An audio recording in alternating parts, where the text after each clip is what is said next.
And we are live.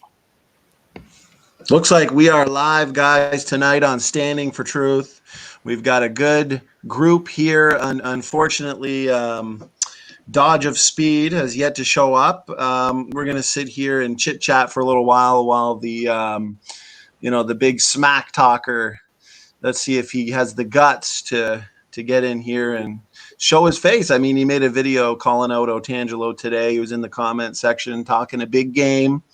I suspect this is proof positive that he probably will never reach over 100 subs on his channel. I suspect the atheists themselves realize he's not putting forth any good arguments. You can combine all of his videos into one giant video, and you'll be lucky to find one argument. All I've seen is complaining.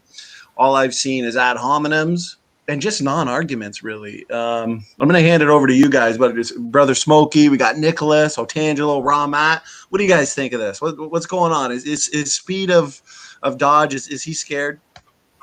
This is typical, in my opinion. And this is how he's been kind of like from the start. He came out all aggressive, like he wanted to do something, and then we realized that he actually isn't even up to date on what's going on. He literally is fighting an argument because he's offended by it. Matter of fact, I have something I want to show you guys. I'm going to share my screen and hold on 1 minute. And I have a little video for you guys. It's 1 minute and 40 seconds. Let me know what you think.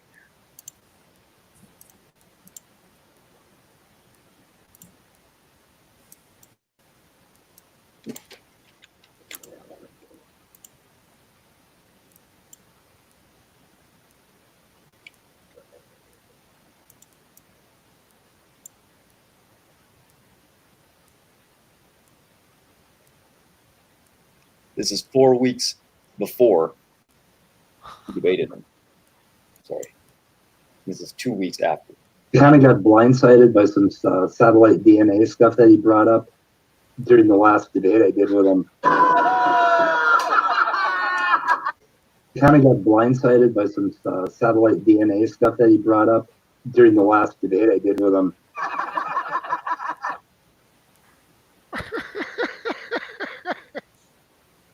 I forget the name of Jensen's book, but it's recent.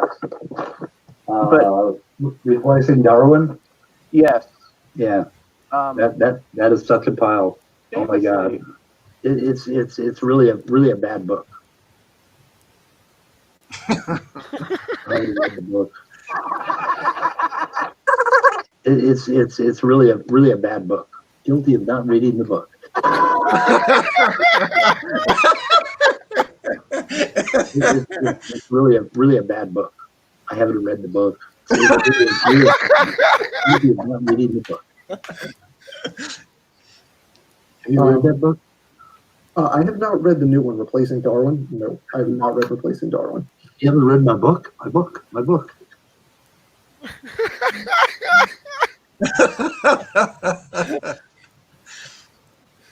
Love it. What do you guys think? Oh, it's so great. Yeah. So, in other words, Speed of Dodge loves to talk smack about books that apparently he's never read. Well, he also, according to our streams, loves to point at stacks of books that he has not read as evidence for his case as well. Yeah. I think he hired somebody to, put together a bookcase for his channel and then just put a bunch of fake books in there. I have a feeling if you actually open a book, it'll just be blank. That's it. Nothing else. This is the types of critics we're dealing with, and this is why somebody like Speed can't put together a coherent argument or challenge. He left a bad review on my book on Amazon, and even admitted in the review that he never read the book. So I told him, I said, read the book, and then we'll set up a debate on human evolution, and I'll be glad to expose you live in front of hundreds of people. In my opinion, this proves how irrelevant he is, and what a waste of time it probably would be to even acknowledge him any further. Yeah, and I can't speak on why, after having discussion with you, why he dropped out. But I know that the first time I watched a debate with him, I think it was against you standing, but I could be wrong on that. But he was just not even trying. It was like he didn't even care how bad he was losing. He didn't offer anything good or reasonable. And yeah, I've like not really respected his respected him on that sort of debate level at all ever since the first time I saw him debate. And I did want to try to get some resources from him if he had them as far as modeling some of this genetics. But that's after I saw you and him discussing that. Right, I remember that email you sent me. Yeah, I debated him a couple times. I debated him once just on genetics. Matt, I wonder if we can find that video. We did a clip where he just like, remember his rebuttal to the molecular clocks? He just put his head down inside and said he's tired or something. I'll see if I can find it. We'll play that for another good laugh. And then he talked, as he usually does, he talked a big game about the chromosome 2 fusion. I said, okay, let's have a debate on just the chromosome 2 fusion. So when you watch that debate, it's bad for him. And he admitted in that video you had, Matt, where supposedly I blindsided him on the satellite DNA, right, when in fact he was talking about the satellite DNA 4 weeks prior. Yeah, with Jason. Yeah, he was telling Jason how all about it, about why it's such good evidence and satellite DNA should be there. That's like me scoffing. That's literally like me scoffing at an argument. Like an argument that maybe Dan uses, let's say the single-celled or multi-celled example that he used against Ken, and we've talked about it and we've given objections to it. That'd be like me and Dan now debating a month from now. He brings that up and I have no answer, and then I say, oh, he blindsided me. Like, I was just talking about a 4 week period. Like, that's the level of excuses, speed of excuses comes up with. Exactly. Hey, I muted you real quick because I heard kids back there screaming. Just so you know, the new guy. I think that's Tony. Yeah, all good, mate. Yeah, no, my daughter was just asking me some questions. Oh, she's still asking me questions. Hang on. I feel your pain. Well, I quickly texted Matt. I said, hey, just switch this to 9:15 because bedtime, it's unpredictable how long it may turn out to be, because usually there's a story, there's a game we have to play. So I hear you. Kids come first. Well, it's only midday here, so it's all good. Oh, I like this basement dweller. James Tour's biggest critic chickened out, I see. Yeah, let's get Dr. James Tour versus Speed of Dodge. Could you imagine? Yeah, talk about a waste of Dr. Tour's time. Right. And isn't it funny how when you look at their streams where they attack our position of intelligent design, for example, as just being almost like a position that's equivalent to flat Earth. But yet when they're challenged to come in, and Otangelo is such a respectful brother in Christ, it's not like he's going to talk over Speed. We're going to sit back and they're going to have a nice, respectful, civil conversation. And Speed put out a video today attacking Otangelo as well. So instead of making a video and however long it took him to make that video, just come right in here and let's have a man-to-man discussion on the same issues you were, calling Otangelo out for, and let's resolve it here.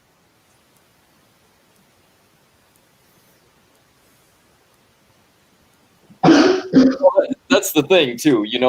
Think about it. If they had a rebuttal, they would be making a video that actually had content, not physically attacking the person. And what's he done even with your book? Well, didn't read it. That's why I put out a challenge to him. I said, okay, if instead of talking smack about it, I guess, read the book. We'll set up a debate live, and I'll show. I'm confident that Speed of Sound knows very little about human evolution. Like, I'm pretty sure I would be spending most of the discussion explaining to him what he believes. because I probably can explain better what he believes than he could explain himself. But, you know, he just wants to put out videos with ad hominems. I got to say, one of the funniest discussions I've ever seen was between him and Tony, and that was on Brother Smokey Saint's channel. So if you get a chance, please go watch that, because that was a great morning. I got to watch that one. It was fun. What was going through your head, Smokey, as that debate was going on? It's just like you know, there's some parts that really gets painful for me, dude. Like really, like, you know, and because it was kind of like between, like, you know, like him and Tony, like that debate, like I was just basically mod position, you know, and I kind of just had to sit there and let it go. But he keeps throwing out these ridiculous statements and like presuppositions that we're not even claiming, and the pudding. And it was always about the pudding, and he just wouldn't shut up about the pudding. And his response video, he wouldn't shut up about the pudding. And so it just kind of just got attached to him, you know, because he just couldn't give it up. Well, have you noticed his response videos are always damage control? He's always on the defense. Always. It's never like him on the offense, like challenging us. It's just him trying to clean up the mess that he's gotten himself into. That's a beautiful observation, actually. Yeah, that is pretty much spot on. Yeah.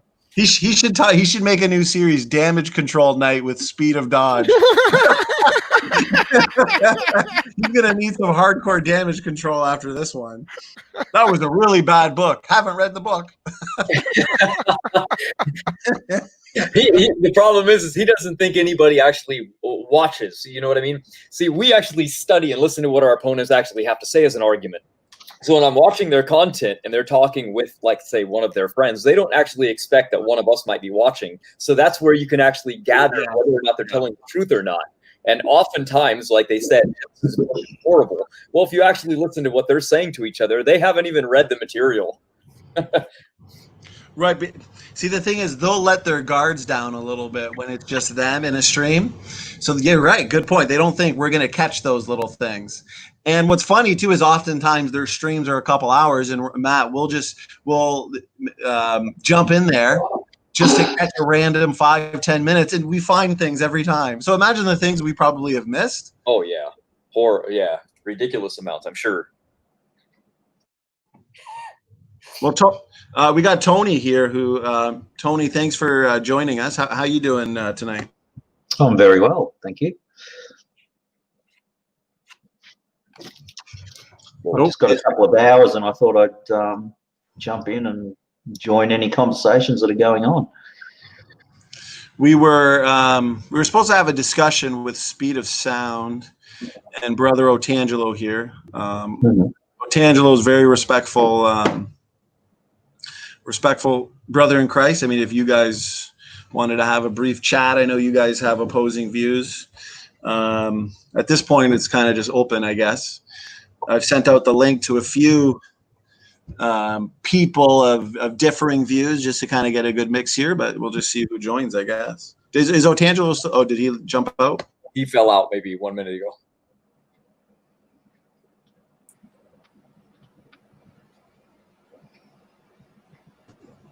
Tony, do you want to have a little talk with Otangelo? Up to you. I mean, no pressure. Well, pick a subject. Yeah, it's all good. Yeah. I've just actually, like, I've never come across this Speed of Sound guy, so I'm actually trying to what's his story? Is he a creationist? He's a materialistic Buddhist who claims that he's a hard atheist. Hard atheist. Hard atheist, materialist Buddhist. Yeah. Right. Okay. I'll have to spend a bit more time looking him up. I haven't come across him yet, so. I've had 2 conversations with him personally on my channel, and a third conversation that I moderate. No, I'm sorry. 4 conversations, 2 between me and him, 1 between him and Jungle Jargon, and 1 between him and Tony. Okay. Each one was mildly frustrating in its own regard. At the very beginning, I wasn't really pressing him much about his worldview, but as time went forward, I started to get a little bit more irritated with it. Actually, that's the same story as I have, Smokey. At first, I was I was less irritated. And we actually, when we first had our debate, he was reaching out to me for probably a couple months. Didn't even know who he was. So, finally I agreed to have a couple discussions with him. And now at this point, as we can all see, it's very difficult to get him to, because remember, he was the one that was in your chat anyways, that was talking a big game. But suddenly, and I told him to bring as many atheist moderators as you want. Bring in Dan, bring in Immutable, keep it as fair as, and he wanted it on his channel. He's tired of getting 5 views. Yeah. So I told him, I said, yeah, you know what? We're going to keep it on one of our channels where we can actually get some good viewers and not, like, I think his record is, I think it's 3. Him, Immutable, and one of his fake sock accounts.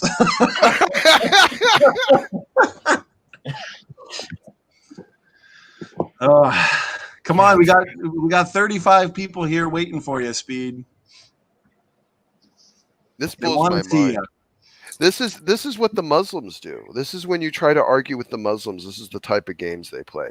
You have to do it exactly their type of way, exactly their format with, and they get to dodge your questions and not have to answer your questions because they get to choose their mod. And, it's just the same type of games. It's just, it's so disgusting. Well, that's what it is. It's games. And he's going out of his way every day to do his little weather reports and his videos about the Mad Ox. You know what I mean? It's like all the effort.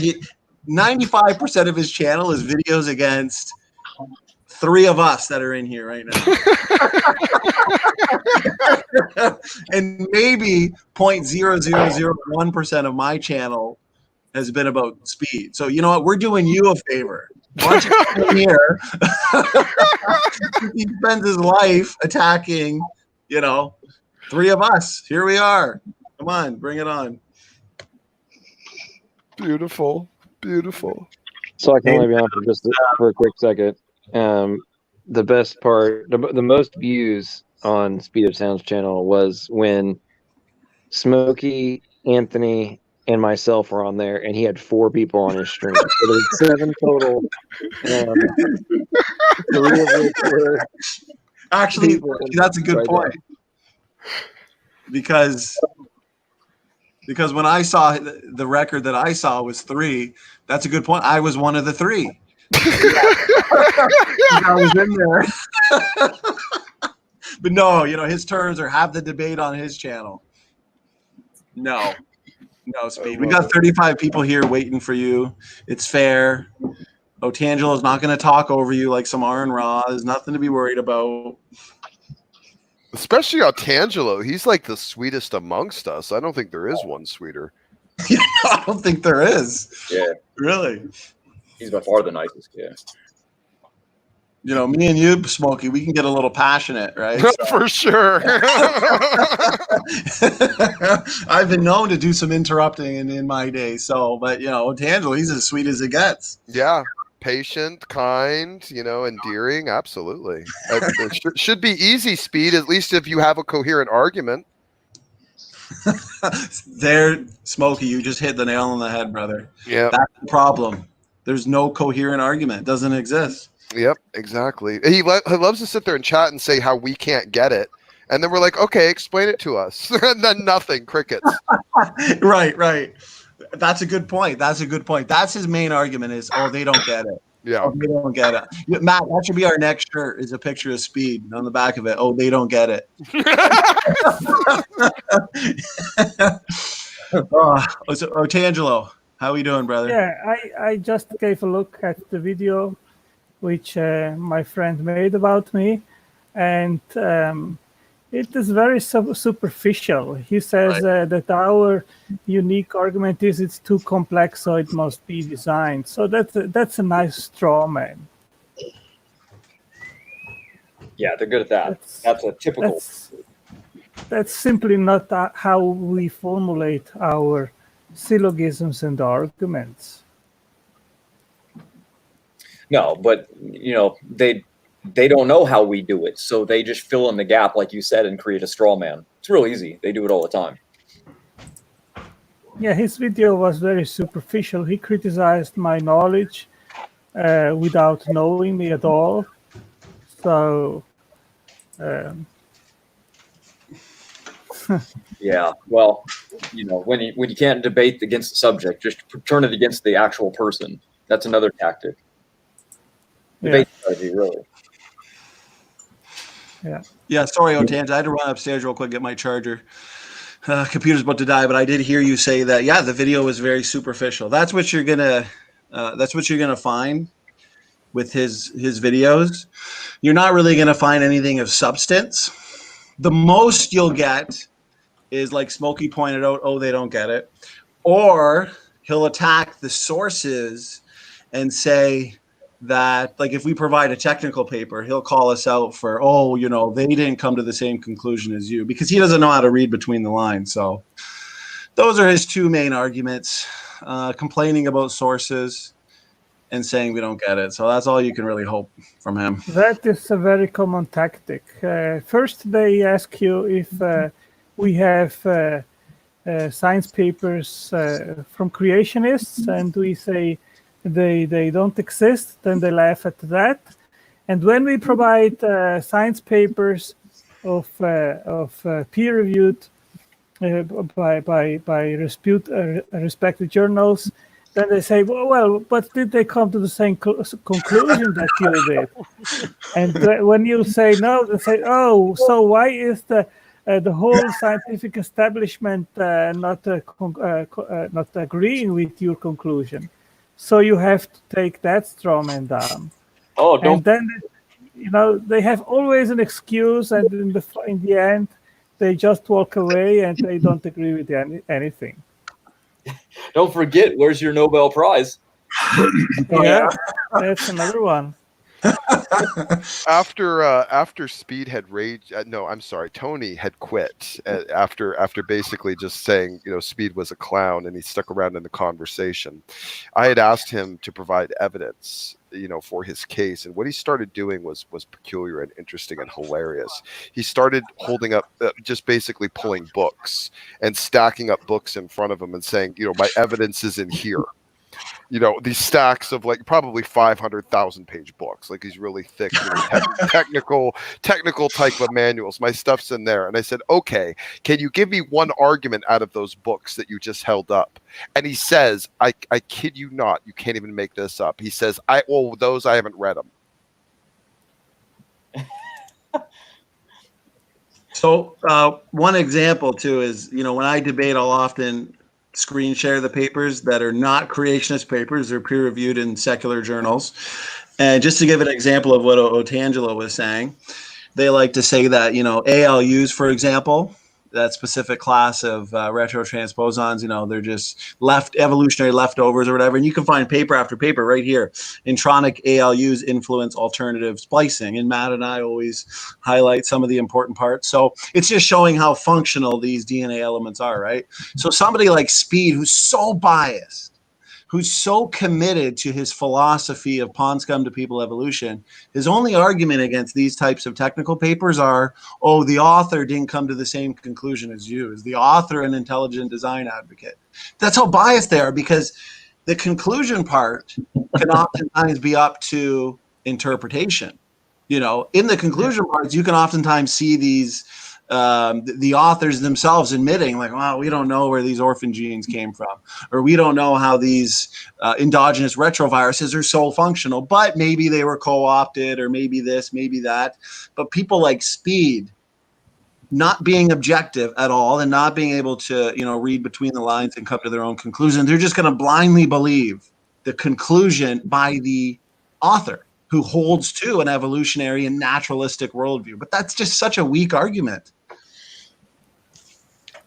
Oh, it is. And we hear it all the time. I'm sure you guys have, especially when we start getting into like the mutation rates. We're really trying to explain to people, like, hey, did you know that when Hal in 1996 came up with the mutation rate, he actually found that it went back about 6,000 years ago. And they go, well, what was his conclusion on it? Well, guess what? His conclusion was that probably shouldn't be the case because evolution is true, and he tried to tell the rest doing that. What a shocker. And then you tell him, oh, by the next year, though, Parsons even came out with a bigger study and confirmed it. And they go, well, Parsons was a creationist. So there's always an excuse. Always. Well, right here. Yeah, here's a couple of the papers right here. And I love this. I always point this out in debates that the mutation rates derived from these papers, these mutation rates have even contributed to the development of new mtDNA research guidelines used in the forensic investigations adopted by the FBI. Good enough for the FBI, but not good enough for Speed or Dr. Dan, of course. No joke, I was debating. Remember Mark Drysdale? He was like the big shot for a while that was taking on all the creationists. I debated him, and he used endogenous retroviruses as like the #1 proof for naturalistic evolution. And I said, we're finding more and more functions for these retrotransposons. He said, no, there's no way. There's no way. Right here, Science News. Scientists identify new beneficial function of endogenous retroviruses in immune response.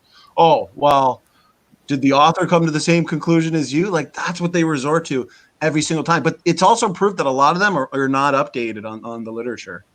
They're not, because if you're not even aware as to the controversy right now going on in the scientific world regarding like DNA function and ENCODE and whatnot, why are you even in there arguing for naturalism? Doesn't make any sense to me. Exactly. Especially when you get into epigenetics with them. They're so far behind on it. It's unbelievable. They still think lactose mutation is a beneficial mutation. Right. And that's a good point you bring up, Matt. Yeah, when you're, and Otangelo was saying this the other day, as intelligent design advocates, we need to be up to date on the advancements regarding epigenetic regulation, epigenetic adaptation, because the so-called best examples of beneficial mutations, oftentimes that like your Dr. Dan are pointing to, are just general organismal adaptation. That's not taking things forward. That is proof positive of predictions intelligent design advocates have been making for years. Built-in mechanisms that lead to adaptation via the environment. I mean, what more do you need in terms of evidence directly in our genome for intelligent design? So can I ask a question? The floor is all yours. If we don't have natural explanations, what do we have? Okay, so are you saying like if we don't have naturalistic explanations for the existence of the functional DNA elements, you mean? Like what's the alternative? No, well, define naturalistic first. I mean, to me, natural is just what we experience in nature and what we can measure and eventually learn about. If we don't have that, what do we have? Well, we have ways to determine, like, for example, the adaptations seen, like the micro evolutionary variations that we see from a naturalistic perspective. We're using naturalistic means to identify these roles, but can you conclude a naturalistic explanation for the origin of these DNA elements, the functional roles? That's where the evolutionists commit an extrapolation fallacy. So what you're saying is that there's a possibility of a non-natural explanation. I think there's a strong possibility for a non-naturalistic explanation when it comes to the incredible complexity. But not only that, I don't really like just the complexity argument, but the functional roles now known in our genome regarding retrotransposons, pseudogenes, for example. There is no way. You can see in the literature itself the ways that the naturalistic evolutionists try and explain these functional roles. Like for the ERVs, they'll say that these functions were co-opted with no real evidence of co-option. So that's the point. The alternative of design makes a lot more sense logically and scientifically than the purported mechanisms that the naturalists are coming up with. I hope that's making sense. So essentially you're saying we have a supernatural our only venue is a supernatural explanation. You know what? I would say, and I say this often, that the gold standard of science, and then because this was supposed to be a debate with Otangelo anyways, I think I'll bring him in to make some points. I don't want to steal the show, but the gold standard of science is to make testable and falsifiable predictions. Therefore, intelligent design advocates, they have been predicting for years that the majority of our genome is going to consist of functional DNA elements, these so-called ancient remnants of viral infections, the ERVs, the ALUs, the retrotransposons, those are functional. The pseudogenes, those are not just genetic mistakes, they're functional. And now, after the predictions have been made, we're finding out more and more every day, more functional roles for RNAs, more functional roles for the retrotransposons. So the gold standard of science is being met, and being met on the side of intelligent design. So to me, that's the best evidence, that the testable predictions that are flowing from an intelligent design starting point are coming true more and more every day.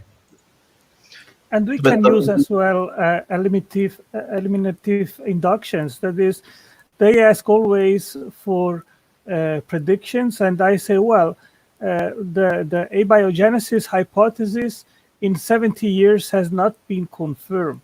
So we have just two alternatives. One is naturalism and the other is design. When naturalism fails, then logically design is the better alternative. So that is the logic of eliminative induction. And that actually meets the standard of proof that they require. So how small is the chance of something coming along by itself through completely naturalistic means via pure random chance? Good points, Jason and Otangelo. Let's now give, it's Tony, right? Take as much time as you need to respond to anything you feel necessary, and then we can let Otangelo respond, and Jason as well. Go ahead. So I suppose my question is, my line of inquiry is, if you don't have natural explanations, what do you have? Okay, good question. Go ahead, Otangelo, if you'd like to answer that. Intelligent design. There are two options, intelligent design and natural mechanisms, which is in regards of abiogenesis, unguided random chaotic events. That are the two options. But then you sort of beg the question, don't you? What's the intelligence, or who? Because, you know, we're giving it sort of human-like characteristics, or the ability to form thoughts and all that sort of thing. Is this a natural thing or a supernatural thing? Well, I like always to use a cumulative argument for God's existence. And the first and the most basic question in a dialogue, the first question is there a God or is there no God? Is there an intelligent designer or is there no intelligent designer?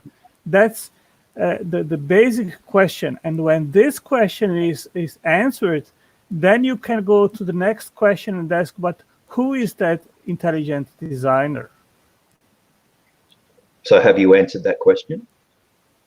Yes, I have a whole cumulative argument for God's existence, which starts with the first basic question. And then in the end, I demonstrate that the Christian God is the most likely one.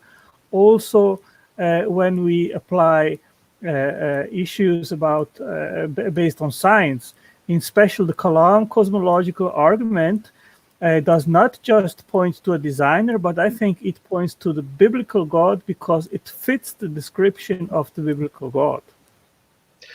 Because I know a few of you guys have, you know, we've met before in these rooms, and this is why I harp on about it. This is the basis. This is your launching point for everything you're going to say. And if it's a little bit flimsy, you've got big problems. You know what I mean? So if you can't prove the existence of God or whatever intelligence you want to put forward as the springboard behind intelligent design, you've got big problems. Well, first of all, we do not have to provide empirical proofs. That is a requirement which atheists come up with, at least with me, on a daily basis on Facebook. They say, oh, if you cannot prove that your God exists, if it doesn't show up, then I am fine with my position that there probably is no God. And then I show to them that their epistemological framework is just flawed, because we do not have any proofs either about if there is a God, or neither if there is just the material world. So that is an irrelevant question. And the right one is just to use abductive reasoning and inference to the best explanation. Where does the evidence in the natural world point to? Does it point to intelligent design or just natural mechanisms? I think it points to natural mechanisms. That's all we have. Well, what is the natural mechanism? You've been on Neff's channel before, huh? The natural mechanism is chance, is unguided random events. And these are simply too unspecific to bring forward, for example, in regards of the origin of life, the basic building blocks. Because I give you an example. Science states that there are on early Earth about 500 different amino acids, and life uses just 20 amino acids. So the question is, how did a natural unguided random mechanism without goals select these 20 amino acids from the pool of 500 supposedly existing on the early Earth? But the problem goes further. These 20 amino acids have never been synthesized in a lab.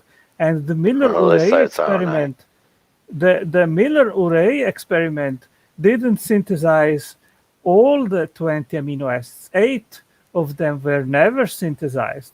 And the same problem you can apply to the origin of RNA, the origin of phospholipids, the origin of carbohydrates. They have not synthesized any of the 4 basic building blocks of life in the lab. And that is a huge problem, which Dr. Tour today brought up very nicely and explained what the problem is. The problem of origin of life research is twofold. It's about coming up with the basic building blocks, with the chemicals, and the second is the information problem. And there is another one, which is the energy problem, because you need energy to make the machines and the factory, the cell factory. So basically, we're talking about abiogenesis, aren't we? Well, we can talk also about evolution, but the problem in evolution is at least as big as abiogenesis. We were talking about abiogenesis, weren't we? Yes. Yeah. That so, what I explained now is an abiogenesis problem. What is your answer to the abiogenesis question? Well, my answer is that there has to be an intelligent designer which created life. In all its biodiversity, there had to be a huge injection of information, making all the kinds or species, the initial species, with an inbuilt mechanism of adaptation, which had to be already there when life started, because cells and life has to be able to adapt to the different environmental conditions. And if that would not have been there, the organism would die immediately. So evolution, or better said, adaptation, is something that is best explained as well by intelligent design. So you don't accept at all that this, possibly the initial starting of the first replication of, what was it, RNA? Sorry, I haven't looked at this in a long time, but... RNA doesn't help you. RNA is just information. Then you need a machine to decode the information in the RNA and then to make the protein itself. So it's got to join all the left-handed and right-handed, left-handed amino acids and right-handed sugars together in perfect sequence. So it doesn't help you whether you get the first protein or the first RNA or whatever. It doesn't really help you. It's basically just one of the 4 building blocks. Yeah, so I mean, the current hypothesis is that those building blocks existed within the primordial Earth, and what was happening there. No, that's not true. That's not the hypothesis. The hypothesis is that they claim that it would eventually be possible that the RNAs would have emerged by natural unguided means, because RNA is a complex molecule based on 4 nucleobases, the ribose and the phosphate, which is joined and bonded at a very specific place on the ribose and at the backbone. And you don't need just one RNA molecule. You need hundreds of thousands to have the information storage to make a first living cell. The problem is that RNA is very unstable, and they have not been able to synthesize a string with more than just 40 RNAs bond together. But the minimal genome, we can take Mycoplasma, for example, which is often used as a minimal cell, has 500,000 nucleotides. And even if you have a genome with the information to make a cell, well, what is a genome by itself to be used? It's the same as you have just a hard disk, but not a computer with all the other parts to read the information on the hard disk and then putting it on a screen. A genome by itself has no function at all. You need all the other parts as well. So were the initial building blocks, do you think they existed on this primordial Earth, or they didn't? Well, the problem goes to that point that, for example, DNA and amino acids and also phospholipids, they use carbon atoms and nitrogen atoms, and I mean, there's so many carbon atoms and nitrogen atoms in the universe. It's not funny.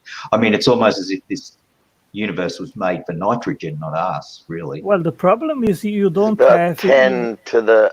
It's about a 1 with 80 zeros after it is how many atoms there is in the known universe. 1 with 80 or 90 zeros after it. That's how many atoms there is. Particles, particles there is in the known universe. The problem is that you have nitrogen, for example, in the form of dinitrogen in the atmosphere. And also carbon is in the form of carbon dioxide. And life needs to fix these building blocks in order to make them usable in the cell. And but we're not talking about life. We're not talking about life yet. We're at the abiogenesis level. Yes, but in order to have the nitrogen in the form of ammonia and carbon also in a usable form, you need first to fix it, or you need to extract it from the atmosphere and transform it in usable form. And how could that happen? How could that happen? That is a major abiogenesis problem.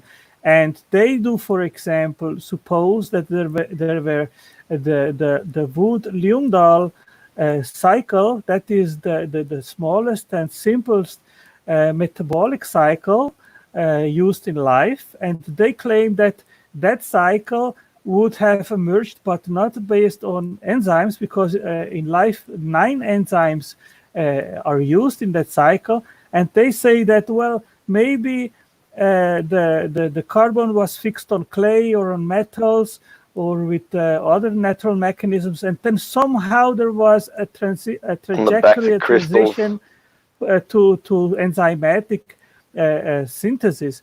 Well, first of all, there are huge gaps which nobody knows how that gap would have been breached. That is one of the problems. It's a very problematic area that we're discussing, and there's lots of gaps in our knowledge, because we can only look back so far.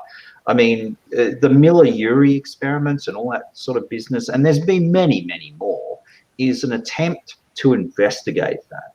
Okay. Well, the problem is not that we simply don't know yet and that science in the future we'll find a solution.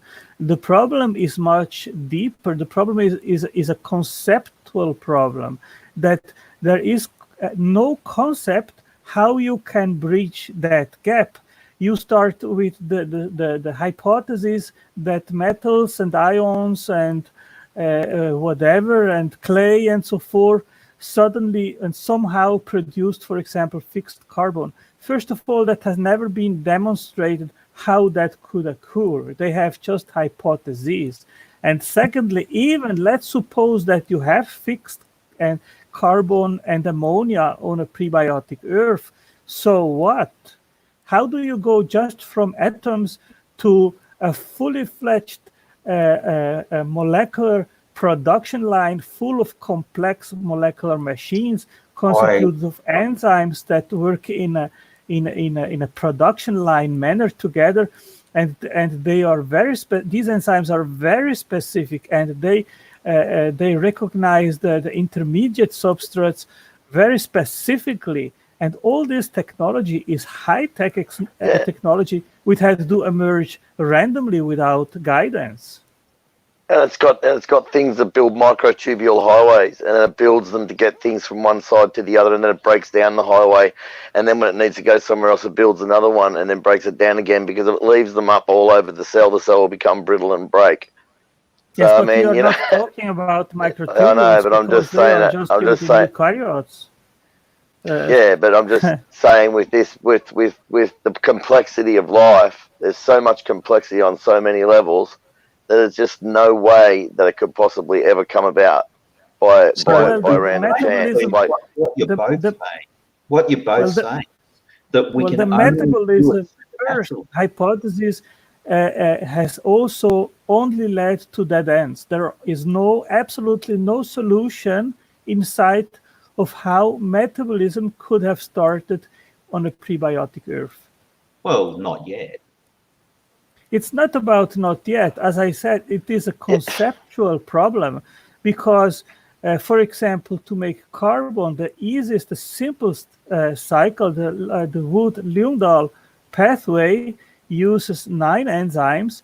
Each of these enzymes are extremely complex, and they use as well iron sulfur cofactors, and these cofactors also need a different machinery in order to be synthesized, and the materials, the iron and the sulfur, has to be imported inside to the cell.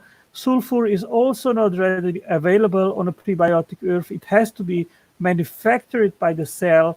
Then when it's imported in the cell, there is a full production line which makes the cofactors. Outside. Are you saying there's no sulfur outside getting produced by cells? Excuse me? There was no sulfur in the prebiotic earth, or I don't understand what you're saying. No software? Sulfur, sorry. S-U-L. Sulfur. Well, sulfur has to be imported by the cell, and it has to be transformed in usable form for the cell. And there is another problem. There were no sulfur cycles on early Earth, and sulfur cycles, they depend on bacteria. And today, How do you know that? How do you know that? I can give you the link, and you can look it up. I think that would be best. But look, this is the problem. Like, Tangelo, with all due respect, are you a creationist? Do you believe in the Bible creation story put up as the beginning of all things? Yes, correct. Okay, so if you've got, putting aside for the moment that intelligence has to be explained, if you've got in that story, God creates us from the dust of the earth. Now, do you think that is basically a homage to using what is in the environment? Maybe. No, you said intelligence has to be explained. No, I disagree. You don't have to have an explanation of the... Well, you don't need to have an explanation of the explanation. Otherwise, you need also an explanation of the explanation of the explanation, and then you have infinite regress. So no.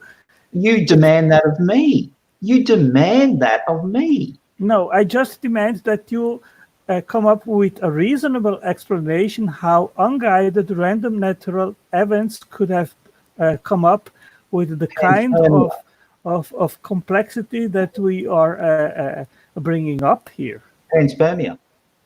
We were created by a considerably more of aliens. There you go. Panspermia is full of problems. First of all, the amino acids in that were encountered in comets, they would burn in the entrance to the atmosphere. Secondly, amino acids in comets, they are racemic. Within the meteorites.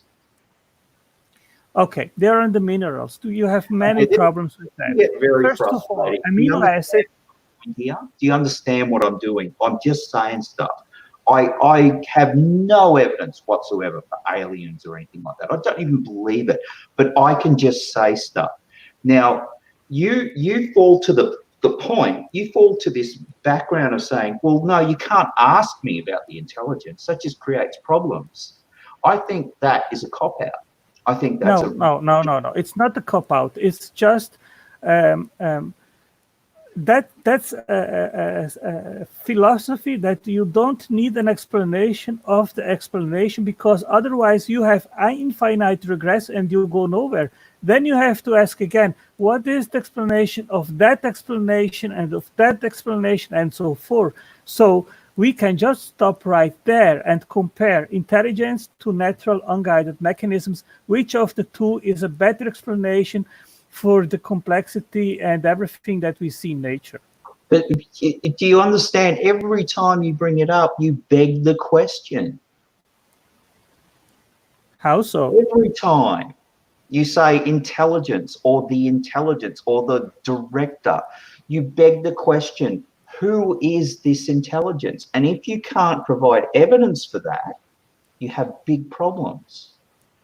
Well, we can posit at the beginning just an intelligent designer, and we can we understand what intelligence can do, what intelligent minds can do, and we can use us humans as an example. We know that humans can make blueprints, humans can make machines, humans can make computers, humans can make transistors, humans can make assembly lines, humans can make factories, humans can make blueprints, send the blueprints to the factory, and then intelligence makes the factories based on these blueprints, and that is exactly what we see in biology. I'm telling, it's a false analogy. You can't. No, it's not a false analogy. No, it's exactly what we. It's exactly what we see in the cell. We see a genome, which is an instructional codified, complex information. This is the watchmaker argument. This is the watchmaker argument. Well, what is the problem with the watchmaker argument? Watches don't reproduce and pass down their genes. They're not biological. Okay, but what do you have an idea how complex it is to make to make DNA replication? You find a watch on the beach, okay, and beside the watch, sitting there, is a kangaroo. Which one was intelligently designed? Both are intelligently designed. Both. So you're saying that both of them were intelligently designed? Yes. Okay. So how does the watch pass down its genes? Okay. I think that the DNA replication adds a huge amount of more complexity to the issue, because humans have never been able to invent a self-replicating factory, and that is exactly what cells are. They are able to self-replicate. About us. We're talking about nature. We're talking about what happens with natural selection and gene transfer and sideways We gene. are nature. We're a part of nature. Now, So we're what you need unnatural, to and every cell in understand it is that is unnatural. DNA Stop saying it's not part of replication, nature. DNA replication has now nothing to do with, has not to be explained through evolution, but DNA replication had to emerge prior when life began, because the cell had to be able, when it kickstarted, to self-replicate. So the origin of self-replication is an abiogenesis problem. And then you have to replicate. Well, that is a hypothesis which has never been confirmed in the first So place. RNA can't self-replicate. RNA makes it more complicated. That has You never got been the RNA. confirmed. That You has need never machines to been confirmed. read the RNA, the information from the RNA, and then translate it, and then put it into another machine which spits out the protein at like 100,000 RPM. You know, you need all these different machines. It's not just like the RNA. Oh wow, that's the problem solved. Oh, that's it. Abiogenesis is solved. That's how low his understanding is. This guy on They have been able to come up with a maximum of 40 RNA nucleotides polymerized, and that is a far-fetched to have self-replication. These are hypotheses which are just made up. They don't work. And so they've got no lab experiments or anything like that is leading us in the direction that this is the possibility. Well, RNA in the first place is too unstable in order to form a polymerized string with the information required to have unstable could not possibly happen. No, it couldn't be the information storage mechanism like DNA. So how did it happen? I think by design. Okay, so do you understand where we're going here? We're just traveling around in circles. I ask you how it happened, and you talk about so it. So you're asking a different question now. You want to know how God made everything, and my question to this is, I don't know. And I give you an example. If you ask me, how does the mind-body interface work? And I really have no idea. We have no understanding how the mind can command, for example, the arm to move. We don't know that. But we know that intelligence can produce hard disks, information, factories, and all that kind of stuff, while random unguided events cannot. Okay. So you understand we're both coming from the same position where we just don't know. Well, I don't know One just how knows, God, doesn't know a lot better than the other one. God used information and his power to make everything, but nonetheless, it is a far better explanation than to say, well, maybe there were just lucky events on the prebiotic Earth which created all that kind of complexity. That is just silly, based on the complexity that we see in the biology, in a living cell. And I'm really sorry if this offends you, but let's just, for the sake of argument, say that I believe that an incredibly advanced extraterrestrial civilization put us here and started all this. How could you prove me wrong? Well, then you would have to ask, well, and what made these aliens? And then you go further back. You did not just say that. You did not just say that after telling me I can't ask about the creator. Well, we can put up and say, well, maybe aliens were it. That is a So how did they evolve? Hypothesis. No, you can't ask that. Yes, you can. I am. How did they evolve? See, the problem is you create this complex loop of what was before that and what was before that. That's right. So yeah, that's the way it works.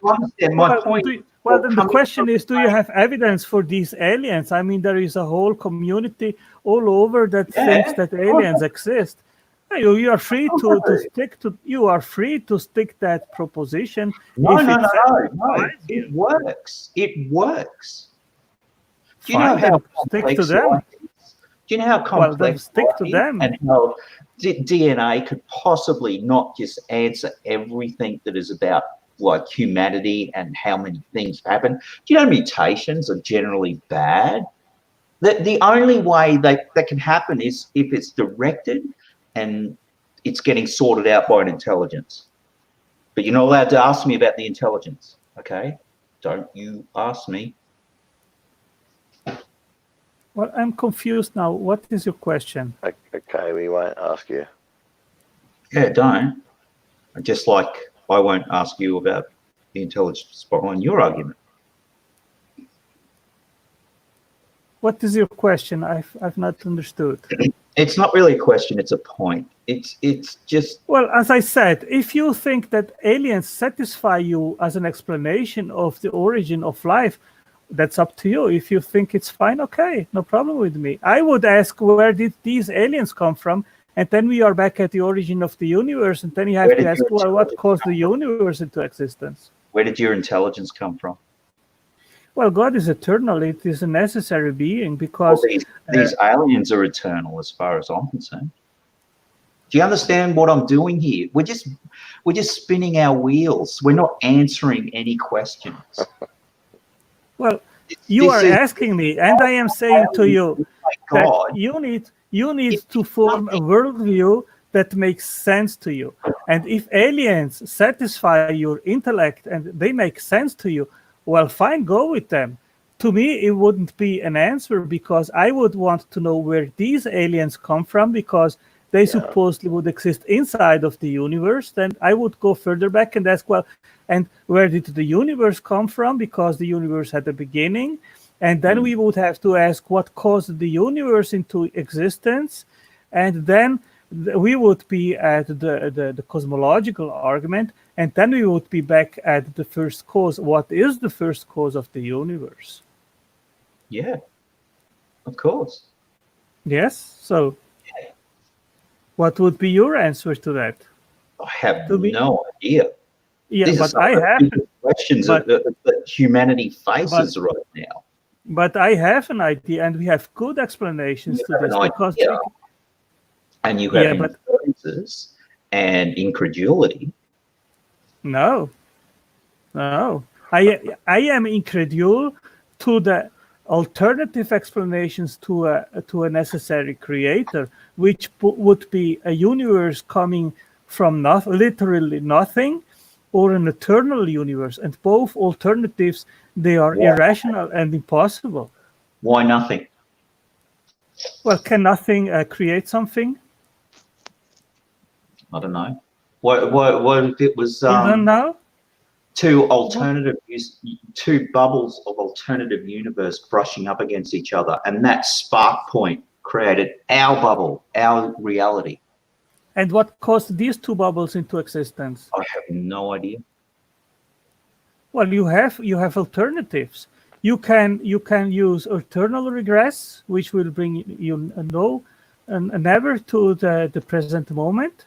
I don't think there's eternal regress. I think we get to a point where we just go, no, we haven't really got an answer to any of those questions. Well, we can think them through. You have basically three alternatives in regards of the universe and its existence. The first is that the universe is uncreated and eternal, that it always existed. The second is that it had a beginning, but nothing just simply banged and brought it into existence. And the third is that an eternal, uncaused, necessary creator caused the universe into existence. That are the three alternatives. There is a fourth position where I'm happy with the universe having a beginning. I have no idea what it was, but as far as I'm concerned, it's totally natural. Well, totally natural would mean that it just popped into existence by nothing, and that's irrational. Happens within the natural universe. I don't need an outside environment. I don't need a supernatural. Then the universe self-caused itself. That's irrational. No, that's a straw man.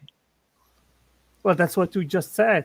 No, I said I don't have any answers. I didn't even try to answer it. Well, I think we can answer these questions. I gave you 3 options. So what is your answer to the beginning God. of the universe? An eternal, uncaused, powerful, intelligent creator. Okay, that's fine. I think you're just on as much strength as my answer of I don't, but, you know. I think Well, you're as I married to said, that. I think you're married to that answer. You need that answer. I don't need any answers. well, the question is not what you need. The question is what is true, what makes sense, what is rational. Where does the evidence lead? Well, And that's what we are trying to figure out here. It makes sense to you. That's fine. Why doesn't it make sense to you? Because I can't possibly believe that the Christian God from the Bible exists. Why It's full of not? many contradictions. It's ridiculous. What kind of contradictions? He thinks the Christian God is immoral. In fact, we were supposed to have a conversation about that, but that's I'm really sorry, Mikey. I still feel bad about that, but I couldn't get in touch with you. I don't want you to think I'm like a shirker or anything like that.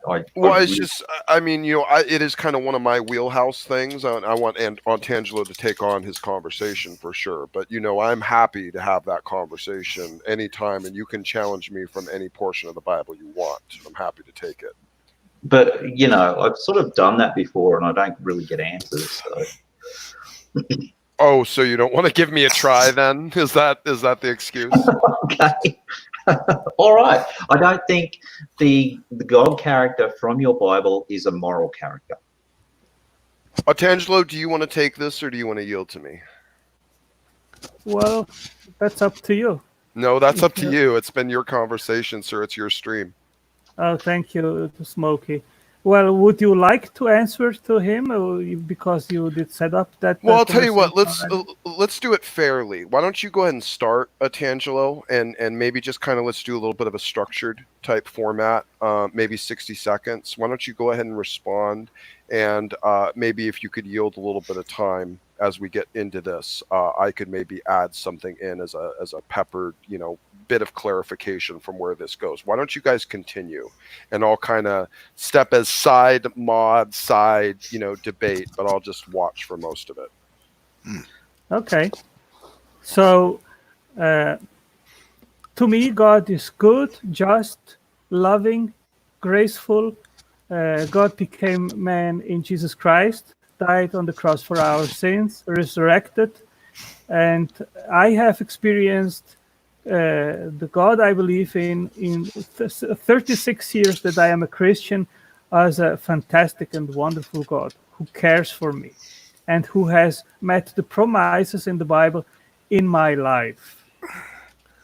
Okay, so atheists, they come up always with that kind of Richard Dawkins argument that God is a monster, which exposed in the Old Testament how to slaughter people and so forth. And I think these kind of criticisms based on a faulty and completely uneducated understanding about who God is. Okay.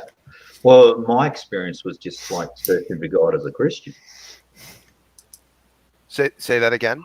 My experience of like having the cognitive dissonance of like understanding what I consider moral and what I'm meant to consider moral was my adventure as a Christian. I got to a point where I read the Bible and I looked at a bunch of stuff and it really didn't make me feel good. Are you perchance talking about your perspective of the actions and laws of ancient cultures? No, I'm talking about the Bible and some of the things the God character did in it, and what and how God is set up as this pure being of moral glory, and I couldn't marry that. I just couldn't marry it. Well, and I think you're kind of playing around with some terms there a little bit. Okay. He does have a righteousness to protect. And I think this is where there's kind of a little bit of a confusion. This is kind of the more base version of the problem of evil argument, which is, perfectly good, perfectly powerful God. There should be no evil, right? Unless there was a contingency upon his nature or character for a free will environment, which means that he would have to permit it a certain way, or he'd have to judge it instantaneously in order to maintain his righteousness. So by creating a reality within the scope of his certain nature of morality, he has to kind of follow its own rules. He sets the rules and he follows his own rules. Otherwise, he basically makes himself a liar. You get what I'm saying? So I'm going to hell for rules I transgressed on. Well, don't put it so specifically like that, because that's not essential. When well, Jesus, I'm trying not to sort of like, you will suffer exactly as you cause suffering in your life. Yes, absolutely. Yeah, and you will be burdened by the weight of knowing you could have avoided it. Yes, absolutely. So, and if you caused anyone else to end up in that pit with you, yeah, you'll probably, if in a just universe that I would imagine, you'd probably get a little taste of that yourself, probably. So we needed hell, did we? Oh yeah. Do you imagine any type of justice without it? So, how would Hitler, Stalin, Mao, Pol Pot? How would any of these people ever have any type of justice without a hell? How would most psychopaths ever have justice without a hell? How about the guy who murders his family and then offs himself right afterwards? What type of justice will he ever have? What about the guy who he's just going to the electric chair and he just goes, and he's done the most horrendous crimes? Yeah, and he's gonna probably go to hell. Is he? Or is he going to? And he says it sincerely. He's raped and killed children. He's killed families. Sure. And just before the electric chair, he goes, I ask for forgiveness. Well, I don't really believe. If he truly believes, in his heart and he's truly sorry, then yeah. But no, if he's just saying it to be a cheeky smartass, then no, he's going to go straight to hell. Yeah, and just to clarify too, there are most people, and someone like that you're kind of describing, it's a little bit easier for us to reconcile that as someone potentially a Romans 1 reprobate. For him to get to that point, like right before he's actually executed, and did that actually be the moment that he repents? Number one, I don't know how feasible that is. Number two, I don't actually have any scriptural backing to believe that that's the type of repentance that would be accepted. But because the idea of repentance in the terms of the Christian faith is to turn from your sin to actually do different, to make up your mind different. Like your positioning to never change up until the moment of your death. And like, say you see a bus coming at you and you've lived a horrible life and you're like, well, if there's a God, please forgive me.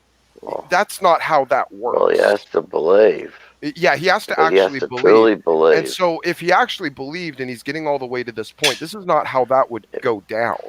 Well, what's the smallest sin, and I'm doing that in quotes, that will get you into hell? Sorry? Anything. If you don't believe, just anything. If you don't believe, then you're all go to flesh. Hell. Doesn't matter how good, how perfect a life you live. Okay, so let's just say that this dude sincerely, like, he's going to the electric chair and he sincerely says, I repent with all my soul. I repent. Oh, well, if he fully means it, then he'll go to heaven. Jason, stop, please. But at the same time, a soccer mum is going to work and she gets collected by a truck. And her last thought was, I'm finding it really hard to believe in my religion and Christianity. No, that's not practical, what you're describing. Why is it not It's grotesque and it's not biblical, sir. It's grotesque. Why is it not biblical? Why is it not biblical? Okay, well, I'm telling you, because that's not how salvation works, and certainly that's not even how people's beliefs works. Yeah, Tango, this is really just silly because this is about something that's deep and long-term and spiritual, and you're Right. making it about like quick moments of like a fleeting Yeah. thought statement. And you're making it where completely not the topic of our religion or of anything about. It's just really and really you're making a straw man God. You're making a straw man God because you're saying God would send someone to hell for questioning their faith right before they die. That's also just completely incoherent. It's nonsensical. That's not. We're not talking about our God if that's what you're pitching. But like, I gave you my story about how I moved away from the faith and became an atheist. These are my experiences. Are you saying that? What experiences? What are you talking about? These just sound like anecdotes that you kind of No, thought. no, no, no. I would like to answer to you. I would Go like ahead, to answer Atangelo. to you. Go ahead, Atangelo. Go ahead. I understand your concern. If we take, for example, Jeffrey Dahmer, he was a terrible person who killed and cannibalized I don't know how many young guys, and he was in prison, and there he was assisted by a pastor, and he came to the Christian faith, and then he was by himself murdered in prison, but he died as an evangelical Christian, and he did the most horrendous crime that we can imagine. And now, obviously, you can ask, well, how is it that his victims, maybe they were not Christians, they were atheists, they are now spending eternity in hell. They didn't have the chance to, in their lifetime, to surrender to Christ and receive forgiveness. And why is it that Jeffrey Dahmer, who did so horrendous crimes and killed these people, at the end of his life, he accepted Christ and went to heaven? And I confess there are things that maybe are beyond our comprehension. Now, putting the whole Christian worldview on stake because of some issues where we do not have comprehensible answers, I think that is not very rational because there is no alternative. There is no alternative. What you are sticking on is atheism, and atheism has no answers at all. It doesn't fit the evidence. There is no explanation how we could exist without a creator. So you are basically sticking to a totally irrational worldview because of some theological issues which you don't understand and which you have problems with. I've gone through these questions as well, and I just trust the Lord. I believe that He knows much better than I what is right and what is wrong, and who deserves to be saved and who doesn't deserve to be saved. I just trust Him and His rightfulness. So in retrospect, you don't really have a moral compass, do you? You just trust that what God says is the right thing to do. It's not about moral choices or anything like that. It just says, if you're convinced that God says do it, you will do it. Well, first of all, it's not true that I don't have a moral compass. No, that was yeah, I'm sorry about that, Antangelo. I'm sure you do. And look, guys, none of this is personal. Okay, we're just having a conversation, and I enjoy talking to you. So if I do get a little bit angry and insult anybody, please tell me, and I'll ratchet it back. Well, certainly you didn't insult me. I think you were a kind person. It was nice to talk to you. And I hope that we eventually met again and can go further with these discussions. But I just want to leave a last point to you. There is no better moral code than the one which Jesus gave us, which is love your next as ourselves and love God with all your heart. And if all Christians would follow this moral direction, then our world would be a different world. And I don't know a better moral code than the one that Jesus gave us.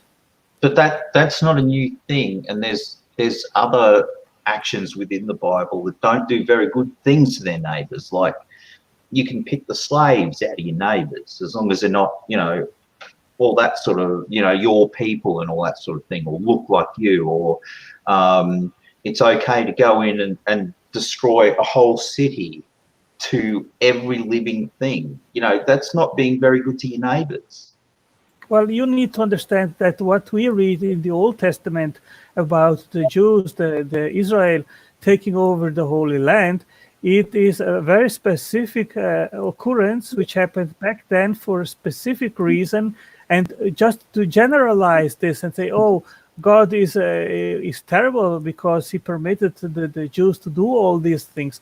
But you need to understand all this in context of what was the meaning, why did this happen, what was the reason why, because why did God permit all these kind of things to happen? And these are very difficult questions. I agree with you on that, but simply giving up the Christian faith because of these things, I think you should eventually overthink it. And I have some links about these issues. If you want, I can send them to you, and then you can think about it. Also, Dr. Craig has great videos on these issues, on evil and what happened back then. I would suggest that you rethink and re-study these issues. Can I tag in now a little bit? Because I feel like the slavery and the genocide thing has now been mentioned, so this is probably a little bit more my wheelhouse. The slavery thing, you have an issue with the slavery thing? Oh, amongst many things, yeah. Okay. Can you name a country that's outlawed slavery? I'm pretty sure you're not allowed to keep slaves in Australia. Okay. What do you call your prisoners? We call them basically property of the state. What do you call yours over there? You consider them slaves? Yes. The detriment members of society have always been the slaves of societies, because that's the only way that civil society functions. Now, when you have a prison system, when you can stick your slaves in tight, antisocial, gang-infested environments where they're beaten and maced and used with chemical warfare and prevented from any potential chance of actually integrating back into society, you think that's a more moral system. So I tend to think a system. Can I finish? Can I finish, please? Sorry, I tend to think a system that would allow people that damage the system to be forced into a position to have to serve the system, to rebuild it and repay that which they damaged, I think is a bit more moral than that which we've constructed today. Maybe you disagree. Is that the reason they're in there, or because they got enslaved? I'm sorry, I'm not following you. Yeah, most slaves in all cultures they're paying a debt to society. We have a structure where if you do something heinous to society, right. Yeah, most cultures, slaves were all about people. Well, at least certainly for the Jews, the slaves were about either slaves that were purchased from other nations, or potentially, in rare instances, very rare instances, slaves of war, or in other instances, they were slaves of bequeath. As in they were passed down, they were members of the family. I mean, there's lots of different ways that slaves could have come into the Jewish people's possession. You want to understand how I just define a slave? Well, I don't care how you define it. I care about how the ancient cultures defined it. Okay, fine then. I mean, isn't that fair? I mean, you want to judge ancient cultures by your standard? Is that what you want to do? No. Yeah, you just keep. Should we use the modern English definition, or should we use the ancient Hebrew definition, or the ancient Middle East definition? Which should we use? How about this? Somebody who has been taken as property. Okay, taken against their will. Yes. Kidnapping is punishable by death according to the Old Testament. Yeah, no one in the Jews were allowed to kidnap someone and force them into slave labor. So I don't. That would disqualify them. I'm not sure about the verses, but where you can take slaves from other cultures. You can buy slaves, yeah. And can you name one of the contemporary cultures nearby the Jews where the slaves were treated better? Oh my God! So you're talking about that was good slavery. back in those days. I'm talking about all the other contemporary cultures around them had a tendency to take their slaves, force them into rape service in their temples, kidnap their children, and then roast them alive on altars to Moloch. Do you think that they prefer to be in the Jewish area, or they'd prefer to stay with the Canaanites and their neighbors? So what you're saying is that the slaves who were in the Bible were actually treated better than these people. Oh, sir, they're treated better than many slaves today.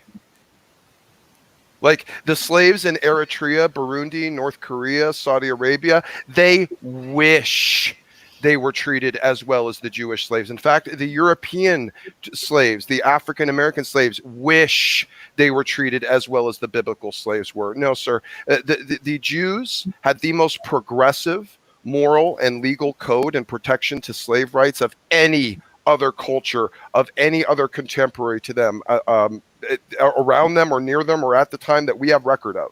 Their moral system was above and beyond everyone.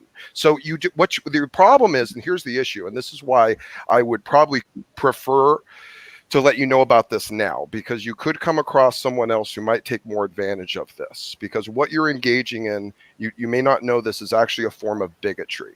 Now, I'm sure you're someone who does not like bigotry. I'm sure that you hate the idea of ever potentially even being in a state of ignorantly engaging in bigotry. So what I would like you to do after our conversation is go to Google and type in presentism, okay? And find out that that's something you probably don't ever want to be guilty of. Okay. So what you're saying is it's okay to own people as property as long as you treat them okay. Oh, sure. Yeah. And in fact, if our social structure broke down, or basically if we just stopped having prisons tomorrow, we'd basically have to go to start to doing the same thing. I mean, these ancient cultures couldn't afford penal systems, sir. They had to do something. They had to do something that was practical and feasible with what they had. You know, these people did not have police or... No. There wasn't a penal system because, like, basically you were killed.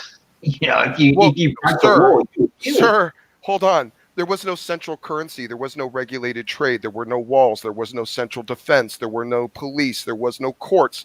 There was no fire department. There was no any of these wonderful first world things you have that lets you sit on your ivory tower and judge these ancient people. They had none of that. So guess what? When you have a society without a penal system, yeah, you tend to be a little harsher on a lot of the crimes, because the only other option is to have them amongst the people in basically servant positions. And would you like to have a bunch of vicious, violent, potentially, disengaged criminals being amongst the people in households because that's the method of your retention for the deviants?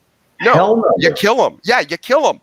Because they're a menace to society and they're bad for everyone, and you don't want to keep them around because you don't have the structure to keep them around. Okay, so you cannot judge these ancient cultures from your lofty first world position of excess.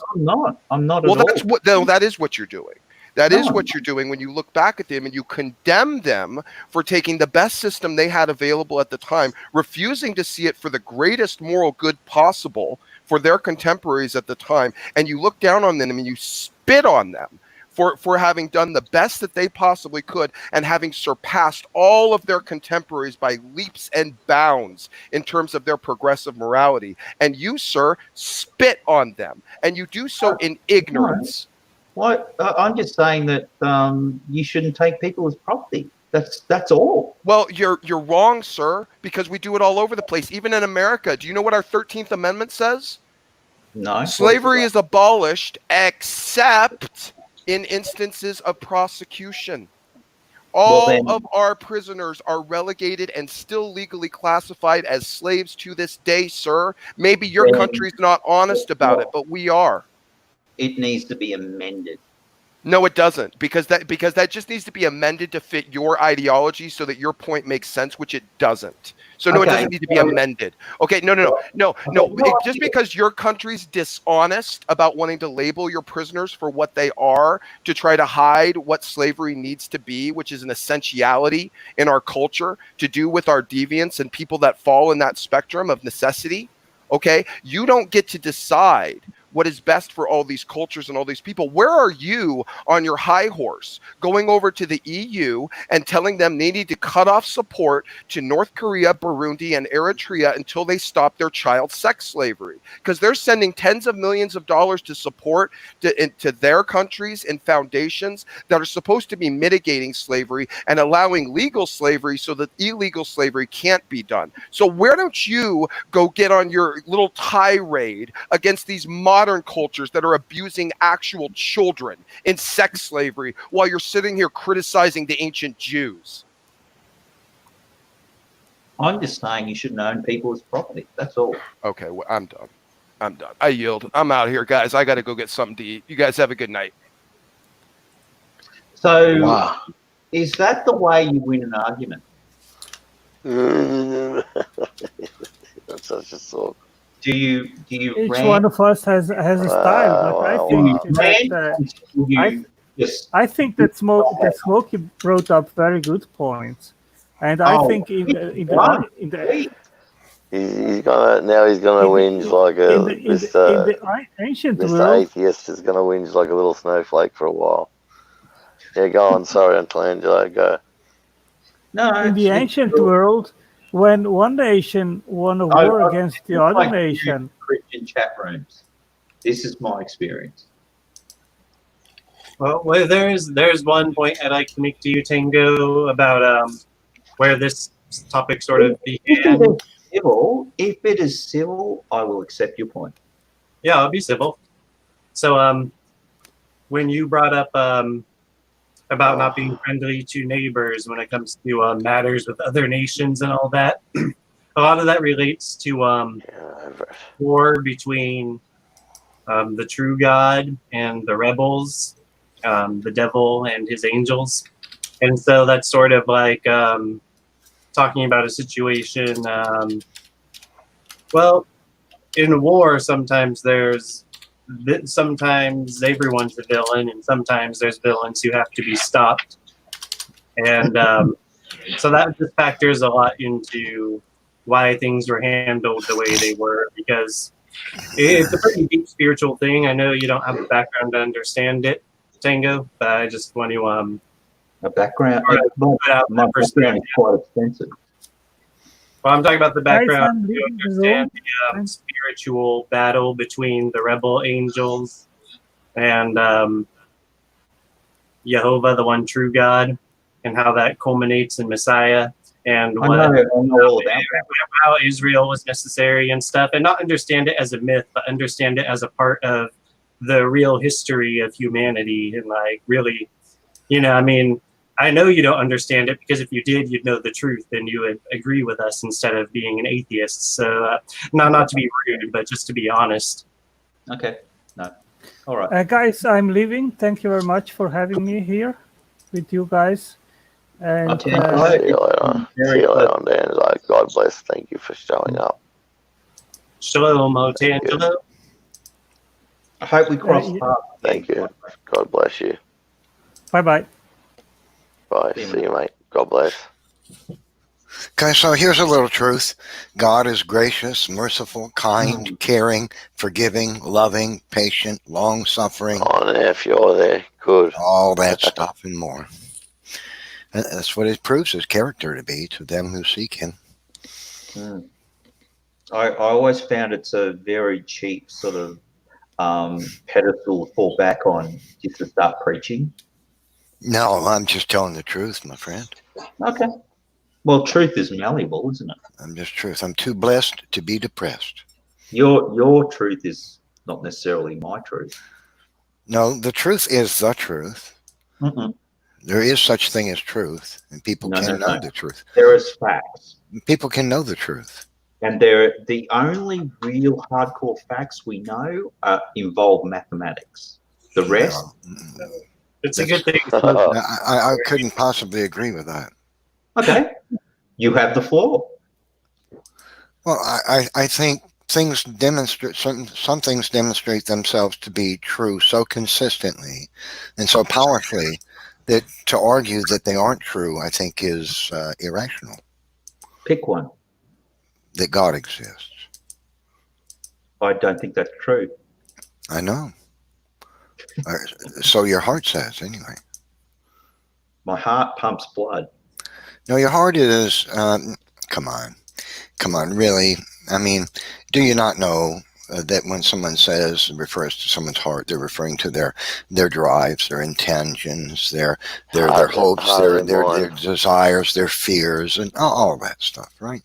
I mean, are we going to pretend that literature is worthless today, and manner of speech and terminology is just?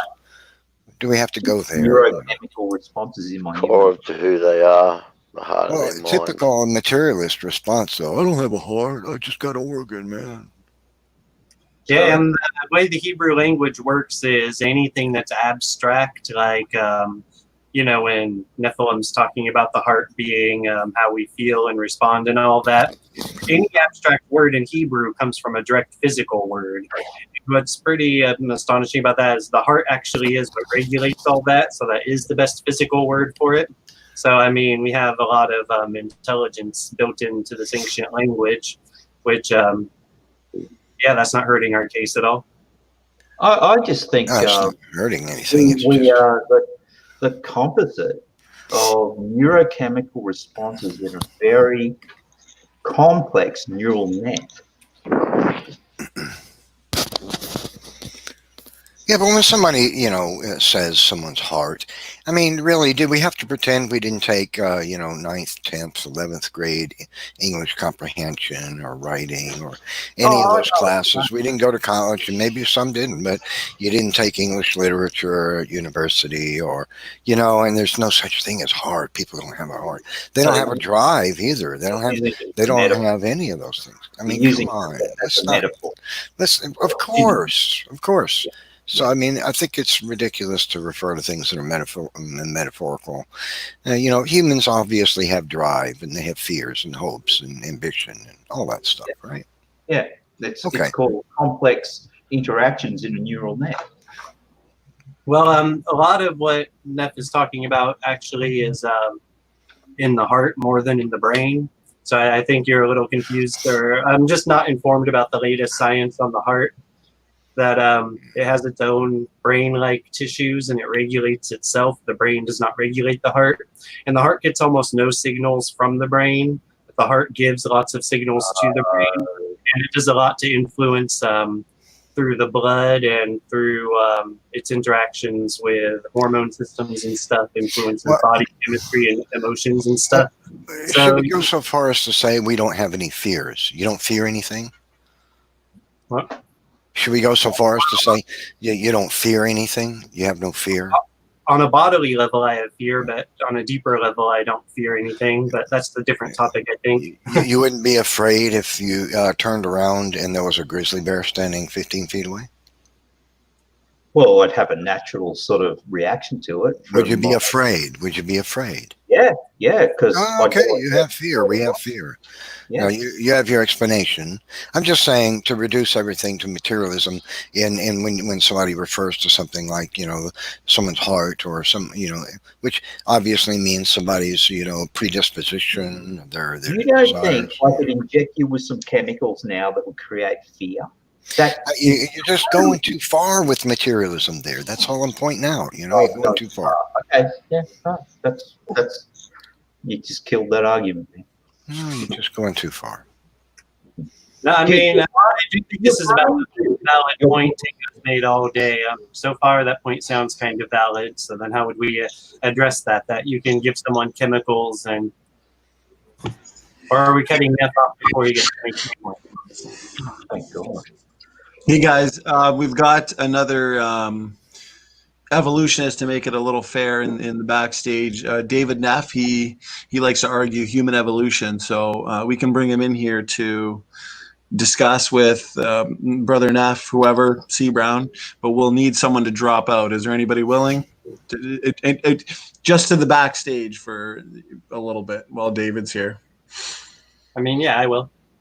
Okay, and just for a bit, Nicholas, and then I'll drop out after. Maybe you want me to file, or you want me to no. Hey, P Tango, you stay in just so it's a little bit more fair. Oh, well, David. David, thanks for joining us. Hey, thank you so much for having me back on. Great to see you. Good to see you too. Yeah, no, it's our pleasure, David. He's got debate experience. He's debated Kent Hovind a couple times, me a couple times. So yeah, we've got him in here, David. If you want to, yeah, you being somebody who holds to human evolution, universal common descent, if you wanted to give us a couple examples of evidence for that, and maybe we can kind of dissect it. You know, we got Brother C. Brown here, Jason, and Nephilim Free, so we'd be happy to analyze some of what you think is the best evidence for evolution. Thanks for being here. Yeah, I'll probably just bring up some of these points that I brought up last time that unfortunately we didn't really get a whole lot of discussion since there was a lot of nastiness in our last stuff. So if you want to, maybe I can just bring up some of the fossil stuff that I tried to bring up last time before everything got all chaotic.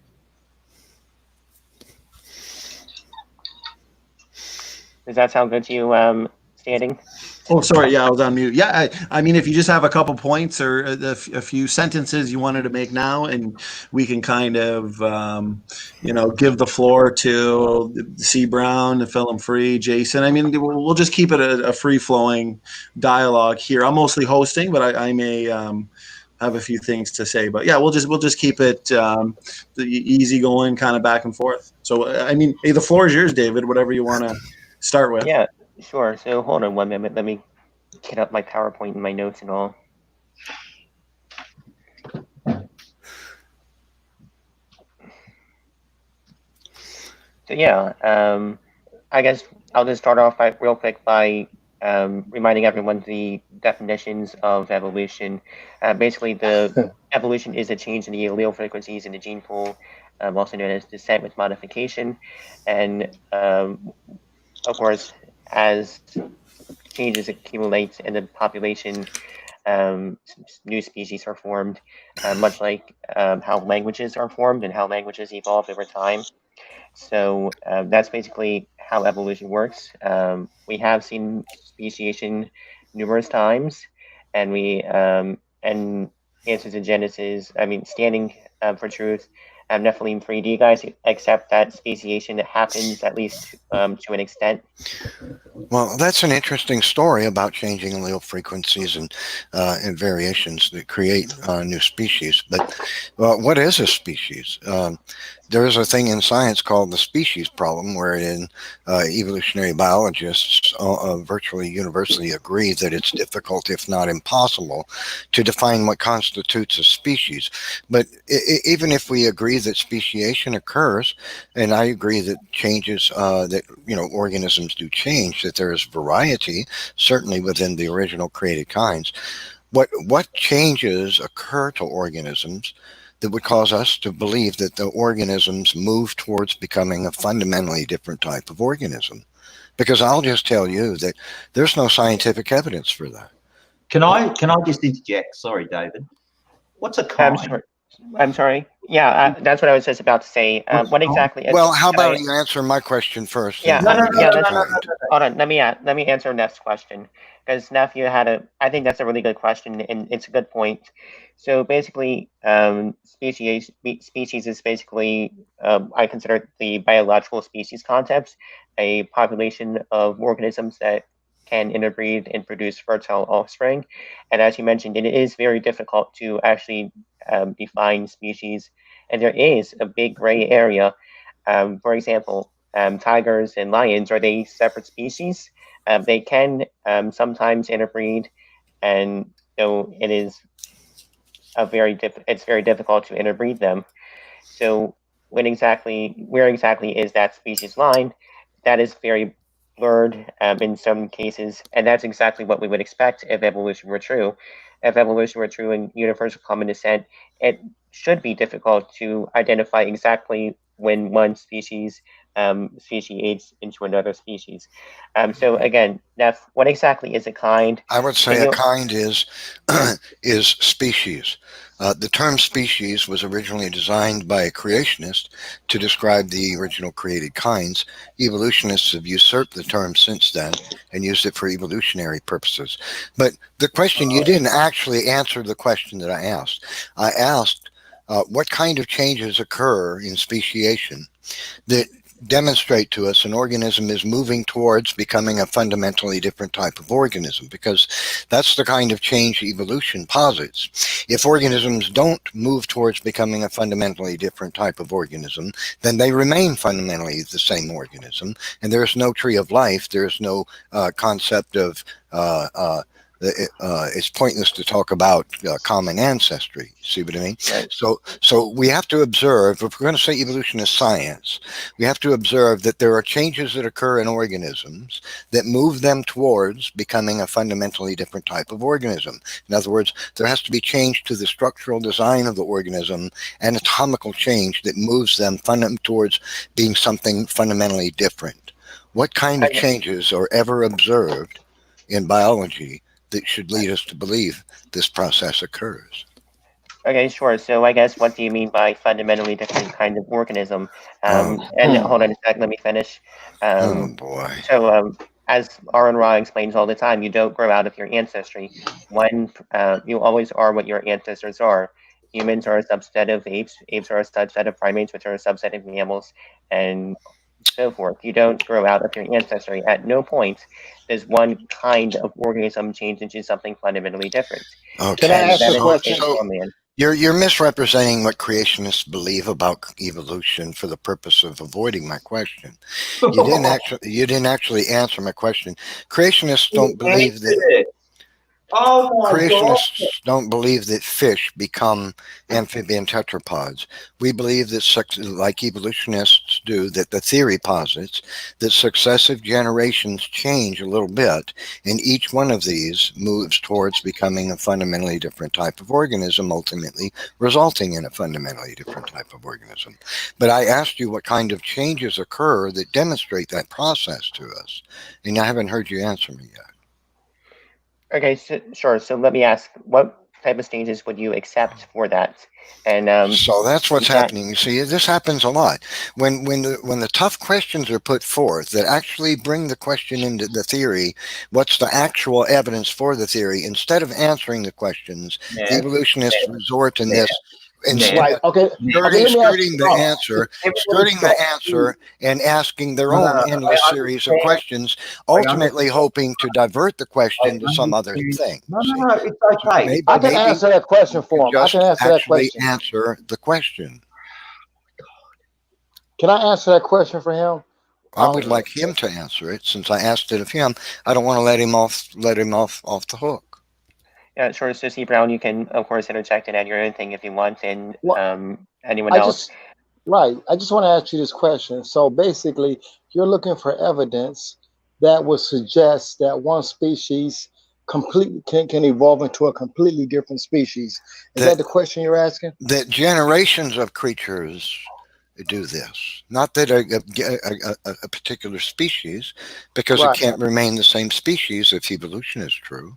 Well, let me ask you a question. What environmental pressures you would expect that would evolve a chimp into a human? What do you think was the underlying selective pressures that made this evolution occur? So this is what always happens. Instead of getting an answer to the question, because it's hard, you actually have to have evidence for evolution if you're going to do this. Instead of getting an answer to the question, we get more questions. I would just prefer that since David said that changes to allele frequency result in variations that produce fundamentally different type of organisms. I know he didn't use that term, but that's what he's alluding. Then what is the evidence for it? I just want the evidence for the claim. No. So you didn't come here to debate evolution with evidence. You just came here to tell us a storyline and expect us to swallow it, right? Are you familiar with the Socratic method? I just want an answer to my question. We can get there. Well, get me that first, and then go on with other stuff. No. No? Okay. Well, you and I are done talking until David Neff answers my question. Can you stop talking? Let him hang himself. Nephilim, let him hang himself. Go ahead, hang yourself.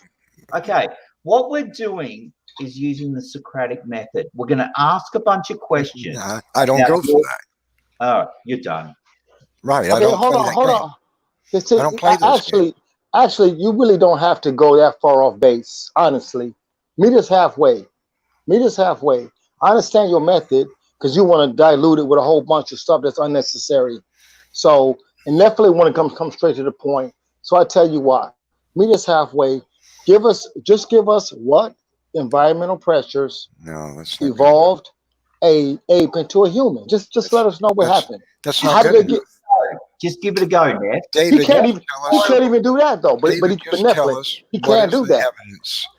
What is the evidence that this process occurs? We are about to explore that if you explore it with us. I'm asking David. He made the claim. Please let David answer. Sure. So if I may, can I actually share my PowerPoint and share my screen? Sure. I couldn't care less so long as you answer my question. Thank you, David. Sure.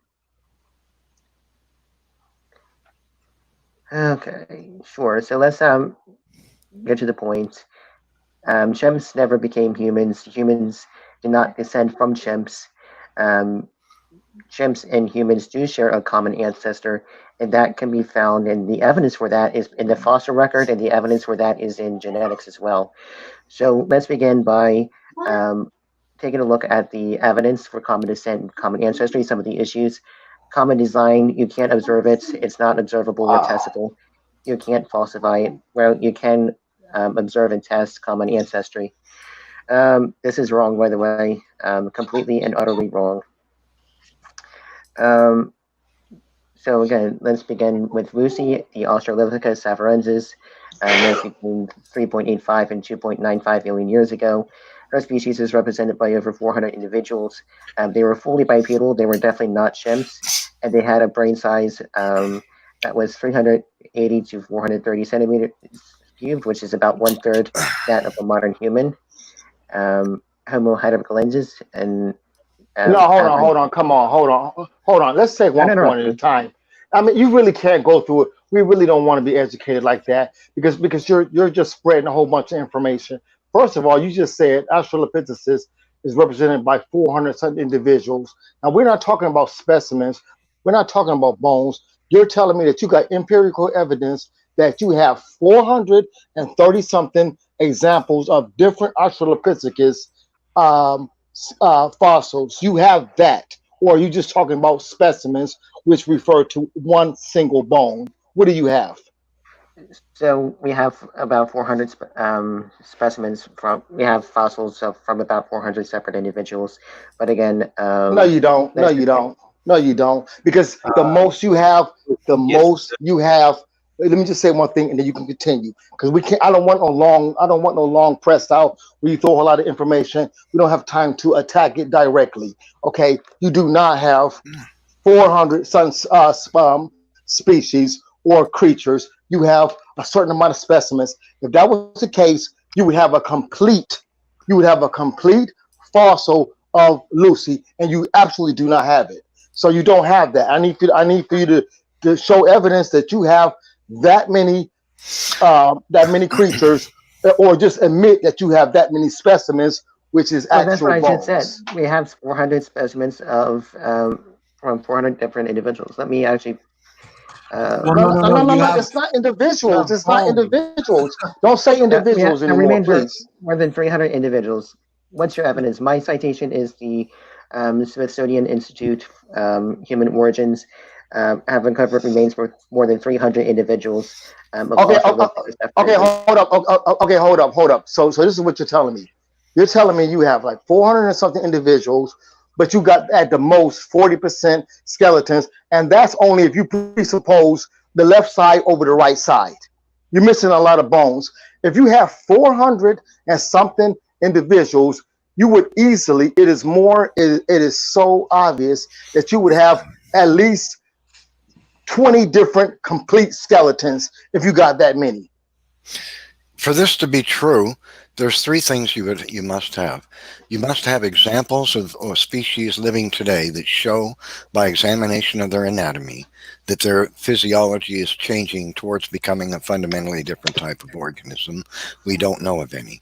You must also have fossil evidence that the organisms transition into fundamentally different types of organisms. We don't have any.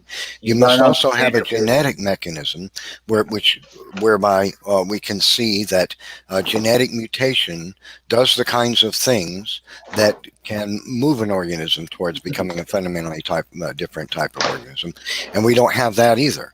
So what we have instead is Lucy, which was not bipedal and is not transitional. Lucy had iliac blades of its pelvis that flared sideways, not forward. That means it was not bipedal. It has a highly pronounced brow ridge, which is typical of an ape. It has an elongated temporal bone or zygomatic process. That's typically ape. It has a pronounced muzzle or maximilia. That's also typically ape. It was chinless. The absence of the mental protuberance. That's also distinctly ape. It had eye sockets and shape is specifically ape. The foramen magnum is towards the rear of the skull, not dead center. It has a distinctly ape brain case. The frontal and pineal bones are distinctly ape. Has an adjuncted great toe. That's a distinctly ape feature. Has a distinctly ape ear canal.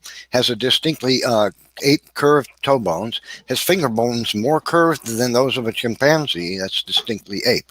Has distinctly ape teeth, which are longer than wide, whereas humans are wider than long. I mean, the opposite of what I just said. Has distinctly ape wrist bones. Distinctly chimpanzee metacarpals. Distinctly metacarpals, distinctly arboreal humus, almost done, distinctly arboreal attachment to the shoulder and back muscles, and wrist bones that lock for knuckle walking. Those are the features of an ape, not a transition to humans. So I'm sorry, Lucy doesn't qualify. So if we lined up, let's do this.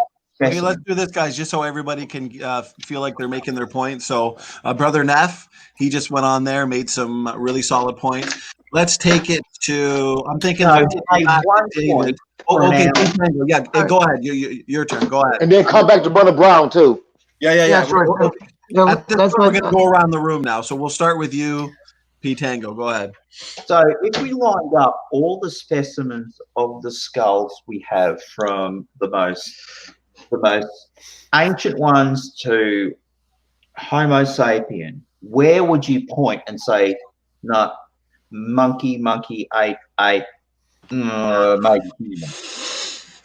Okay, well, P. Tango, at this point, since we're going to be going around the room, you're going to have to make that a rhetorical question because we're now. Are you yielding your time? We're going to move on to the next person.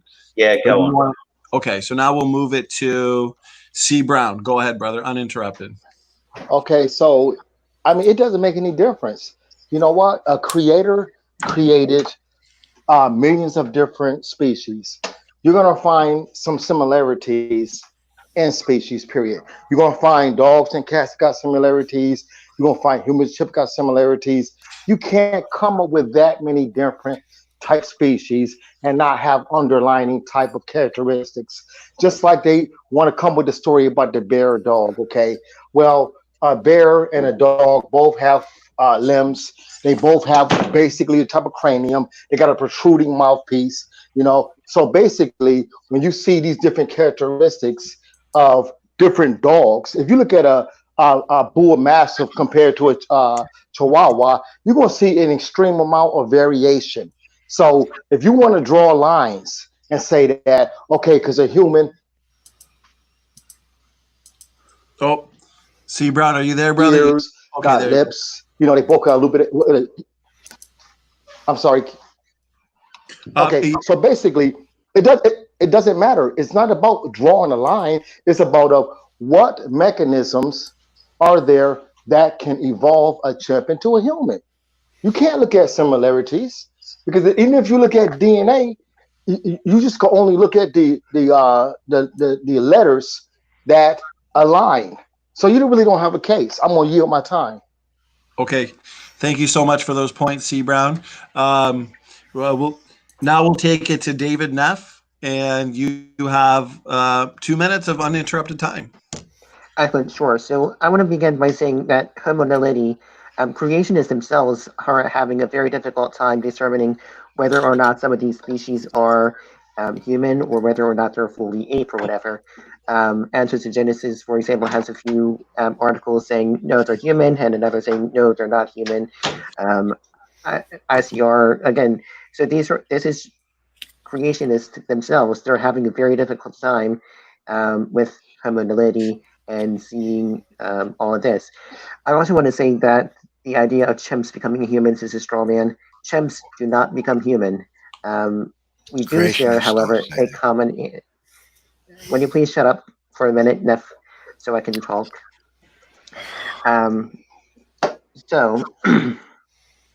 So again, chimps do not become human. We do have a common ancestor with them, and that can be traced genetically. The same genetic test that we're able to determine who my father could be, and again, we have solid genetic evidence for this, that humans and Neanderthals diverged about 800,000 years ago. Humans and chimps last shared a common ancestor about 7 million years ago, and so forth. So again, that is evidence that we can see in the genetic record as well. And you were talking about the differences, Neff, with the Lucy, and you're right. Lucy did not have a chin, and neither did the Neanderthals. And I'm sure you would say, I don't know if you say that Neanderthals are human or not, but most creationists seem to say that Neanderthals are fully human. So again, Neanderthals don't have a shin. So again, I guess you can see the problem there. So with that, I yield the rest of my time. Okay, thank you, David. I'm going to go next real quick, and then we'll go to Brother Neff. So the Neanderthals, a lot of these hominins, it's more appropriate to say weaker chins, and this is what you can see in adaptation via the environment. Creationists are not having problems with Homo naledi. They're not having problems with Homo floresiensis, erectus, Neanderthal, heidelbergensis, none of these hominins, because the data now suggests that those so-called pre-humans were not actually pre-human or less than human. They were just members of our own species, 100% human, made in the image of God, who were undergoing accelerated genetic degeneration due to severe and extended inbreed. And we can see this from the secular literature itself. There's paper upon paper that talks about insular dwarfism on remote islands with Homo floresiensis, which explains all of these so-called primitive features, including Naledi. So Naledi is clearly human. When it comes to the Australopithecines, as Brother Neff was pointing out, the Australopithecines share most of their features with living apes today. They're about 3 or 4 feet tall, and the reconstructions on those very, very fragmentary bones, like for example, Lucy was originally found in hundreds of pieces, and they literally had to glue back together all of these pieces in a way that fits evolutionist basic assumptions. And there's tons of papers, even coming from the paleo experts themselves, suggesting the coexistence of the Australopithecines and man. For example, famous paleoanthropologist Richard Leakey, he said, "I see no reason that bands of Homo would not have killed and eaten robust Australopithecines when they could, just as they killed and ate antelopes and other prey animals." Described by the Leakeys themselves, they've discovered with the Australopithecines, anatomically modern humans, supposedly 3 to 4 million years ago, human limb bones, human jaw bones, human hands, human footprints, human foot bones, the footprints, for example, the Laetoli footprints, and the footprints in Crete. And this is all supposedly alongside the Australopithecines. And then one last point with P. Tango, we can easily differentiate with what's human and what is ape. For example, Neanderthals, Naledi, erectus, heidelbergensis, Homo floresiensis, clearly human. A lot of them the result of genetic degeneration and inbreeding. Ardipithecus, clearly an ape. And the Australopithecines like Afarensis, Africanus, Animensis, all ape. And then you've got your mixture, your ghost taxons like Australopithecus sediba and Homo habilis, which are just a mix of human bones and ape bones. And creationists aren't making this up. The paleo experts themselves are agreeing that a lot of these, even some of the Australopithecines, are a mix of human and ape bones. So easily demolish human evolution. And one last point on the genetics. The genetic data does not support human evolution. It actually supports special creation of 2 common ancestors, Adam and Eve. So I yield my time. And actually, if you want, we can jump to P. Tango and then Neff just to make sure we're going evolutionist, creationist, evolutionist, creationist. So go ahead, P Tango. So, like basically, you said it's a mixture of bones, and we're concentrating on skulls at the moment. We're just looking at skulls. It's their backbone, it's their pelvis, it's the way their knees point. All these things point to a group of organisms that just started walking upright and gain new skills. Are you yielding your time, P Tango, or did you have anything else to say? No, go for it. Okay, Brother Neff, your turn. Take your time, brother, uninterrupted. Okay, so Neanderthal, as far as genetics can tell us from the bits of DNA they've retrieved from bones, is purely human. So to allude to say, well, humans bred with Neanderthal is a statement assuming that Neanderthal was less human than we are.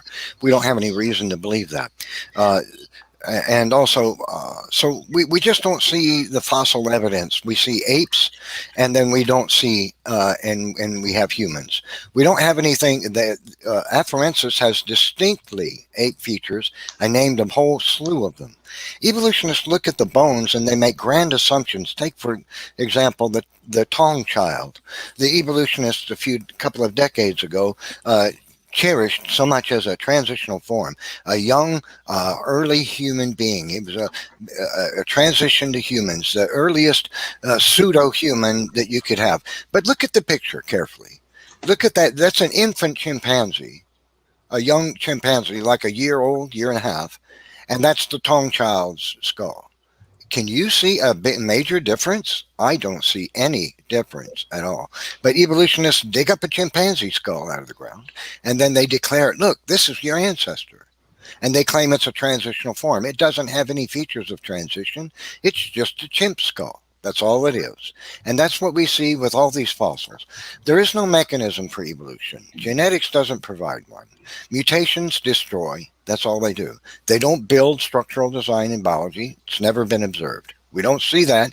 There's no known mechanism for evolution, and there's no observable species living on today that are transitional. If there were, and the last point, if evolution had been true, then let me just say this boldly and clearly: evolution cannot be true. Because DNA is a four-dimensional package of overlapping and nested, highly compressed information that reads forward and back. Excuse me. Forward. P Tango, don't worry. P Tango, you'll get your chance. Don't worry. It reads forward and backward. It is strand hopping. It is highly compressed, and it possesses algorithmic processes which require intentionality and forward thinking, and it's more has linguistics properties of phonetics, semantics, punctuation, syntax, grammar, and semiotics. The grammar of human DNA is more complex than that of any spoken human language, and its grammar, its linguistics properties are more complex than Zipf's law of linguistics, which is a mathematical equation that requires intelligence. So, because we know DNA is a product of intelligence because of its properties, which cannot be produced by non-intelligence, evolution cannot be true. Can I have 20 seconds? Yes, P Tango, because you did yield some of your time in your previous rebuttal. Go ahead. So just to answer this Fish Gallop, basically Neff is looking at skulls. He only looks at skulls. What does this Tong child's pelvis look like? What does his spine look like, and all that sort of stuff? And can we refrain from changing the subject from the morphology of skulls and bones to DNA? That's well, the only reason we ended up bringing up some arguments against DNA was because David brought up the claim that DNA proves human evolution. So just in order to address everything, but P Tango, I don't want to interrupt you. So is there any other final words you want to say? Okay, yeah, let me get my turn. Well, not only that, I asked for the evidence for evolution. I didn't ask for the bones of evolution. So anything goes. What are you saying? Are you serious? Okay, guys, let's move. Let me address. Okay, real quick. Actually, what we'll do is we'll move to C. Brown and then And then David, you get after C Brown. David, you go as much time as you need as well. So C Brown, it's all yours, brother. So I want to address David's assertion about Sadiba. Okay, first of all, it's not the creationist that's debunking the human evolution. It's the evolutionist himself. Like an example, Yorok and Ella Bean of the Tel Aviv University, they looked at Sadiba. First of all, a little background history. Lee Berger, straight out fraud. Okay, so when we look at the two different skeletons, the HM1 and the HM2. The HM1 belonged to a man, belonged to the adolescent male. They basically said that it was strikingly similar to that of Turkana Boy, which is clearly human. Okay, so Turkana Boy, the HM1 to be very, very similar to a human male, okay, which is Turkana Boy. And then the HM2 was very similar to that of Australopithecines. So basically, you have two different skeletons, one belonging straight to a human, then the other one of the same species, but the female looking like an Australopithecus. Okay, so what did that tell you? That's tell you that basically you're finding bones, okay, and you're just allocating bones to certain species when they don't even belong. That's the whole premise of evolution. Saying this bone belonged to this person and it absolutely did not. So, like I said, it's not us, it's them saying that. You know, Sadiba is a mixed bone bag, not mosaic, like it's leaning toward this, but completely different. The last point I want to make is this here. Every single case where we can look at if it's a human or if it's an ape, it's because we have enough skeletal records, enough of the skeleton that can provide evidence if it's a human or ape. It's the transitions, the ones that they put the artistic licensing on, that you only have 20%, 30% crushed hips, crushed skulls that you're reconstructing and you're saying, oh, this is a transition. Why is that, David? Why is the transitions the ones that's crushed and scattered? But the ones that we know is human, the ones we know is Australopithecus, are the ones with the high number of skeletal remains. Answer that question. Okay, thanks so much. Thank you, brother C. Brown. Lots of great points. Good job, everybody. David Neff, on to you. However much time you need, go ahead. Oh, it's David's turn, ain't it? Yeah, go ahead, David. All right, yeah, sure. So there's a lot to talk about. I'm first going to go back to Homo naledi because there's. No, dude. That's the point, man. Okay, I'm shut sorry. up for just 1 minute, please. It's my turn to talk. Thank you very much. Okay, go ahead. Okay. We're going back and forth between a whole bunch of different things. All right, go ahead. Shut up for just 1 minute, please. All right. Okay, go ahead, David. Sure. So yeah, this is one of the problems of going a million different topics an hour and jumping back between different topics. I want to kind of continue the discussion on Homo naledi. Here's two papers actually in the Answers Research Journal. Homo naledi, probably not part of the human holobaromen based on barometric reanalysis, including postcranial evidence. Quotes, with postcranial data on morphological characteristics of Homo naledi available, a more precise barometrological analysis and clarification is possible for this species. Opinions among creationists as well as evolutionists are divided as to whether H. naledi is a new species, basal to the group Homo, or whether it could be an already discovered member of the genus Homo, or even a species of ape or an Australopithecine. With the inclusion of 37 postcranial morphological characteristics, this work attempts to reassess the barometric classification of H. naledi. It is important that knowledge of morphology balances statistical consideration in order to provide a more holistic classification of species within a holobaromen. According to the result, no significant continuity exists between H. naledi and Homo sapiens and Homo neanderthalensis. However, a moderately positive correlation exists between Homo naledi and Australopithecus subtipa. Compared to the previous barometric analysis, H. naledi has shifted away from the Homo baromen towards an A. sediba. although final results still remain tentative. Furthermore, characteristics of the hand, upper limb, and feet show that these two species were similarly adapted to arboreal locomotion as well as a form of terrestrial bipedalism. Also, a partial variant of the BDIST software was devised to allow a weighing of morphological characteristics, end quote. And then further evidence that hominidity is not a member of the Homo holobaramon based on the measurements of vertebrae and ribs. Quote, a recent debate within creationist circles has reached a new point about the barometric statues of hominidity, a new primate species discovered in South Africa. Initial studies based on craniodental characteristics suggested that H. naledi is probably a member of the human holobaramon. However, subsequent analysis of the postcranium have cast this original statement into doubt. Analysis of the thorax, upper limbs, eyes, and foot of the hominidity suggests that this species shows continuity with Australopithecus and discontinuity with the human holobaramon. The present study analyzes 5 characteristics of the atlas and axis, as well as 22 characteristics of the Antipolymate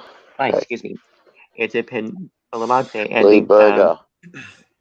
Lee Berger discovered that, right? Jason, Hey. Yeah, we're just doing uninterrupted time right now, Jason. But Jason, we're going to get you in on it too now that you're back, brother. Okay, keep going, David. All right, sure. So the present study analyzes 5 characteristics of the atlas and axis, as well as 22 characteristics of the Antipolymate and the Penulomate thorax vertebrae. The result shows statistically significant continuity between the 2 members of the human holobaramon, as well as continuity between the hominidity and 3 Australopithecus species, as well as Paranorthropus robustus. Analysis of the 22 characteristics with weight reinforces already existing barometric relationships. More importantly, statistically significant discontinuity is shown to exist between members of the human holobaramon and the Australopithecine baramon. Fresh evolutionary dates assigned to H. naledi of 236,000 to 335,000 years, which are 3 times younger than so. This study provides further evidence that hominidity is indeed not a member of the human holobaramon, but rather related to the Australopithecus. So again, these are creationist papers themselves. And C. Brown, I'm not reading a script. I'm literally reading the journals themselves. Okay, are you good, David? Yeah. Okay, so I'm going to make just make sure that you can see my slides now here too. So as Brother C. Brown was saying, this is everything everything David just said has been challenged, has been refuted essentially. For example, Sadiba, it's not us. It's my turn. I'm not sure who just talked there, but so what Brother C. Brown said is not creationists making it up. You can see a recent paper and the associated article regarding Australopithecus sediba. Human missing link fossils may be jumble of species. The associated article says, one of our closest long lost relatives may never have existed. The fossils of Australopithecus sediba, which promise to rewrite the story of human evolution, may actually be the remains of 2 species jumbled together. So, for example, a lot of these Sediba, habilis, some of the Australopithecine, like Lucy, there's always mixed bones of multiple species that the paleo experts themselves agree with, because these are all being found in bone beds where oftentimes there's over 90 different species in there. For 40 years, there was a baboon bone that was associated with the Lucy, the Australopithecus, and they just recently discovered, oops, baboon bone, time to take that out. Yet it took them 40 years to realize it. Here, an abundance of developmental anomalies and abnormalities in the Pleistocene people. This is a really recent paper, 2018. Eric Trinkos has given corroborating evidence for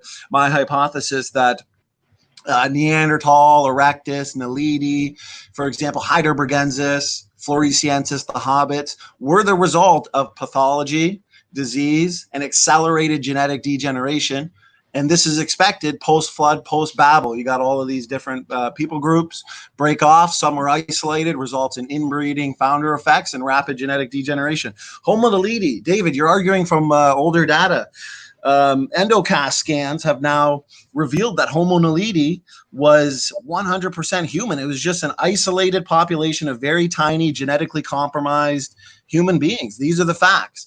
The features that are so-called primitive in these hominins, oftentimes they're found in modern humans, like pygmies, for example, and the skull shape, often times found in modern humans. But the so-called primitive features are the result of pathology and disease. And this is even concluded, corroborating evidence from Eric Trinkos himself, who's a paleo expert. 75 documented anomalies or abnormalities from 66 individuals. He concludes the probability of finding this density of rare developmental abnormalities in recent human samples of comparable size is again vanishingly small. You can even see in the Neanderthals that the paleo experts themselves are concluding that they were highly inbred. They suffered from high genetic load, 40% less fit than human beings, all due to inbreeding post-Babel. Now, of course, the evolutionists themselves are not making that conclusion because they can't read in between the lines, but they're admitting that this amount of pathology in the fossil record, the human fossil record,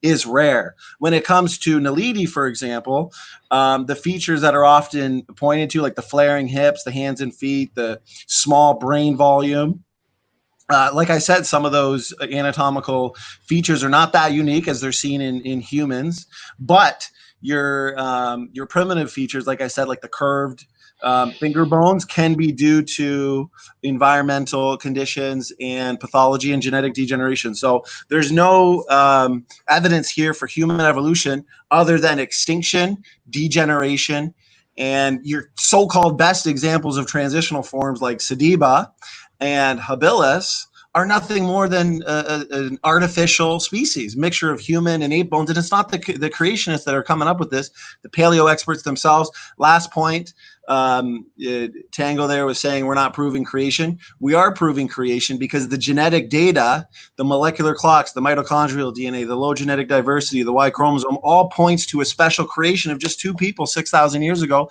Adam and Eve. The Y chromosome between the human and the chimp, whoever goes next, I'd like an answer to this. The human Y chromosome is essentially immune to recombination, and yet, I think I got the paper here, the human Y chromosome between the chimp and the human is less than 70% dissimilar. Why is that the case?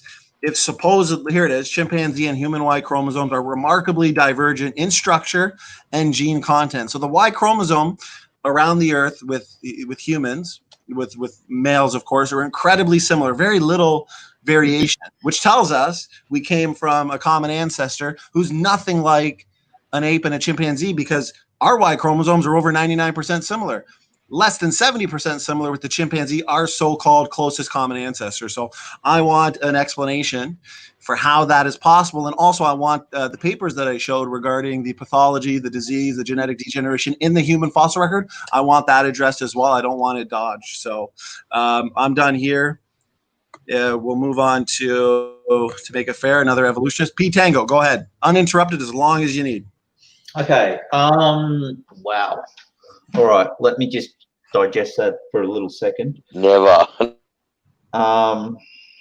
Okay. So you think the dilutionist species and the amazing just variance we have today happen in 6,000 years. Is that true? Yes. You're supposed to talk. We're not supposed to interrupt you for 6 minutes. Tango, you can do rhetorical questions if you want, but this is your time to hopefully answer some of the questions. Because if you notice, I asked questions, but I didn't stop for you to answer during my time. I just asked them, and then hopefully you guys will address it. If not, then the audience should see if you're dodging. You can also ask questions, and if we don't answer them, then the audience will see that we're dodging. So just take your uninterrupted time, say what you got to say, ask us whatever questions you want, and then we'll answer them when it's our Roger the tax data. Question, it won't be rhetorical. I'm happy for an answer. So what processes led to all this diversity happening just over 6,000 years? And that's not rhetorical. Answer the question.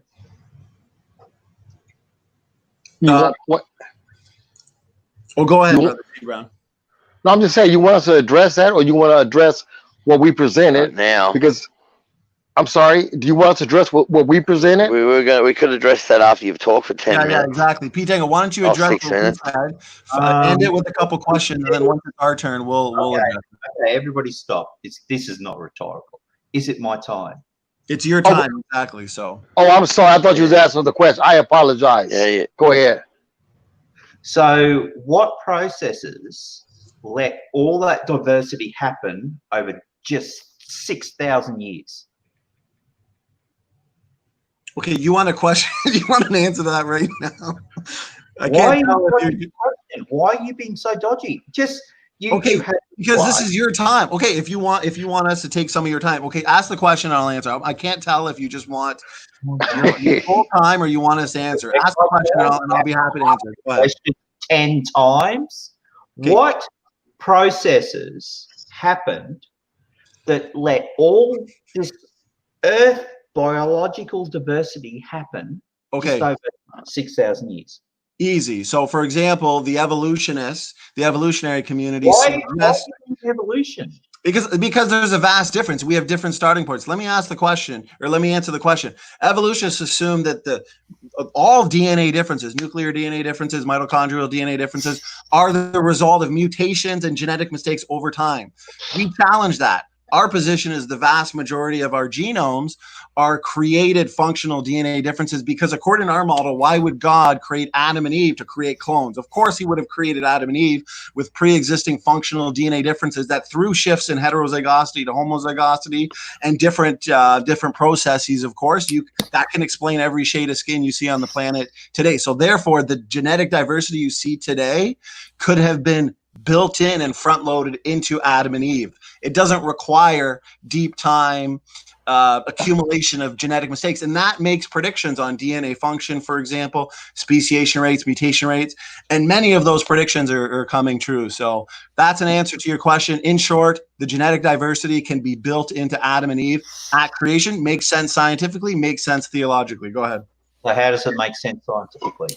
And Well, because I just said, because it leads to testable predictions on DNA function. If the vast majority of these DNA differences really were created by God, they were front-loaded, we should predict that they would be functional. The DNA elements like the ERVs, the retrotransposons, the pseudogenes, those should be functional as well. And that's exactly what we find. But evolutionists say that over 80% of our genome is junk because it's based on genetic mistakes over time. So here's two. I don't care. I care what you say. So what processes happened that made all that diversity possible? I just told you that genetic diversity was built into Adam and Eve in the original. What do you mean processes? Once you have the genetic diversity, all you need for adaptation and change is the same mechanisms we see today, natural selection acting upon random variation. But that random variation that evolutionists say is all due to mutations, we're saying most of it is actually due to initial design, and predictions flow from that, and we see those predictions are coming true. So the same process that you guys would look to. So if for something to actually change so dramatically over 6,000 years, what sort of mutation rate would need to happen? Good question. It's not mutation. Oh, go ahead. It's not based. It's front loaded. It's front loaded. Stop. Epigenetic. Mutation. What is it?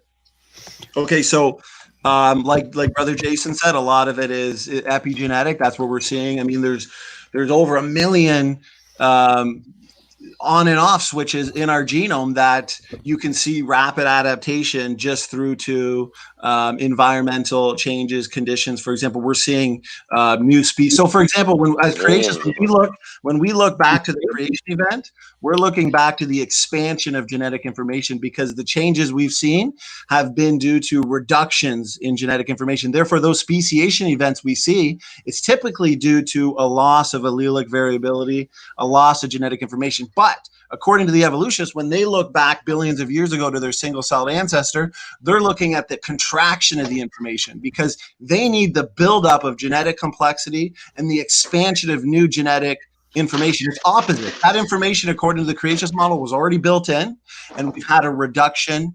We've had the reshuffling, for example, through recombination gene conversion to produce all the variety quickly. If those DNA differences are built in at creation, new varieties can occur quickly. So it can just happen. Like everything we see now through plants, animals, bacteria, the whole gamut of biological life happened over 6,000. How did a single cell get all that biodiversity on Earth? How did it do that? Why is we talking? Okay, so to answer your question quickly, as I was saying in a nutshell, if we have these, so I'm saying created DNA differences front-loaded. In technical terms, they're created heterozygous, okay? That means an almost limitless variety of combinations of chromosomes. I'm not sure, I'm hearing, is that you? Who's the background information coming from? Why are you saying created? Not for me, I've got mine muted. So if we have these heterozygous ancestors, like our position would state, that means a pretty well a limitless variety of combinations of chromosomes, genes, and traits are possible. Just even in 1 or 2 generations, shuffle up those DNA differences through recombination, gene conversion, boom, you got new varieties of combinations of traits quickly, since they're already built in, as I said. The point is, this leads to testable predictions, mutation rates on mitochondrial DNA, and the mitochondrial DNA takes us back just 6,000 years. So I'm not really sure. I can screen share I got tons of slides on the number of species we see. I'd like to screen share something when you get around. Wait a second. So what you're saying is all the diversity on Earth in every biological system happened over 6,000 years. Well, you know, I'm going to play a different method here just because I don't want to just reiterate everything I said. Can you just reiterate the position that I laid out regarding front-loaded genetic diversity? And I think you'll answer your own question. Go ahead. Are you saying that mutations and gene happen really, really quickly? No. Okay. I'll start off by asking this. How do evolutionists explain? No, hang on. Real quick. It's a simple question. How do evolutionists explain the origin of genetic diversity?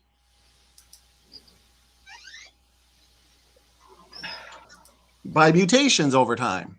All those DNA differences that we see in all laws of life, mutations, genetic mistakes over time. That's why they say speciation events should take a long time. You got to build up those genetic mistakes. But we're suggesting that those DNA differences are not all the result of mutation over time, because Adam and Eve would have been created heterozygous. Those DNA differences would have been built in and front-loaded. So all that genetic diversity that you're looking at, that you are assuming takes millions of years to generate, that's assuming they're all the result of mutations over time, when we're suggesting otherwise. So you know, you got to understand the creation model in order to argue against it. Go ahead.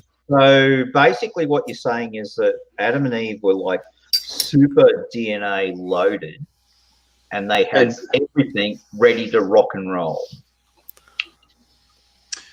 Well, it's not even that. So, for example, the DNA differences that we see today, any 2 people, it's only a few million DNA differences that are actually different. There's only about a few million. So if you actually take all of the SNV, I agree with that. I totally agree with that.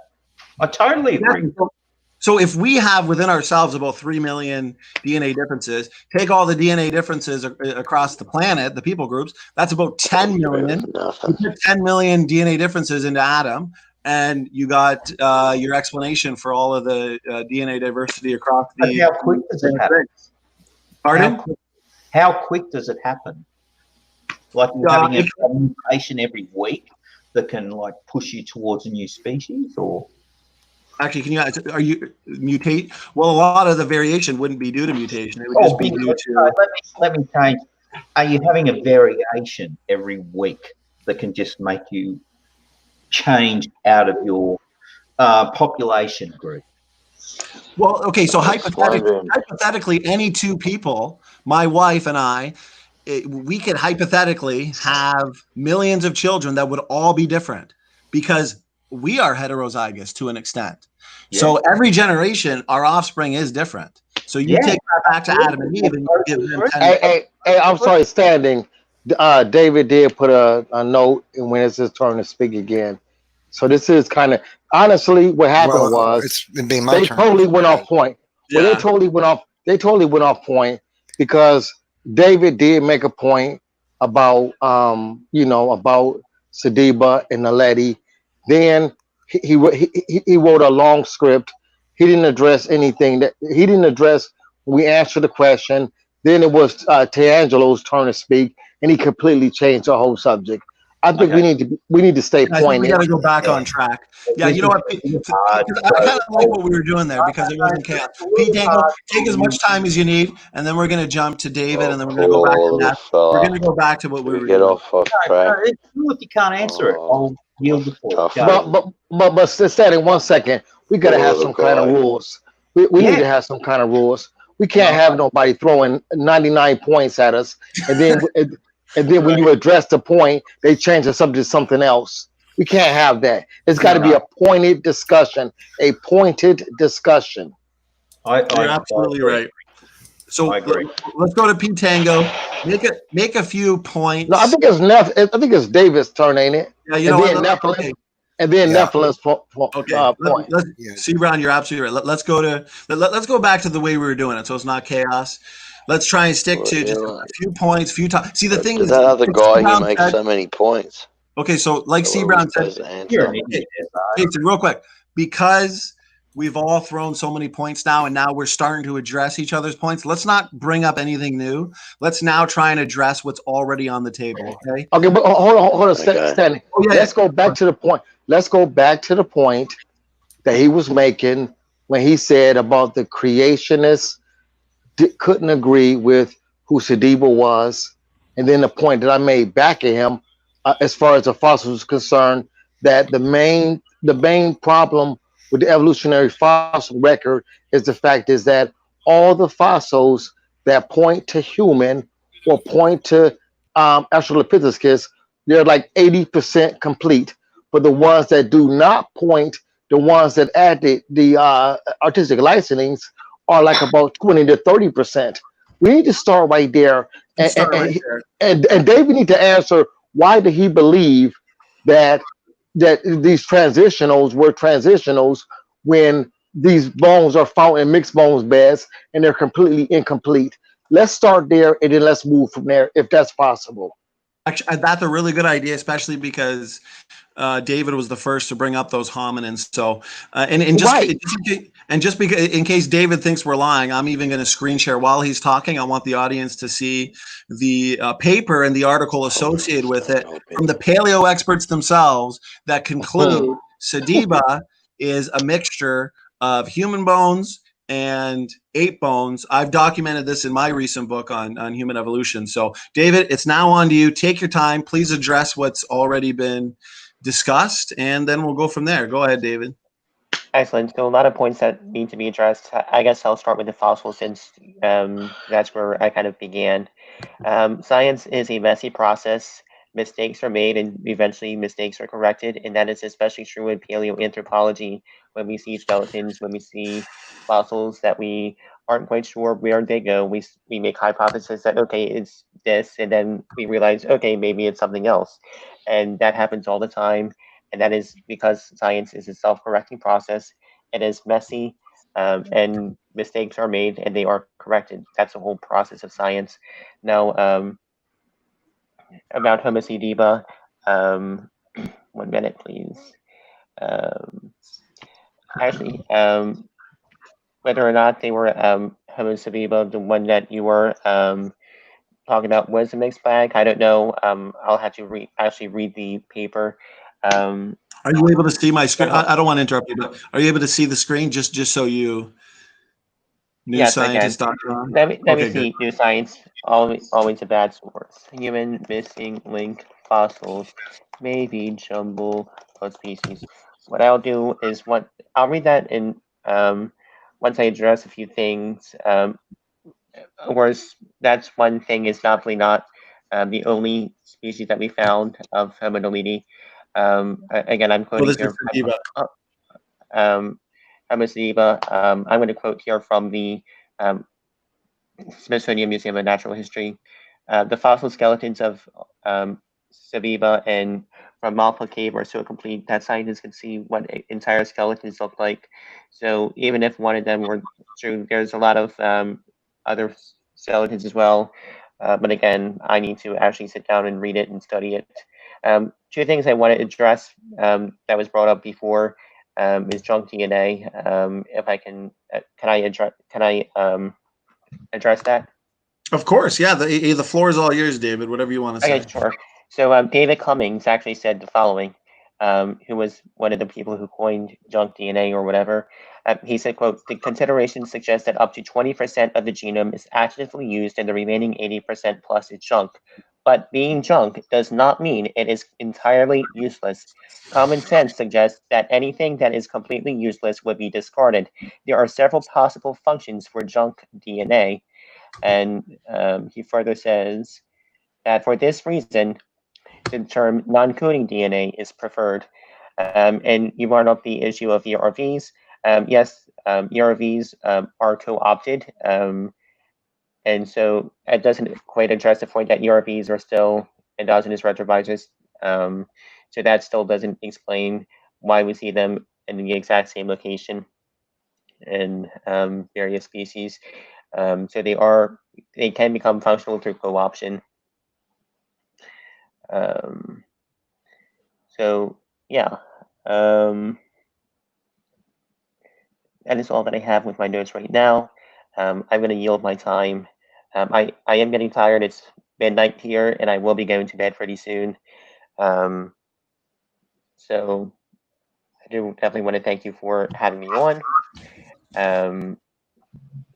And David, I know it got a little chaotic there, and we appreciate your respectful approach and coming on. Therefore, if there are any last points you want to make, though, before you leave, feel free right now. We're not going to interrupt. Sure. So yeah, as I said, science is always a messy process. Science is all about self-correction. Science is all about saying, okay, here's what we think might happen, and realize, okay, it's not really this, it's maybe something else. This is the beauty of science. This is why I love science. It's that desire to grow in our understanding. And just, even if I say, okay, Australopithecus sabina maybe not it, even if I were to say that, which of course I need to actually sit down and read everything first. And if you want, can you actually email me a link to the stuff that you cited? That way I can actually sit down and read the actual peer-reviewed papers. That will be fantastic. That way, maybe next week I can come on and we can actually discuss your papers and your point and your stuff point by point.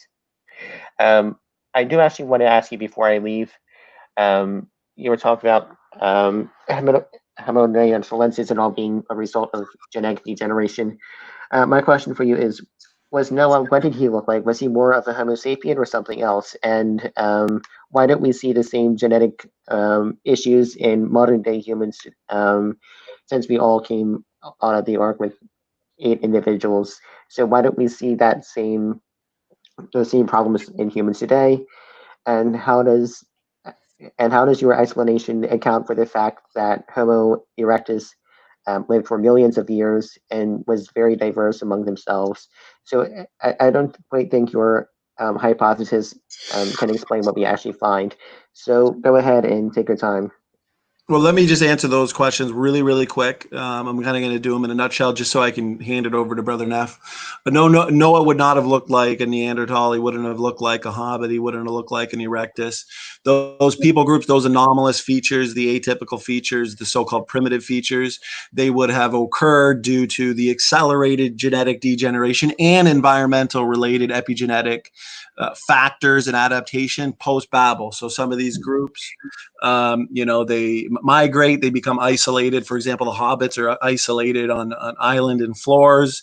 Naledi, those bones were found in isolation as well. Neanderthals are oftentimes found in small tribes. So those anomalous features, atypical features that evolutionists typically point to, right? Because when they go looking for that next missing link, they want to find the most atypical feature they can to say, hey, boom, here we go. This is the next transitional from ape to human. So those all would have occurred after the fact. See, the evolutionists, they'll assume that Homo erectus has evolved over time into Homo sapiens. There's 2 out of Africa scenarios. Erectus leaves Africa, evolves independently into all your other hominins, and then Erectus evolves also in Africa into modern Homo sapiens, and then they migrate, the out of Africa scenario. The biblical model is the out of Middle East scenario, where modern Homo sapiens, which is what Noah would have been, and the 8 individuals off the ark, they would have the subgroups that would have migrated. Those would have been the ones that, I guess you can say, devolved, but they're still 100% human. You know, genetic degeneration is not fun, but it's a fact of life. So they would have devolved from modern Homo sapiens. They would have been the first to go extinct. Therefore, they would be the first to be found in the bone beds and assumed by evolutionists to have evolved first. But the data, even from the paleo experts, is that they've all intermingled, interbred anyways, all these hominins, even they'll agree they lived at the same time. What you said about Erectus, that assumes he actually lived for millions of years. And yeah, there was great variation in Erectus. The paleo experts would even say that Homo floresiensis, the hobbit, is a even more degenerated variation of Erectus. So it all fits perfectly with our model, but we don't assume that the greater amount of DNA differences are the result of mutation. So we wouldn't have that inbreeding problem. We would have it with those subgroups because they became isolated. Those mistakes come to the forefront. The mutation rates are faster. So yeah, that makes sense. But the modern Homo sapiens, they're mostly built of pre-existing functional DNA differences. So that's everything in a nutshell. Okay, sure. So regarding the millions of years, I think you and I should have a separate debate on the age of the Earth and the age of the universe. I think that would be a fascinating debate to have. I agree, David. That would be fun. So what do you want to schedule? Let's make that our let's make that our next fun one. as lying on a bed of nails. So yeah, if you want to make that our next debate, send me an email and let's set up a time to do a debate on radiometric dating and the age of the universe, and I'll be bringing up like basically radiometric dating, starlight stuff, and all of that. So with that, we definitely should set that up. I'm heading out. Good night, everyone. Okay, good night, David. Thanks so much. I'm going to throw it over to Neff to take over. I'm going to sit back for a while. I'm getting kind of tired. So go ahead, Brother Neff. All right, thanks for screen sharing. You know, ERVs, oh my goodness, there's so much to be said about that. You know, how many times do we have to repeat to evolutionists that what are allegedly viral DNA sequences inserted into human DNA through a common ancestor has been discovered to have critical function in the in development of human organs specific to a human. I mean, it's not logical to believe that the information in the DNA of a virus could have the information necessary to regulate complex sets of genes to develop an organ of a human being, which is vastly more complex than the genome of a virus. I mean, it just doesn't make sense. It's like believing that the owner's manual. It's like believing that the owner's manual for a bubblegum machine is going to have the instructions for regulating the information to assemble an automobile. You got to be kidding me. Okay, so that's enough about that. But now I'll address this Homo sediba, Australopithecus sediba issue. Several years back, evolutionists hailed sediba, and they held it in very high regard as a transitional form to man. But there's all kinds of crazy problems with it. For example, what you see on the screen now is screen captures from a video I made about sediba several years back, about 7 or 8 years ago now. And one of these organisms you see on the screen is Australopithecus sediba, and the other is an orangutan. Which one is which? Well, the one on the right is an orangutan, and on the one on the left is sediba. So evolutionists they pull ape skulls from the ground and then declare them to be transitional forms. What's that pelvic line? That was a chimpanzee skull. That was a chimpanzee skull. This one is an orangutan skull, and there's Australopithecus sediba right next to it. What's that pelvic line? So let me finish my discussion, please. Well, I'll be happy to answer your questions when I'm through presenting this. So that's an example of evolutionists picking out ape bones out of the ground and then claiming that they show transition to humans. They don't do any such thing. So here's a chimpanzee skull in Australopithecus sediba. It has 8 teeth. They're nearly identical. Identical. Oh my God. Oh, listen, be quiet and allow somebody to talk, okay? You'll have your chance. Okay. All right. So now one of the things that makes He's already at his chance. What are you talking about? One of the things that that evolutionists use for assumptions when they dig up these skulls out of the ground and then point to them and say, look, this is very human-like. What you see on the screen now is 2 chimpanzees. One of them is about a year old, and the other one is like 15 years old.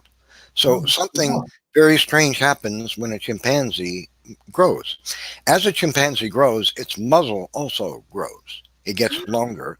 The older a chimpanzee is, the longer its muzzle is.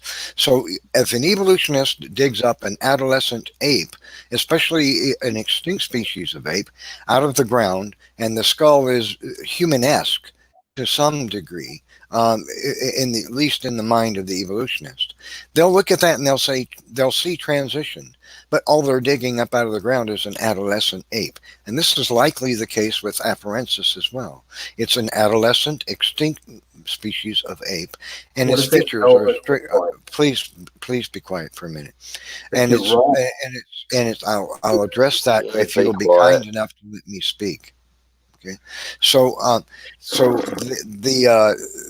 what they'll do is dig up ape species, especially extinct ones and young ones, and then they'll say, look how human this looks. This was a transitional to humans, but it was nothing but an adolescent ape.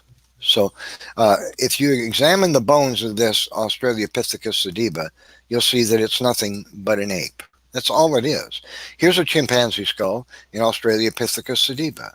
I mean, it doesn't have any human-esque features at all. It's strictly ape. Can you just be quiet for a minute? Thanks. We're back to the we're on this subject. If you'll just be quiet for a minute, I know this really hurts. But you just have to. You just have to. Look, I've been on the mic less than a minute of talking without you constantly talking. All right. Yeah, you didn't do that. Standing Up for Truth was on the mic for 5 or 6 minutes, and you weren't complaining. But now you just want to continuously talk. Why don't you just let me finish, and then you will talk about whatever you like. Okay, we'll talk about pelvises if you want. So this is strictly 8 features because that's all it is. Okay, so the organism doesn't show any features that are transitional. It's just an ape. That's all Sediba is. It's just an ape.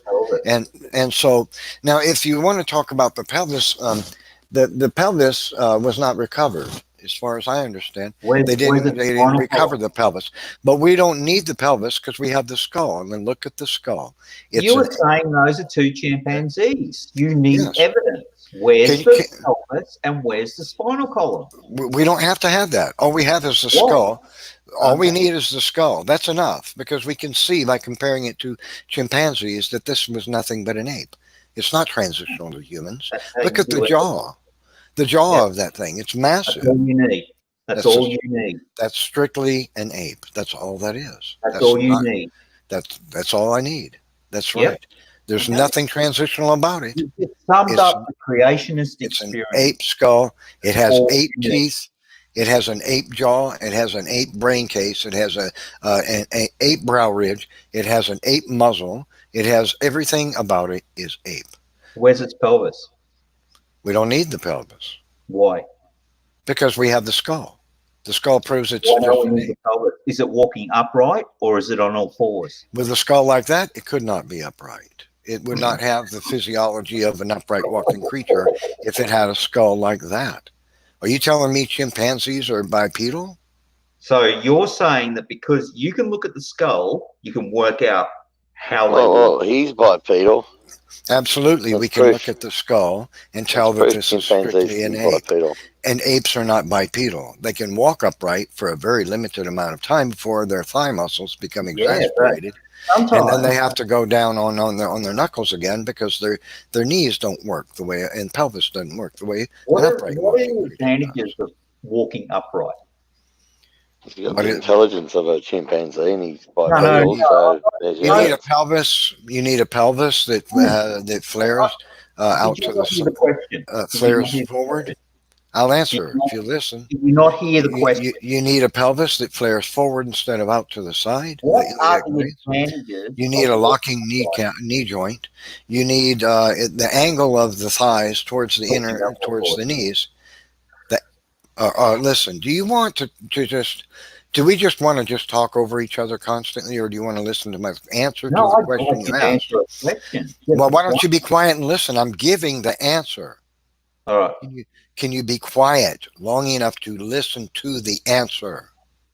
Sometimes your answers go for a long time, though. Well, every evolutionist says that about me when I get my third sentence out. And the common denominator is Why don't you just be quiet and listen to the answer? You know what brevity is?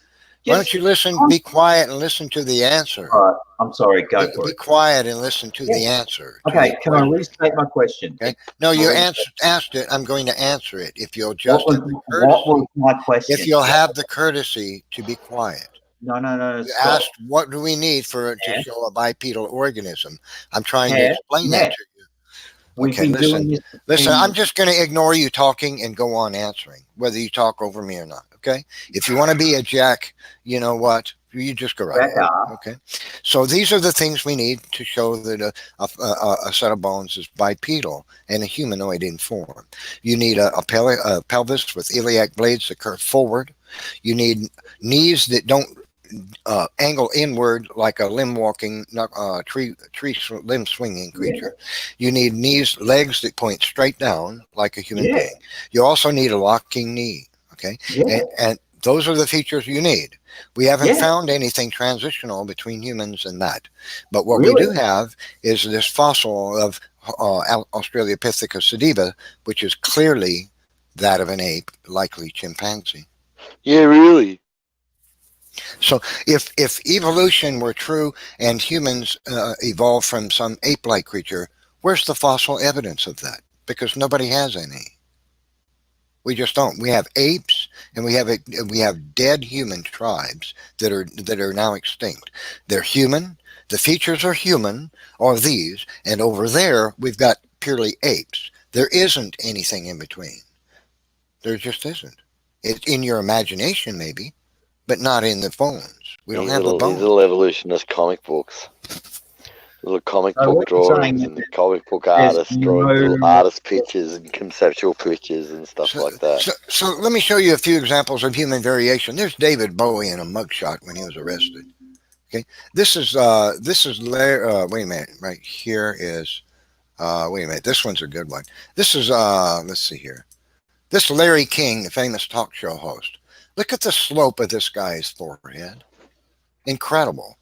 The variation in human beings is incredible. This is actor, I can't think of his name right now. And now this one is Morris. What's his name? He was in the Doors, the lead singer. I've forgotten his name. Look how straight up his forehead is. He has a short forehead, but it's flat as a door. Remember the other ones that I showed you? Very angled. This is another one. Look at the angle of this man's forehead. Incredible angle to it. So there's tremendous variation in humans, and there's variation in apes. But what we don't have, Jim Morrison, thank you. But what we don't have are transitional bones that show organisms evolving from something that's ape-like to humans. We don't have that. We have tremendous variation in human skull shapes. We have variation in ape skull shapes. We don't have anything in between. And we don't have any humans with a muzzle, anything like that of an ape. So, or a jaw, or teeth. You ask yourself, how did teeth evolve? So that the cusps of the upper and lower teeth match, but not perfectly, else you couldn't grind food. How does that work? By random mutation? How do random mutations match up the cusp of the upper and lower teeth 32 times? 16 sets, rather? How does that happen? Random mutations, natural selection. Oh, that tooth wasn't good enough. It wasn't close enough to the one on the bottom. I better change that. Wait a minute, the bottom one's not quite good enough for that one. We're going to eliminate that guy for a tooth. Natural selection, we're gonna eliminate him. These are going to survive more because their teeth are going to survive more because they're more matching in each other. How does that work? By random mutation. Sorry, I'm just going to interject. How do you explain wisdom teeth? Human beings are smaller than they were in the days of the flood. We've gotten smaller, and our jaws can't hold all our teeth anymore. So our bodies responds to that by not expressing that the gene that puts that tooth in our jaw. And except in some human beings, it still comes forward. We don't use our teeth as tools like we used to. Like we used to grab rope and hang on to rope while we did work with our teeth. You know, like we were Just making things and spears and bindings and stuff like that. Whereas now we don't use our jaws as much, and we're not working with our jaws, so our jaws have become smaller. If you use your jaw a lot, your bone becomes bigger and stronger. Your jaw becomes bigger and stronger. That's right. Becomes more robust. The body adapts to it. Exactly. That's the point. Just like the fossil record shows that virtually all the kinds of life were larger, enormous, grew to enormous size in the past. Roaches 18 inches long, dragonflies 2 feet wide, sloths that weighed 1,500, 2,500 pounds, dogs that were the size of grizzly bears, etc. etc. etc. etc. Okay, why should we believe humans were any different? Humans were larger in the past than they are today. Noah was probably 8 to 10 feet tall, at least 8 feet tall, maybe 11 or 12, and so he would have been huge for a human being. And if human beings have shrunk because of changes to the environment caused by the Noahic flood, just like all the other animals did, why wouldn't humans get smaller? So in the days of Noah, man may have been 9, 10, 11 feet tall, and today we're 5.5 to 6.5 feet. Why? But you've got Neanderthal. You got a Neanderthal back in Western Australia that's running through mud, deep mud in a swamp, and it's carrying something because you can see it's more weight on one side, and it's running at like 47 kilometers an hour or something, 47 k's an hour through deep mud, through a swamp while it's carrying something. I think we're going backwards. I think like we're getting smaller, dumber, and weaker. That's exactly right. Yes, and that's why we have wisdom teeth, because we got smaller. We had more teeth in the past. God designed man with more teeth than he has today. And because we've gotten smaller, our bodies have responded by making the genes for that tooth recessive so that it's not expressed. But in some people, it still gets expressed. Why didn't God see the future and understand that we needed a certain jawline? God designed it because we live in a fallen, broken world, and not everything's got to be worked out by God. If everything was worked out by God perfectly for us, it wouldn't be a fallen, broken world, would it? And I mean, there'd be no need to restore it now, would there? And I mean, what would be the point of cursing it in the first place? And we wouldn't need Christ either. So, you realise people used to dye their wisdom teeth. So what? It doesn't matter what you go through on this earth, what trouble, what trauma you go through. As long as you believe, then you'll go somewhere for the rest of eternity. You will be you won't have all of your tears and pain washed away. And that's what it says. So you go through whatever you want on this earth, that's fine. But once you go to eternity, it says all your tears and pain will be washed away, or you'll go somewhere where you'll be separated. And you'll go to this place where you've been separated. So there'll be a lot of tears and pain where you're going. So, when he had his plan for us, he decided that an X amount of us were going to die of our wisdom teeth. He decided at the beginning that if we fell, that he was going to curse the earth and the ones that believe in us. Look, there's times when people have prayed for things to be healed and things are healed. I mean, if you have faith, look, what's it really matter? What's it really matter? What's your life compared to, say, your 100 years on Earth compared to 100 billion, billion, trillion years? Because 100 billion, billion, trillion years is only like a drop in the universe of foreverness. I mean, eternity is a very, very long time. So if you spend sort of like an infinitely small tick out of all of that eternity and time in maybe it's not so good for you, here, but an infinitely small tick of time, then you spend the rest of eternity in paradise. And that's the way it works. And if you don't like it, look, it wouldn't matter which way he did it. It wouldn't matter if he did it your way, he did it everybody's way. Whoever's way he did it, there's always going to be a critic like you. If he did it exactly your way, there'd be a critic there, just like you going,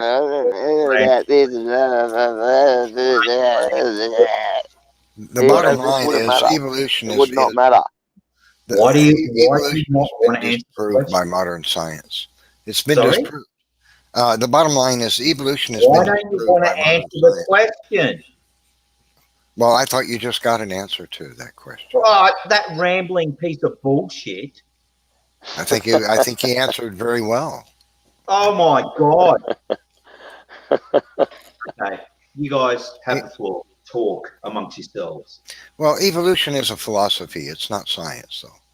It's an idea the atheists hold to because they need it. It must be true if their worldview is true. That's why they hold on to it and they won't let go of it till their cold, dead fingers fall off of it. Because they need it. It must be true if their worldview is true. And that's why they rail against creation. And the incredible discoveries of science about organisms, which demonstrate clearly evolution cannot be true. You know what I've found is the foundational sort of failing of creationism. The most horrendous thing is that you cannot support your own theory or hypothesis or whatever you want to call it without talking. You can't support your theory or hypothesis either. Without talking about evolution, geology, or anything else. That's not true. You have no That's not true. for your position. That's not true. Is that you cannot support your position without talking about evolution. That's not true at all. I could tell you all. I could tell you scientific verification that creation is true without ever discussing evolution. You have the floor. No. You can't discuss. I've done it. I've done it so many times. Cosmology. You can't discuss any of the science. I can't. No, I can't discuss any science. What? The science. I can't talk about creation being true and without discussing evolution. But I can't talk about this subject or that I think he's drinking too much whiskey or something. Yeah, I don't understand that now. That just weird. Too many whiskeys. Creation is not a science. Well, it's scientifically verified. Okay, you have the floor. DNA is a four-dimensional package of information operating linguistically and algorithmically, more complex than Zipf's law of linguistics. Done. Creation is a fact. I didn't even mention evolution. I don't have to verify that creation is true. So that's it. That's in a nutshell. It's done. We've proved it. You're gone. You're out of here. You're on your way to hell. Get ready. I mean, 20th century science versus an idea. You'll spend the rest of your time screaming. It's 20th century science against an idea born in a day when men rode horses. No, let's unpack that. What? This is for you, Jason. No. Oh, yeah, okay. All right, it's for me. All right. What kind Thank you. I much appreciated. You possibly worship the desire that I be tortured forever. The Bible doesn't say you'll be tortured forever. It says you'll be destroyed. The torment will be in the death of your spirit. And am I going to be tormented forever? What's that? No, you're going into eternal fire. It says the smoke of your torment will rise up forever and ever. Whatever it is, who cares? Whatever happens. With Jason whatever happens. Hell, the scripture actually says for aeon. Here he goes. Which means an age of ages. Doesn't mean eternity. But anyway. Yeah, whatever. But you're going to face God. Whatever, whichever one you're gonna be punished for it. Whatever's true, but I believe that you're going to be punished. You're going to suffer forever. So whichever one. If I'm right, then you're in deep trouble. But if Neff is right, then you're sort of in deep trouble. But you'll be all right because you won't know about it. You won't be all right. You won't exist anymore. You'll be destroyed. Well, I didn't exist before I was born. Yeah, but you won't like what you have coming if you But I was get perfectly God's happy. grace. God doesn't want to punish anybody. He wants you to accept his gracious gift Then of why did he set up free the life. rules for punishment? Oh, you know, I'm sure glad there's a hell when Hey, there's people like if I people was like throwing a Stalin party, now and Hitler. if I sent out You know what I invitations, mean? if I sent out invitations to a party, and would I Mufti of send Palestine. invitations to a bunch of rabble rousting troublemakers, expecting to have them come into my party? So why would God invite people to paradise who despise him? Why are we talking about paradise? No, God, there's hell Why do just we? been created simply as a place of separation that he created for Satan and his angels. He went, all right, so he created it and he separated himself. And when light separates itself from a place, it's a complete darkness. So you made a choice to be separated from him. So you go and live with Satan and his angels and have fun with them, mate, because you, you go to the place of separation. So that's where you go. So you decided to be separated from him. So you go to that place and then they just have their way with you. So that's your problem. No, I'm not going to be tortured forever. You I'm made going a to choice.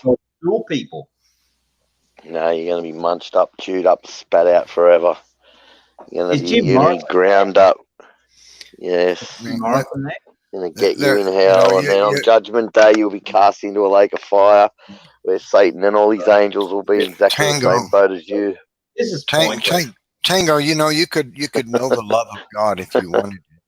You could know the love of God. Here we go, the preaching. You could know the love of God. And here we go. Here goes the demon. The demon's going to come out of him. You could know the love of God. Start I've licking got at a funny feeling standing for truth and see brown have just walked away. Don't you reckon? They're just gone. This is fruitless. You guys are preaching. Yeah, really. Oh, you poor little thing. It must be terrible for you. Evolutionists preach. It's You know, horrible, isn't it? atheists do their own preaching. You know, they preach materialism and atheism and evolutionism. There are lots of preachers. There are preachers on both sides. Are you saying that Evolutionists preach on national television, though. Do you like people like the CCP? You think like they're all right? The people you like the Chinese Communist Party and places like that. Do you like Putin? No. Oh, okay. I was just wondering. You see, this is your problem, Jason. You always want to put me in a box that you can hate. No. And it's just that if you're an enemy of God, you're just an enemy of God. It says for us to love our enemies, not hate them.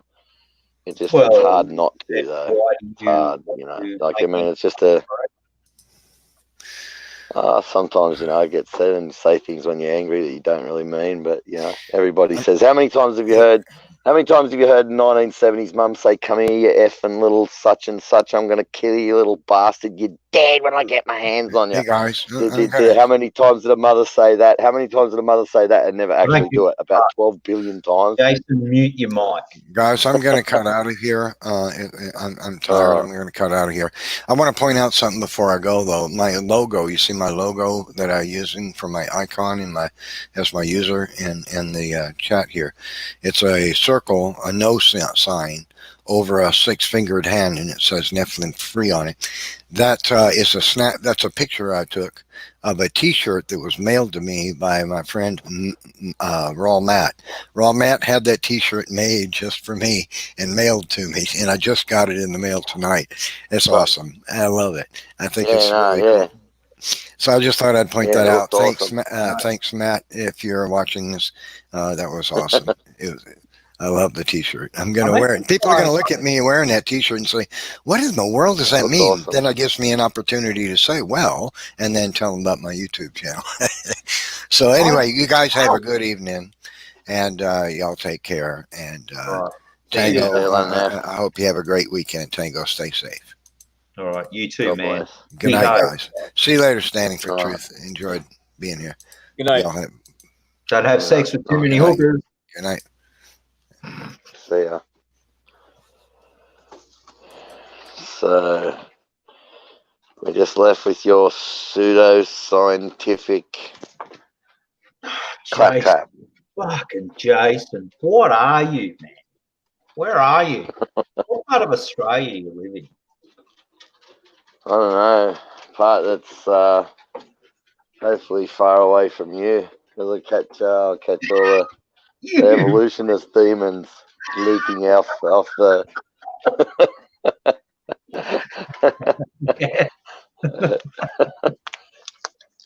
Yeah. No. Anyway. Oops. I'm actually on the Sunshine Coast. Oh, good. I'm a long way away from you. I'm down in Tasmania. Oh, fuck. I like it down here. Actually, I like Tassie. It's got some good country. Yeah, people here are a bunch of assholes, but people in Queensland usually get on a lot better here because people in Queensland are assholes and people here are assholes. So, it sort of cancels each other out. Whereas if you get really nice people from New South Wales, they don't really fit in here. I think as Australians, we tend to get on, Not really. You No, reckon? people are really different. No, I've been to towns all over this country, and I can say the people here are completely different. I'd say every town I've ever been to, and small community I've ever lived in, I've always made way, way more friends than I've had in enemies.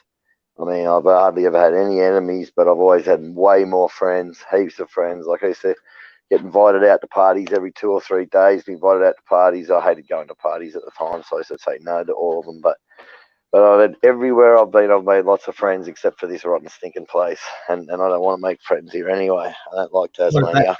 I mean, I like Tasmania. I like the climate and I like that, but I don't like the people that much down here. If I was gonna ever come down here, I'd advise anybody that moves down here, just don't talk to people. Don't tell them anything about yourself. Don't have anything to do with them, and import your friends from the mainland. Oh, gee.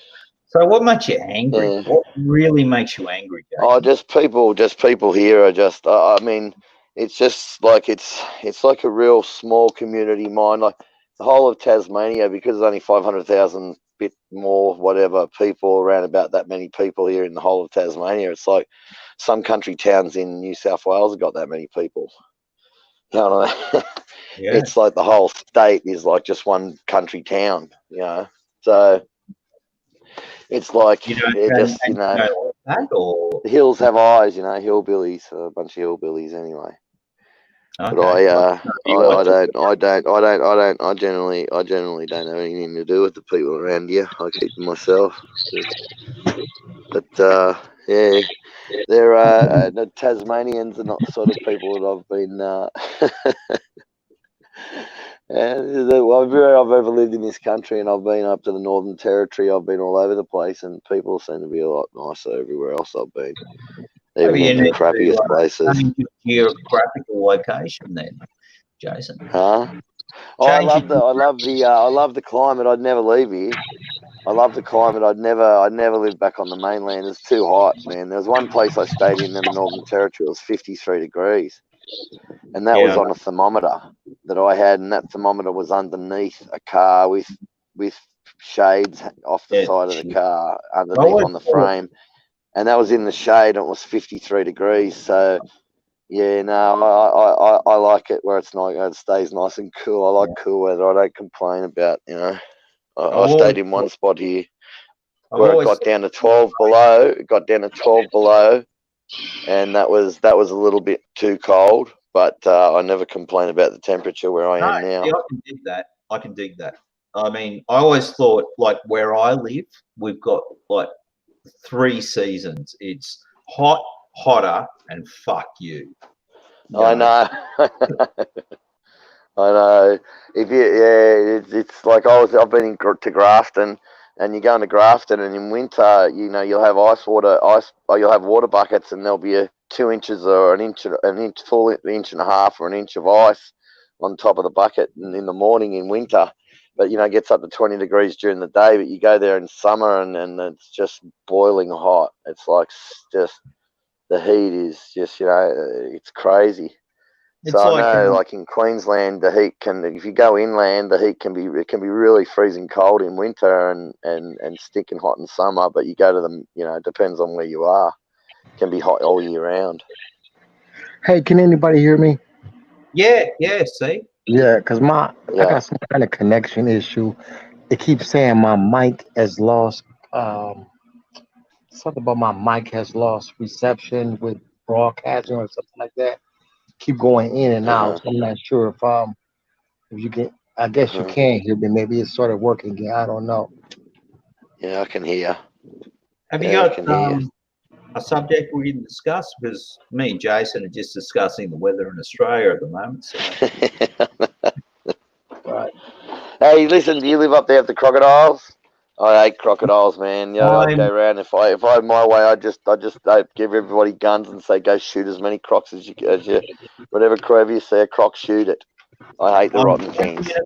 I'm 20 minutes away from Australia Zoo. Does that give you a geographical location? Oh, stuff that, man. Stuff crocodiles. They're rotten, stinking creatures. I hate the things. I can't stand them. Rotten, bloody things. I suppose sharks are worse.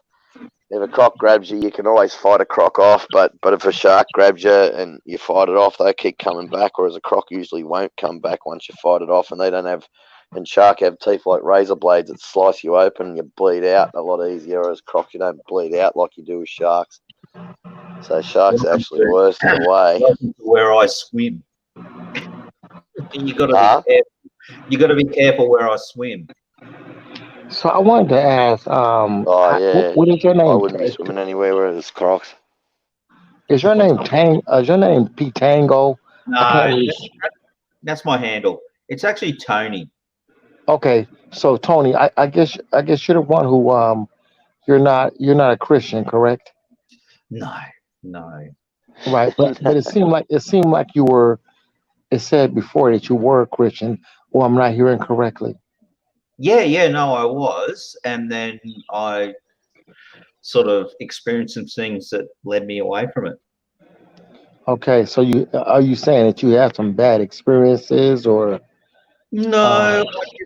He was molested by a Catholic priest and something like that. I don't know. Well, I don't know. No, I was raped. Well, at first. I know what really happened. What really seriously, happened? you wasn't raped, was you? No, I really look. This might sound sort of really bizarre, but I actually tried to edify my Christian experience by reading the Bible.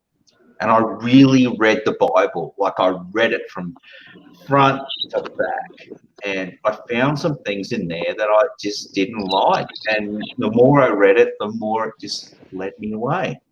Right. Okay. But so I understand that there is some things in the Bible that's kind of hard to understand. But I got to tell you, it seemed like Smokey Saint was making some serious points when you were talking earlier. It's just some stuff that you don't understand. You know, just like the point he was making about slavery back then versus slavery right now. He was making some serious points. And if you think about it, if it okay, so say for an example, you know, let's compare our knowledge to that of a baby. Because if God exists and God created life and the universe and fine-tuned the universe and created DNA, and then not only the DNA, but all the structures around DNA, whether it's the epigenome system or the extracellular matrix, and how all the cells communicate. You would agree that he would be highly more intelligent than us. So, if that's the case, why would you think that we will completely understand his intentions? Do a baby understand your intentions when you're trying to protect it, or for whatever reason you take your baby to the hospital to get a shot and the baby feel pain, okay, but that shot was actually good for the baby. So what I'm saying to you, if God do exist, wouldn't wouldn't he be kind of above man's comprehension from a knowledge based level? Yeah, no, I fully agree. But the problem is we only have our own moral compass to go off. Okay, we like from somebody who doesn't believe in God, and I appreciate everything you just said, but we draw on our ability to decide what is right and wrong and point us in a certain direction. And for most of society, that seems to go in the right direction. 99.9% of society, it goes in the right direction, but there's a percentage that disappears. When I was like reading the Bible, they did not have that moral equivalence at all. I mean, you think of the Passover. Anybody ever actually examined the Passover and looked at it with a critical eye? Okay. Well, no, but I mean, what's your point though? Do you think that you're sort of saying that your moral compass comes from a being that is outside reality and all that sort of stuff, which I cannot prove or disprove. But I'm saying that in the end, the things we have are our own moral compass, which that thing you feel in your gut that says this is wrong or this is right is actually really good. Okay, but the thing about it is, a lot of this is subjective. Okay, and you have to understand that. Well, hold on. Let me just say one thing. You have to understand that we do have this flesh. Okay, and our flesh war against God. Basically, you also got to understand that you know um, God is not in control of this world. We fight against the power or the principalities. Now, let me try to draw out a visual to you. Say, let's just say that you believe that demons exist and dark angels or whatever. Okay. Now, let's say that you know, I think we can know scientifically that we probably can't even fathom how many dimensions there could possibly be. You know, so it could be we can have a lot more dimensions than what we can detect, because perhaps.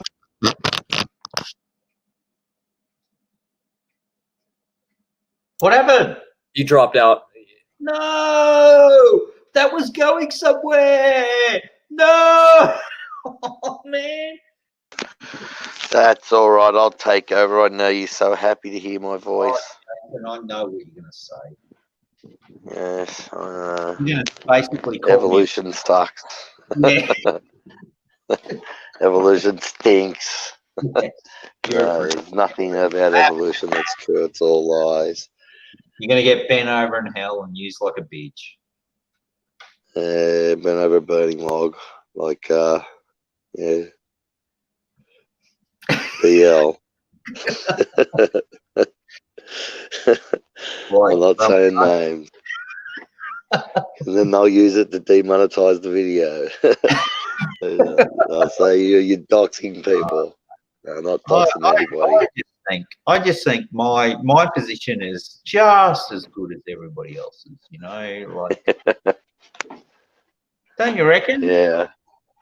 Like yeah, well, no, because you got to look at it like the fact that there's no way that anything that anybody could show me or you could show me that would change my mind, because I've seen the supernatural.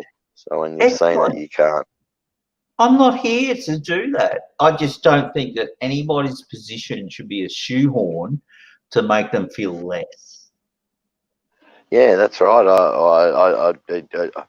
I'm taught to love the enemy.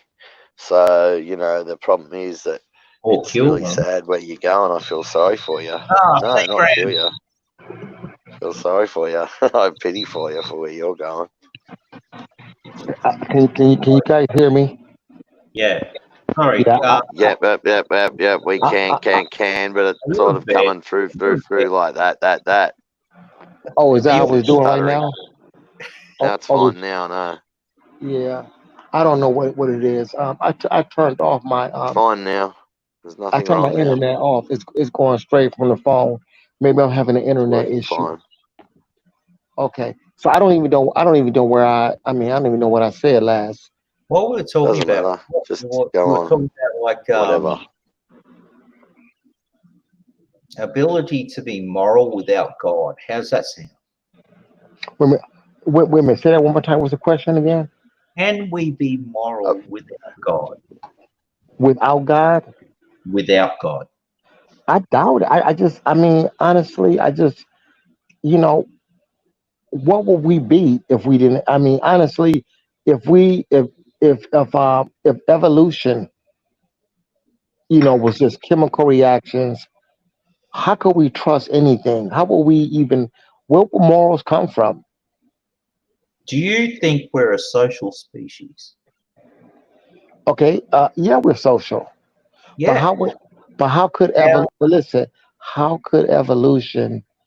How could if evolution was just about survival of the fittest or survival in an environment, how would we learn this? How would that even be incorporated?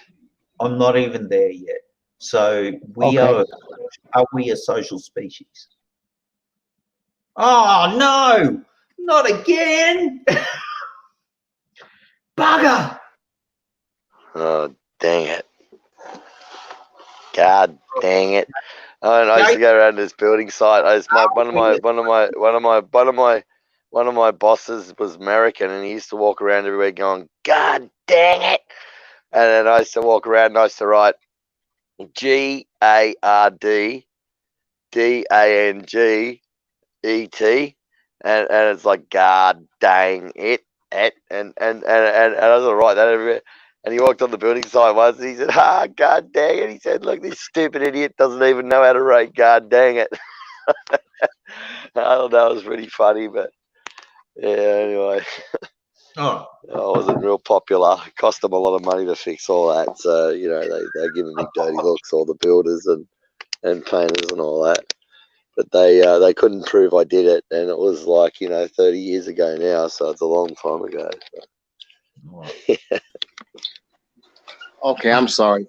I heard you say, "Are we a moral species?" No. Is what you said. Are we a social species? You said can we be moral without God? And okay, you just changes it, whatever. I wouldn't know where our morals would come from. No, this is called the Socratic method. Okay, we're going to actually explore this. Are we a social species? You said, yeah, we are. We are social, right? We're very social. Now, do things that edify that social network, are they good? Wait a minute. I'm sorry. Say that one more time. Are things that edify the social network good? As long as it's not a communist social network. Yeah, I didn't hear the last. You said, are we a social network? And then okay. So, are things that benefit the social network good? Yes. Yes. So, as a species, do we need other people to survive? Yeah, of course. Yeah. So, technically, we've adapted around the whole social network of looking after people, survival, and just searching out really good things to do for people, because it makes our ability to survive a little bit better. Don't you agree? I mean, but right, but at the same time, though, you would have to think, where did the recognition of, being social creatures and the recognition of knowing that it's beneficial, how did that come into play? You know what I Survivability. mean? I'm sorry. Thing like I'm coming from a perspective of like learning from tribes, like very, very basic stuff. And what we've associated with moral and immoral is actually our ability to benefit the group. Okay, but the thing about it is, I think that there has to be some intelligence first to be Why? able to apply those principles. Because how does intelligence arrive from chemical reactions? Our brains are very complex, and Okay, so you're not there yet. How do we get to a brain?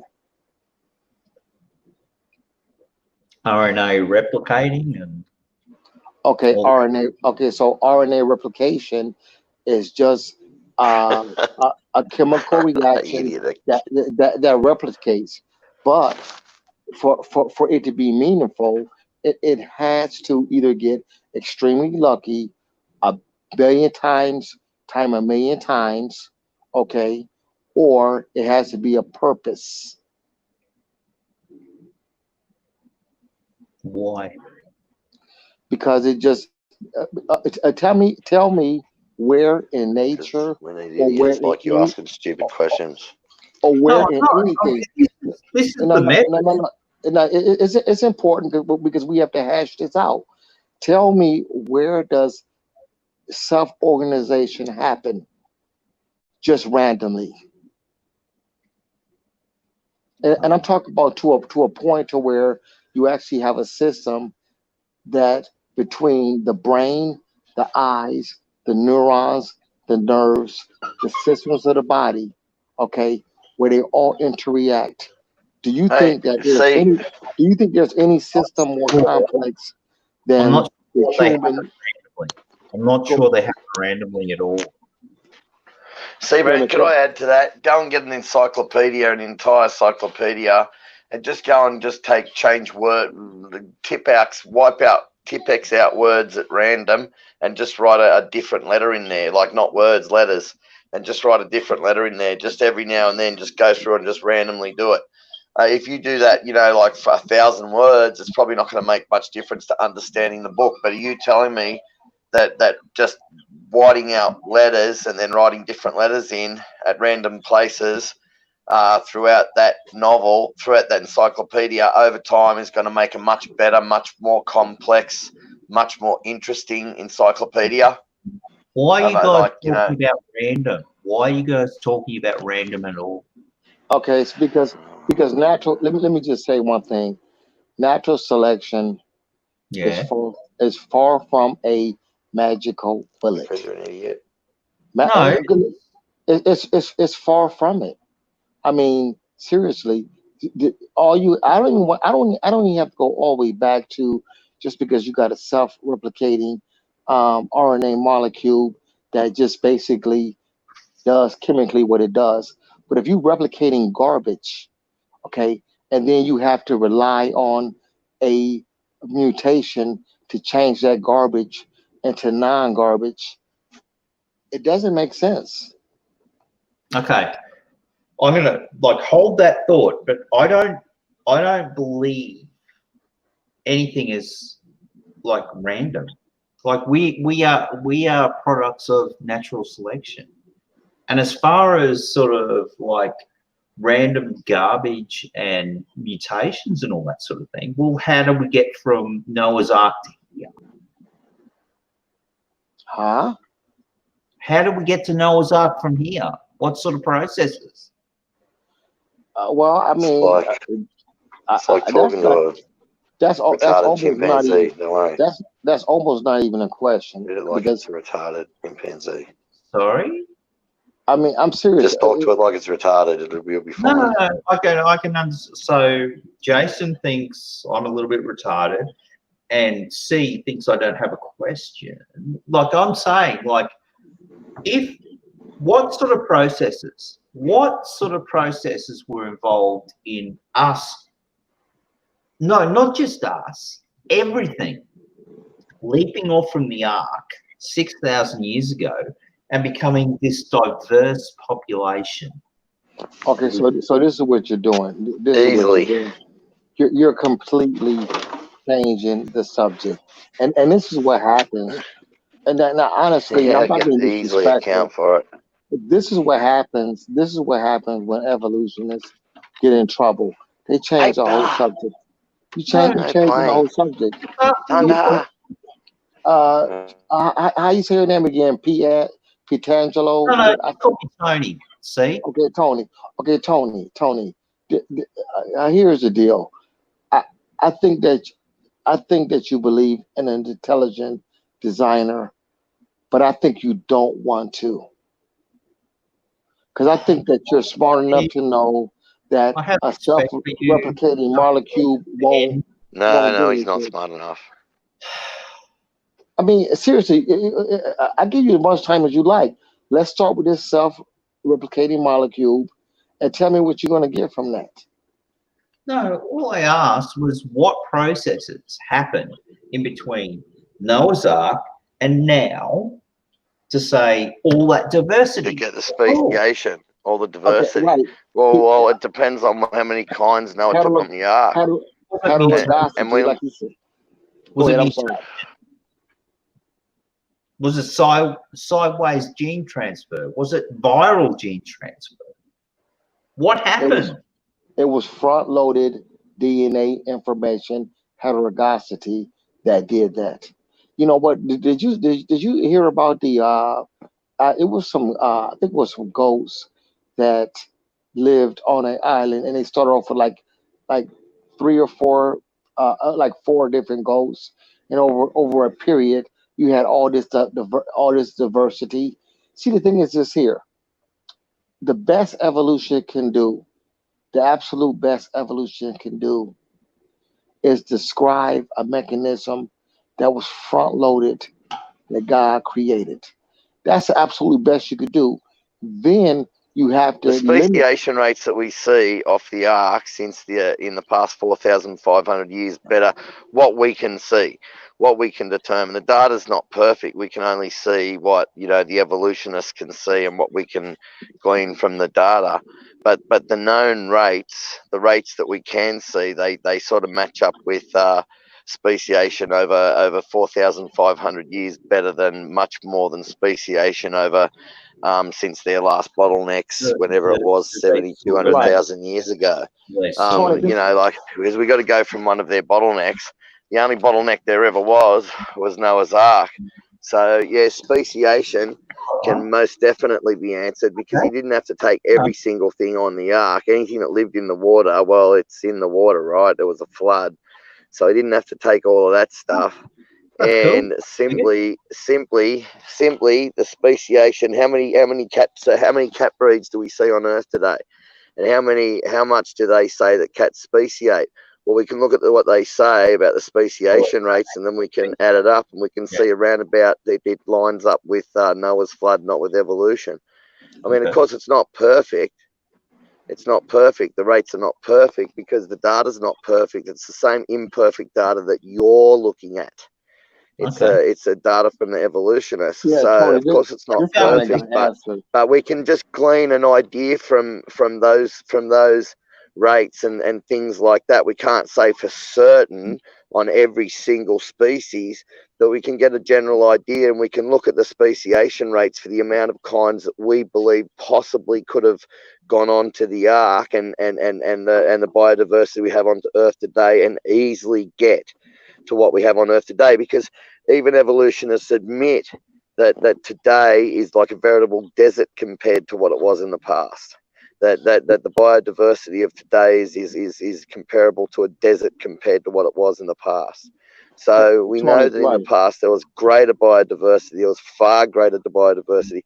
It would have been incredible amount of different ape species and there'd be people, lot more different animal species in the past than there is today. I mean, you know, you just go into, say, the Amazon, I think, has got 3,000 different fruit species, or 8,000 different fruit and vegetable species. I mean, like edible ones, so, or different types of ones that animals eat and stuff like that. I mean, if that's got that sort of biodiversity there, can you imagine what the biodiversity would have been like before the flood, or say in the evolutionist paradigm before all those bottlenecks? You know what I mean? Like, yeah, of course, there's massive change, and there's bottlenecks. It just depends on when the bottleneck was. Is the question. Tony, And biodiversity, if you look at bottleneck over 200,000 years and the speciation rates, it doesn't add up. I mean, even if you add in there, you know, like extinction rates and stuff like that, you take into those things into account, it still doesn't add up for the evolutionary paradigm. It fits much better for creation than it does for evolution. Yeah, Tony, I want to ask you a question. So do you think that humans or hominids been around for 100,000, 150,000, 200,000 years? Do you agree with that? No, me personally. If you're talking to the other guy, yeah, he agrees with that. I'm a unearthed creationist. No, I don't, because they've found five different hominin species in the same dig, in the same grave. They know that these animals, they know that these so-called hominids live together, and if they live together, they couldn't evolve from each other or into each other. They know that they live together. There's nature papers in Nature that say that they realize that they live together. So if they live together, how did they evolve into and from each other? So, you know, and also after just 100 years, if you look, when someone's buried after just 100 years, their bones turn to dust. Yet we've got most of the Neanderthal bones and Denisovan bones are unfossilized. 70% is unfossilized, like is just bone, not fossilized at all. And so you're telling me that lasted 200,000 years? It's hard enough to believe it lasted 4,500 years from the flood, even in, like, if it's locked in mud in the ground. I've seen these things dug up out of dirt and they're still bones. And I can see them digging the stuff away from around them. It's just loose. It's not rock. They're not preserved in this perfect rock matrix. And if they were, then why weren't they fossilized? No, these things that they've found are unfossilized, and they could not have lasted 200,000 years. It's impossible. It doesn't matter how they were stored. There is no way that bone's going to remain unfossilized for 200,000 years, let alone have DNA in it. I mean, it's still got DNA in it. So the reason, you know how we could put that DNA together? That DNA was fragmented, because what happens when you die, the DNA fragments into little pieces. So what they did is because they know these things were human, then they can get a human sort of a template, a computer template, like digital template. And then they look at all the different codes, fragments, and they go, well, that fragment's almost 100% identical to that area. So they put it in, and that's how they can piece it back together. So they know that's how they know that the Denisovans and Neanderthals were human, because they are just so human. It's scary. They're human. They're not like they are so human. They are human. They could intermix and breed with us if they were around today. Right, that's why I want to ask Tony. That's why I want to ask Tony. Do you believe that, you know, the hominids and, you know, live 200,000 years according to the evolution? Do you agree? Do you believe that? Yeah. Okay, so let me ask you something then. So if you believe that, what took them so long to learn how to start writing and started documenting?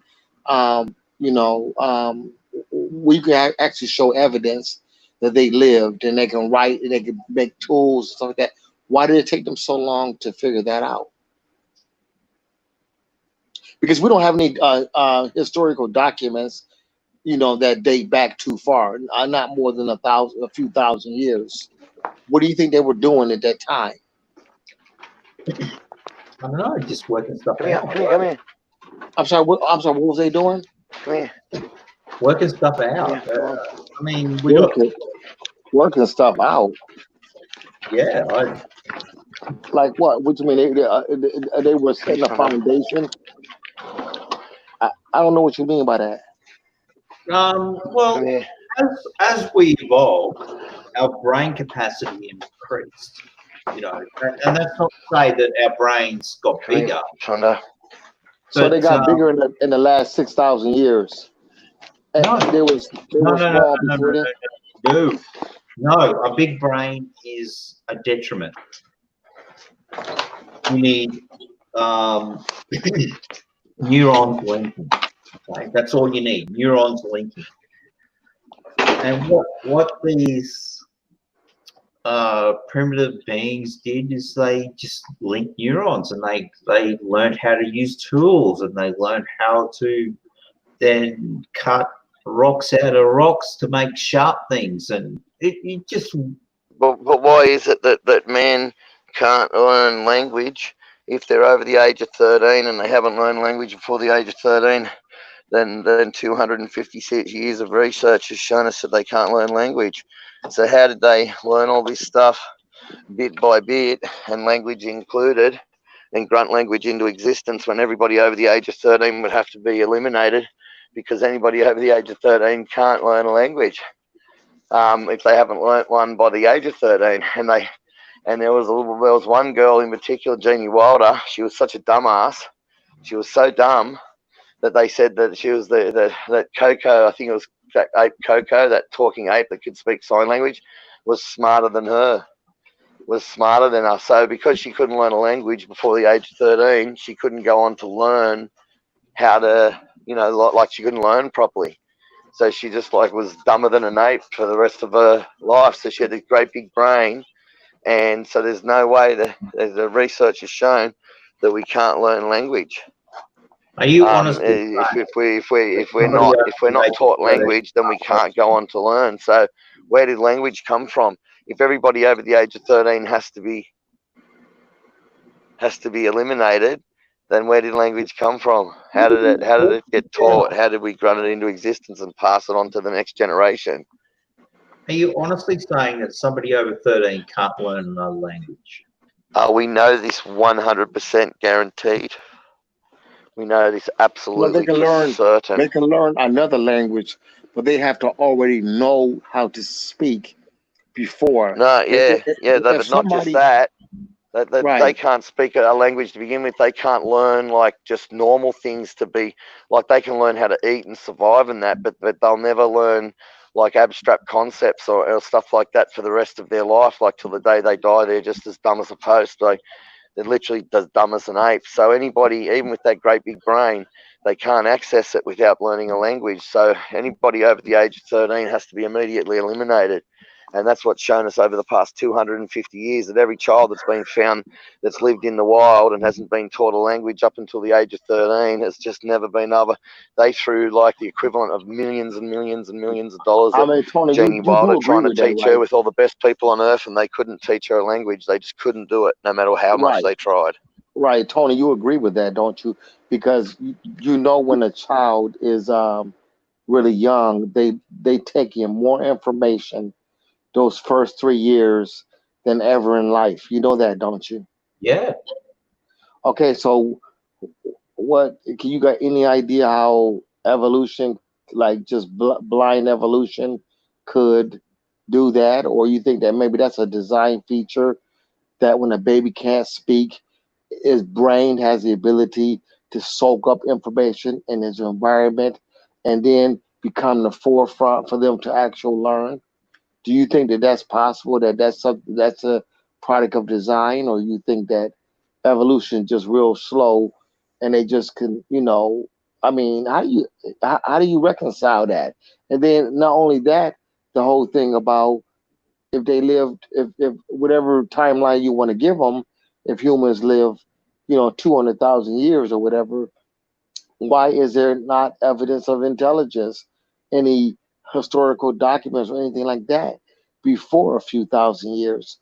What do you think? What do you think that means? I think if we're talking about language, it's a very dynamic subject. It's I can't believe that language happens about 4,000 years ago or something. So where's the proof at, though? I mean, where is the documentation Where is it? The writings on the walls, the scribes, whatever, that show that humans learned how to learn language. You know, even 20, 30,000, even like 30,000 years ago. Why we don't have anything? Do you really need proof about how language adapts and how we symbolize things? Because language is symbols. You understand that. When we associate a word to an object, it's just a symbol. So you're trying to say they was writing in symbols for 175,000 years, or Yeah. well, actually 100. It'd be 195 years, and then after that, decided to change some symbols into words. No. Words are utterances of sounds. I don't understand why you're fighting this. It's like we have instances now where we're dealing with like vocabulary just changing in the modern world. I don't understand why you're I'm talking about vocabulary, man. You can't get to learn a vocabulary, to change a vocabulary, unless you learn a language first. You can't learn anything, any concept, any abstract concept. Once you're cut out of that language loop, and there's no one to teach you a language from the time you're young. That's an infinite from the time when you're very young. You gotta and that's an learn where infinite you're loop. infant. Once you're cut out of that loop, that's it. And over age of 30, you can never get there. You can never get there to a language, to making sounds like an ape making a sound and going ooh ooh ooh, that's a red shirt, ooh ooh ooh, and getting to recognize certain things and making certain grunts and gestures and certain sign languages and stuff like that.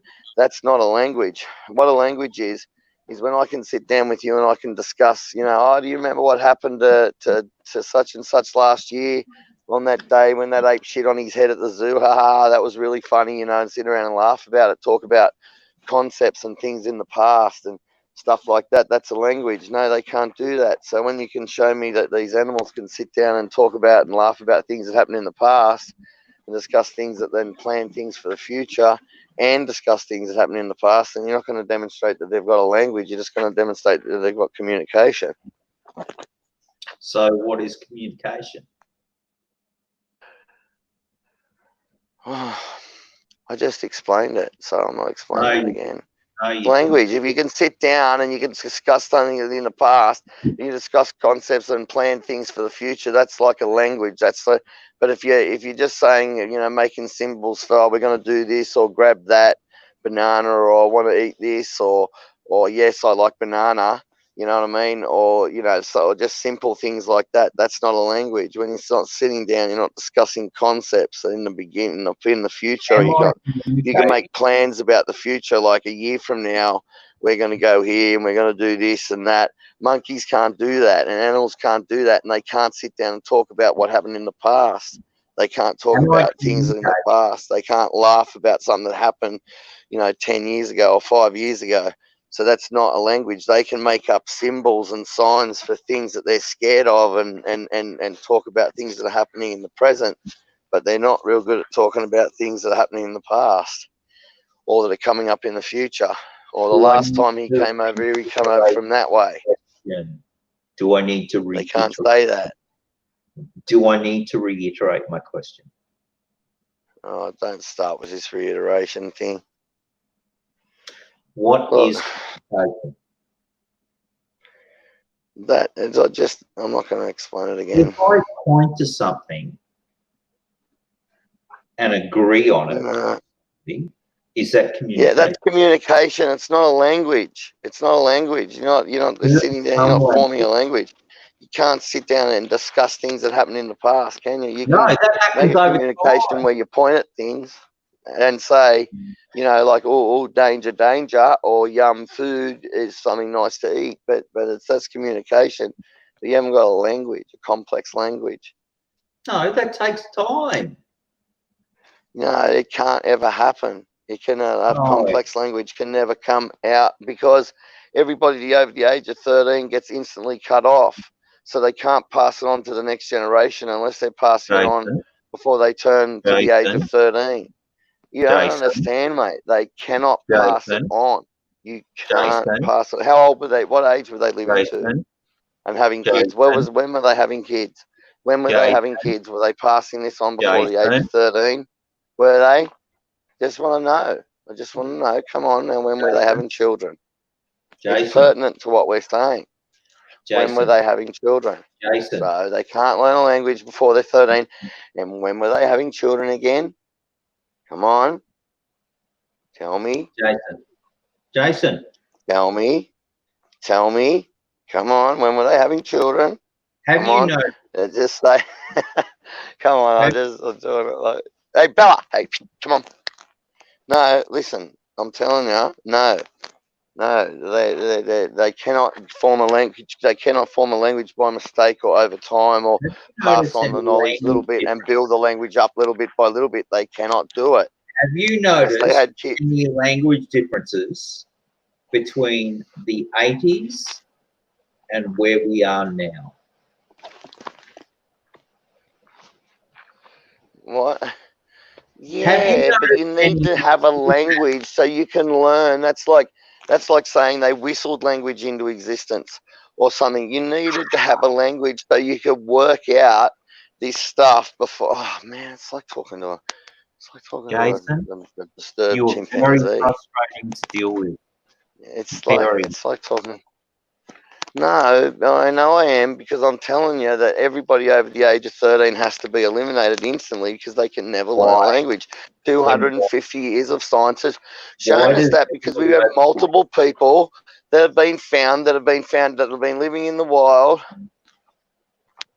that have never been, once they've been found over the age of 13, that have never learned a language, have never been able to learn a language, no matter how much money, time, scientists, best teachers on the planet, everything they've thrown at them, they cannot learn a language. It's impossible. They've decided that the cutoff point to learn a language is 13. If you don't learn something before the age of 13, then you are done. You're toast. You're never, ever going to be able to learn a language.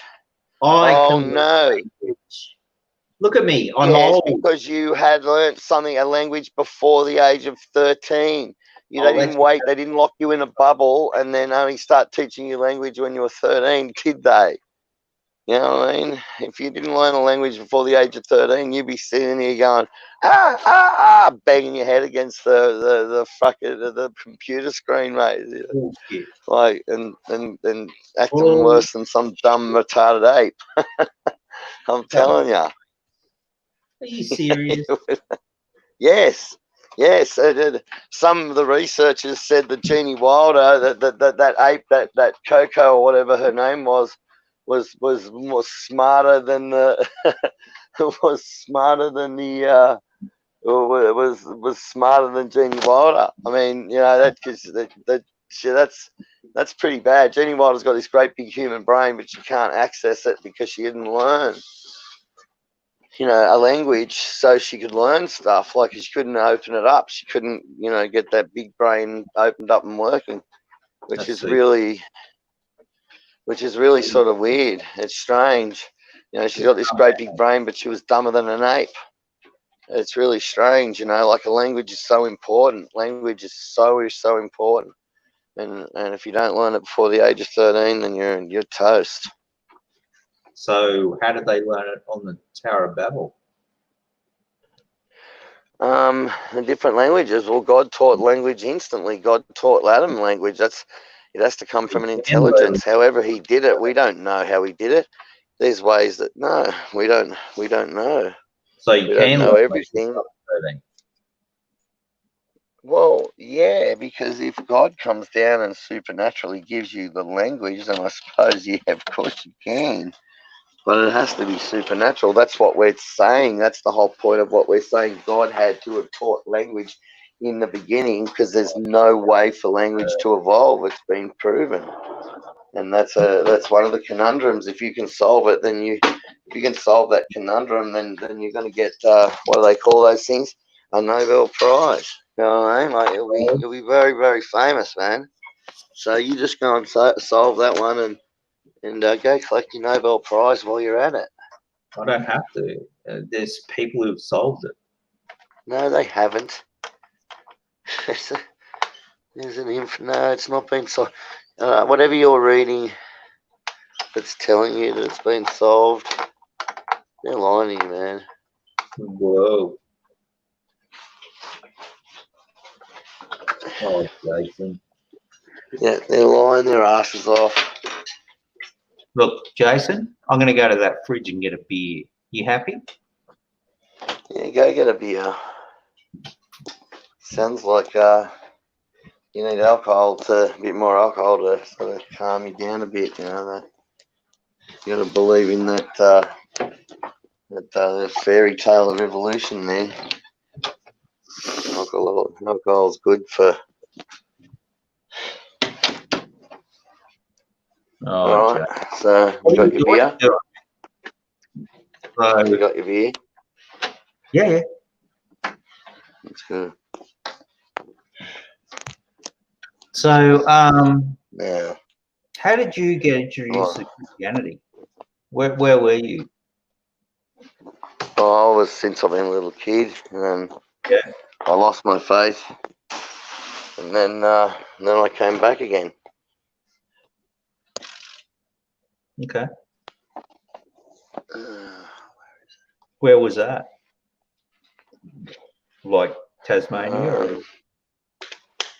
No, not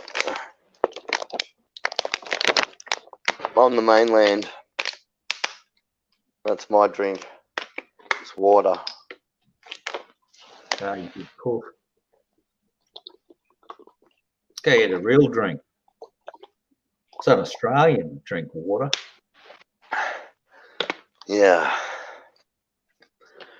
Ah, beautiful. Nice, fresh, clean water. So, how long you been a Christian for? All my life, apart from that stint in the middle there, where I was a stupid evolutionist. So you argued the points that I argued. Oh well, I was just one of those dumbasses like you that don't understand pretty much anything that just that claim that evolution is true without any evidence whatsoever.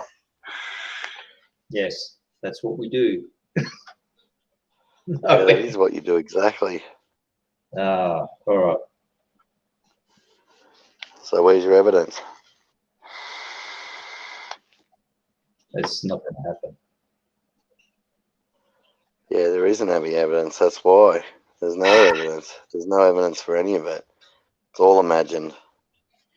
Where did a simple atom come from? Just an atom. Where did it come from? I mean, how many components is there to an atom? And what makes up an atom? And where did that come from? Why does an atom hold together? You know, where does all that stuff come from? I mean, it had to come from somewhere. It can't just be around forever and ever and ever. Something would make it. Do you know what incredulity is?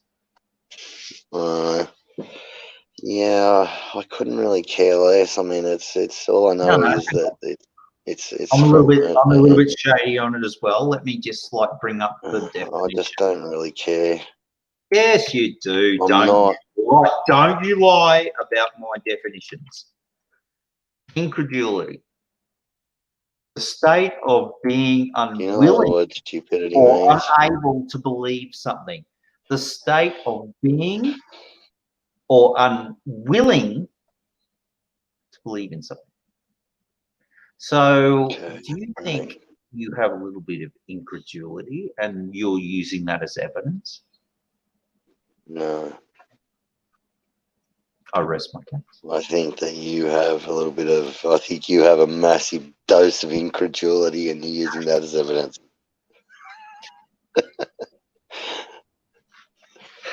Oh, Jason, you good. All right.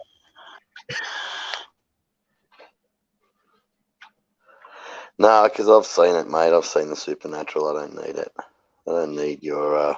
Look, I can dig it. I don't need your evolution. I can dig it. I really can. But to things that really are important to me, I need evidence. That's all. That's all I ask for. Just give me evidence for the really important stuff. Yeah, I just feel, I feel sorry for people that when you die, you're going to find out hard way. This is that torture thing again, isn't it? Yeah, and you will be. That's true. And you go into a very dark place, and that's a fact. Oh, why would you want that for me? I don't want that for you. I prefer you to be in heaven. I think you've got a little bit of a hard on for it, though, haven't you? Sicko, see. Demented. I mean, when you think of like people like me going to like hell and suffering forever, do you high five your mates? Well, no. I prefer you to go the other way, but certain people, sure I would. If I was there when Hitler or Idi Amin or Stalin or Mao, Pol Pot, if any of them, when they were cast in hell, I'd be high fiving. Yeah. Do you realise that I consider all ideology the same? So when you talk about Christianity, I think of like the rampant sort of stuff that Hitler was doing and all that. They just worked on ideology. They just worked on Hitler, look, Hitler used the German word for evolution 150 times in his book Mein Kampf. So don't try to tell me about Hitler and all this stuff. He only went on about Christianity when he was trying to suck the Americans into not bombing his ass out of existence. He did not care about religion. He didn't believe anything. He was a freaking atheist. So don't tell me about Hitler and Darwin and all these stories I've heard about this. Hitler did not believe in any religion. Hitler believed in whatever he could say at the time to control the people. And what he wanted to bring in, beg my pardon, was that faith, that German pagan faith, and anything he could where he could just make the rules up basically and change things to suit himself and get people to do what he wanted them to do. So Hitler was just another scumbag in a long line of scumbags that was a believer that there was no God or any gods. So why did you choose God? Why did you choose Christianity?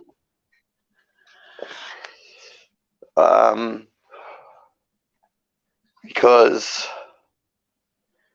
I've seen two dead things come back to life, and I've seen a few different other things. I've seen times when I should have died and I didn't, and a friend of mine died for an hour, but like 20 minutes, half an hour officially, but probably about an hour. We worked out all up. He was dead, no heartbeat, no brain activity, and he came back to life.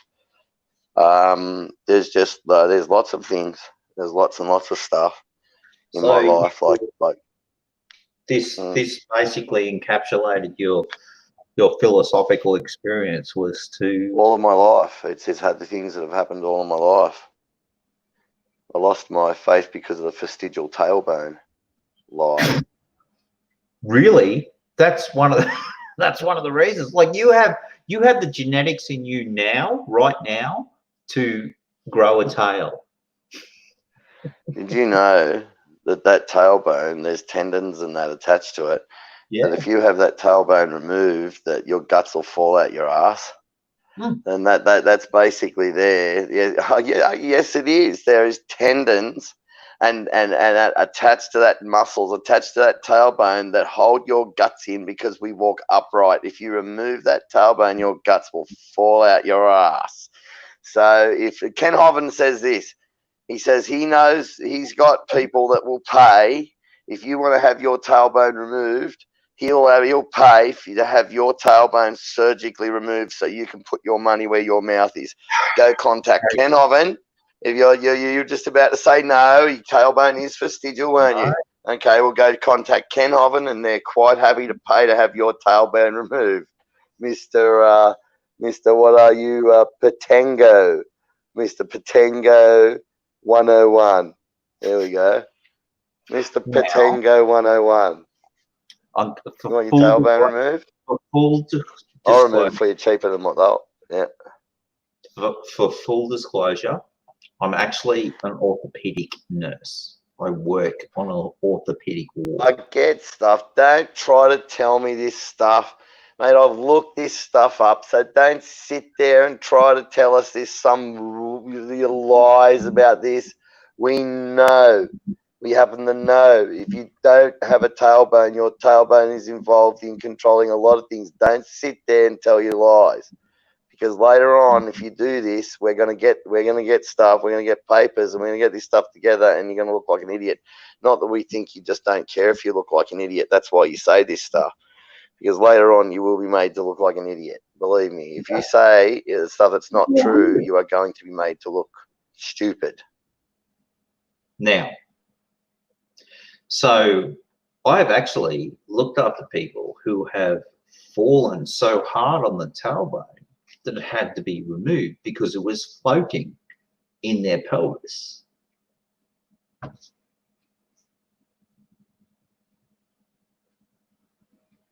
Jason, it was floating, it was detached in their pelvis, and they had to remove it because Jason. I am sure that they could operate and they could tie up tendons and muscles to make it so you could live without your tailbone with certain surgical procedures. But I'm telling you, your tailbone is there for a reason. You are twisting. I know. If I looked into what you were saying, if I looked into it, I would find out for certain that at some point during that operation, they've tightened up some tendon or some muscle to make up for the tailbone not being there. That's the part that you'd be leaving out, and that's what you people do all the time. So don't come along and tell me that it's 100% evidence. Well, I know what you're about to say, and I know that if I go and look, I'm going to find something like what I just said, because that's what always happens with people like you. Okay. Well, hey, I gave you my experience, man. You can digest it how you want.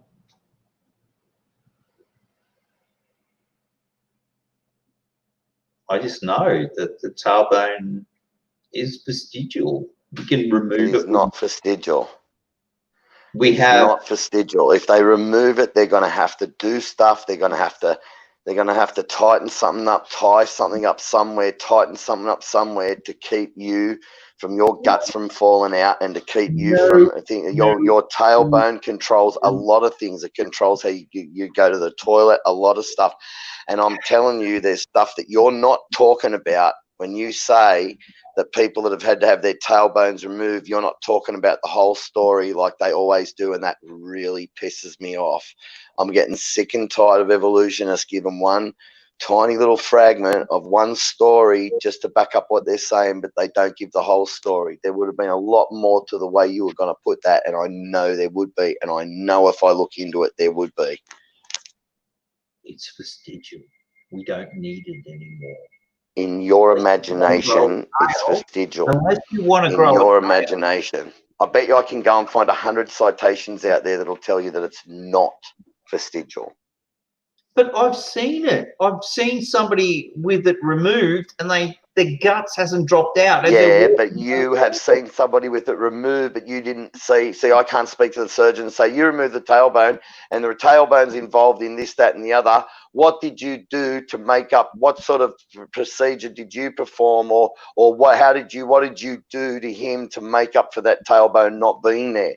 And he'd say, well, maybe he'd say something like, well, I tightened this muscle up and attached this to that to make up for it not being there. But see, that's the part of the story that you're not giving. We don't know unless we speak to the surgeon, and we don't know unless we actually speak to a qualified orthopedic surgeon that can tell us about this. Well, I work with them, so I will actually video him saying what he did. If you're happy, You what? I will video him saying what he did. I work with these surgeons. That's what I do. Hey, and you know what? I'm gonna wait and I'm gonna check it out. I'm gonna check it out with other people, and whatever he says, then I'm gonna go and send it over to other people to look at, like on the mainland, Christian surgeons, and I want them to come back with their and scientists that are involved in that, or in the same thing, stuff, the field that he's involved in, and then I'll reply to it, because I don't believe for 1 second that tailbone is in any way, shape or form is vestigial, and you're just totally making that up. I know. I've seen that. I've seen them say it. There's no. I've never even seen. I don't even see many atheist surgeons even say that it's vestigial these days. Not anymore. You telling his surgical procedure. Do you understand? Okay, well, whatever your surgical procedure is, I don't care what his surgical procedure is. I'm going to ask, what if he says that you can live without it? Well, I'm going to go and ask some scientists, right, on the other side, and get them to say what he says, if what he says is true. It's as simple as that. Well, go get him to say surgical procedure, upload it, and then I'll send it off to other people so they can look at it and we can get a response to it. Go right ahead. Because we got plenty of people and scientists and doctors out there and surgeons that can look at what he said, Christians, and can get a response back to him. So go right ahead. But he better be very careful what he says, because he's going to be the laughing stock if he makes up stuff. He's done a couple of these procedures. You understand that, don't you? And nobody's come back with say, my ass has fallen out.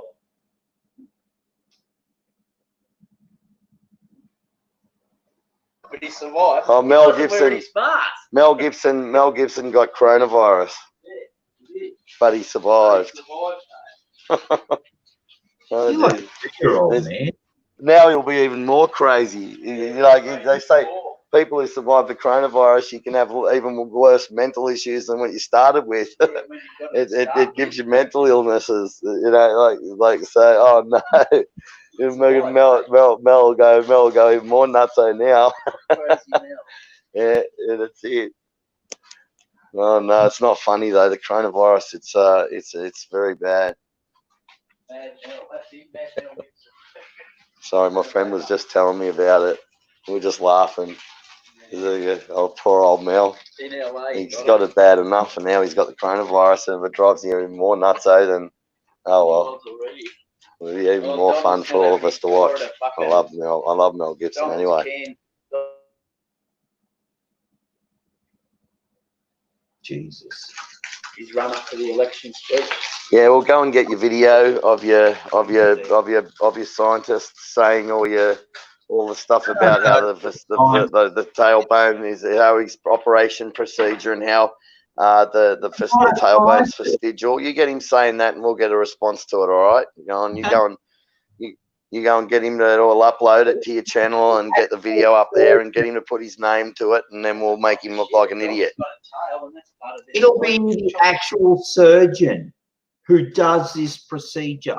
Do you understand? Yeah, I don't care, mate. It's just because he says he's got an opinion saying that it's vestigial. If he gets on there and says that doesn't matter, I can go and find a surgeon that'll say that it's not, and when I'm going to get a response to him and say, well, he's wrong because of this, that, and the other. So you get him to say whatever he wants, and we'll go and get someone to reply to it. It's okay. You get your surgeon to do his big video that's going to blow creation wide open, and we'll get a response to it. You understand that if you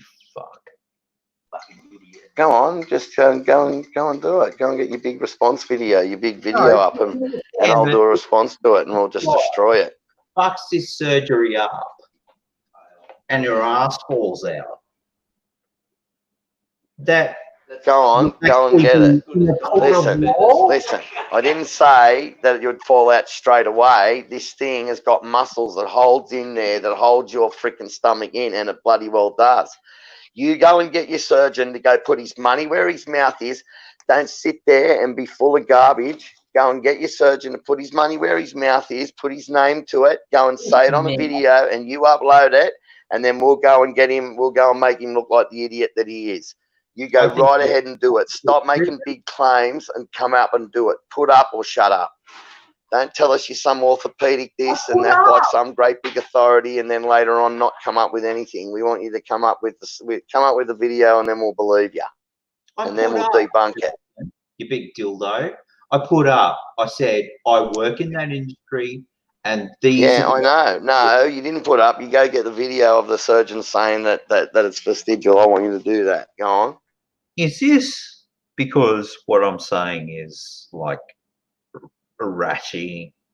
It's just grating. Because that you're saying that it's vestigial, and I'm saying that it's not, and I want you to get your surgeon buddy to put his money where his mouth is, and I want him to say it's vestigial on a video and explain how it's vestigial, and explain that when he has personally removed the tailbone and why he believes it's vestigial. I want him to put that up there, and then we're going to make him look like an absolute idiot. I think that you are so married to your ideology. I think that we're going to use evidence if you ever give us that so-called evidence that you've got, and we'll use evidence to destroy your so-called evidence.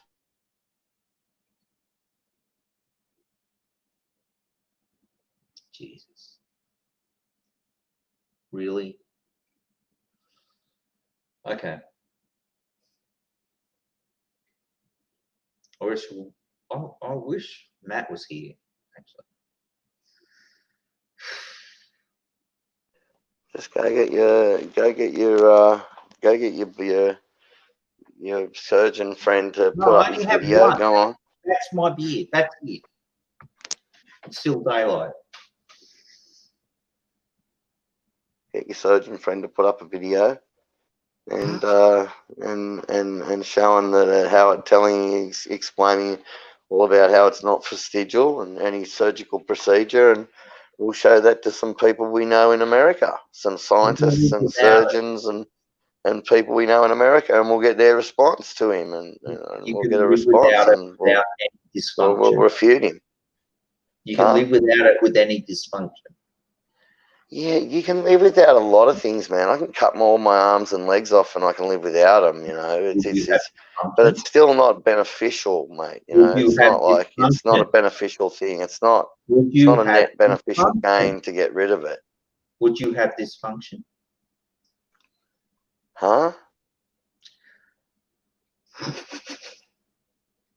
Okay. Would I have what? You asked if I could cut my arms and legs off. And I said, would you have dysfunction? I said yes. I said I could cut all my arms and legs off and survive, but would I want it? Is it beneficial? No, I wouldn't want that. So you can live without a lot of things, and that's not an argument for evolution or whatever. It's just I'm just telling you that you can cut. You could probably cut your tailbone out and do an operation, you know, in the operation where you could fudge it where you wouldn't need the tailbone, but I'd have to know more about, you know, that operation and exactly what they do, because I've been told that the tailbone controls a lot of things. It helps you go to the toilet. It helps you. It holds your insides in, because you stand up. There's muscles and that attached to it that hold your insides in. Maybe they can attach those muscles to another spot. You know, if they have to remove it. You know, I'd imagine they probably would. It's like, but you know, you're not giving the whole story. You're just giving little bits and pieces, and then you sit there like some high and mighty little guru. You know, sitting up on your little guru, little throne, going, "You're so stupid, creationist." No. We want evidence. We want evidence so we can actually debunk what you're saying. We don't want to sit there and go on with, you know, the maybes and whatever, because I happen to know that it's not vestigial, that it's got a that it's got a function and a purpose. And it's there for a reason, and I just want your so-called purse friend to put his money where his mouth is, because I want to destroy his reputation in front of all the other scientists. I think that's your goal, not to learn anything. Yeah, it is. Yeah, it is. It is my goal to show up as many evolutionists as I can, because, you know, evolution's a satanic, evil, vile, putrid religion, and Yeah, no, keep talking, man. It sounds fantastic. Fuck. You're right. I'm going to convert to Christianity. You what? No.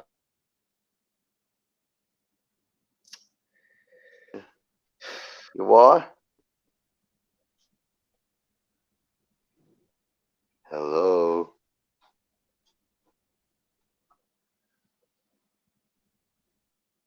Hey, Mr. Bond. How's everyone doing? I don't know. I'm getting a little bit frustrated. Is it coming out in my conversation? Holy crap. That's good. You're getting a little frustrated. That's good. Poor little fella. In England, they're making people that. Yeah, I can understand your frustration. Oh, Jason.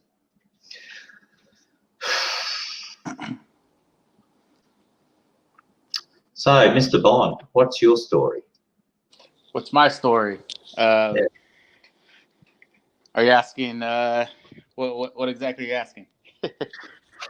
Well, I'm an atheist evolutionist in a Christian chat room. Okay, we have some similarities. Drinking beer, I must add. I wouldn't go as far as saying I'm an atheist, although some people would probably define me as that. But I'm a non-believer, and yeah. Well, I mean, I classify my atheism, like, personally, like, just by the definition, atheism, like, no theism. Yeah. Yeah. Oh, you'd probably say I'm an atheist. Yeah. I think I should maybe launch into a few of these conversations with I have no theism. And yeah, I guess we probably have some similar views on evolution, the God question, things like that. I'd assume. Okay. Possibly.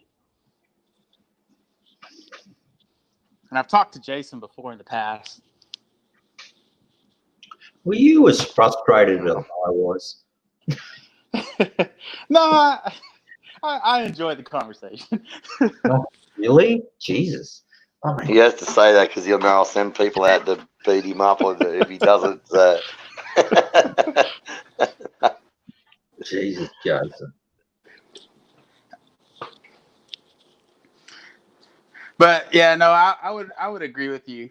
Let's call you Tango. Yeah. Oh, Tony. Okay. Call me Tony. Tony. Okay. I would agree with you when you are talking about the tailbone. Yeah. Yeah, I mean, I'm not any kind of expert or anything like that, but I mean, just from what I've read, I mean, I would probably agree with what you were saying about it being removed. It's not a thing. It really isn't a thing. It's just like Jason's trying to make it a thing. It is not vestigial. It is there. Have a look at what. Just Google it. Google what's a tailbone's function. Just Google tailbone function and have a look at what it tells you. Do you realize though, Jason, that vestigial does not mean without function? See, you know, that's why evolution's the answer to and for everything. It's you can't. Evolution knows everything. It doesn't matter. There's no answer that evolution can't answer. There's no question evolution can't answer. It drives me nuts. No, I'm just saying. I'm just saying, like, if it's vestigial, it doesn't mean without function. It means decreased function. It's unbelievable. Or like the appendix. Dog. No, mate. Why no, mate. If it's got function, it's not vestigial. Then is it? What? Okay. If it's got function, it's not vestigial. I just explained my position. it's got decreased function to a point where we can live without it.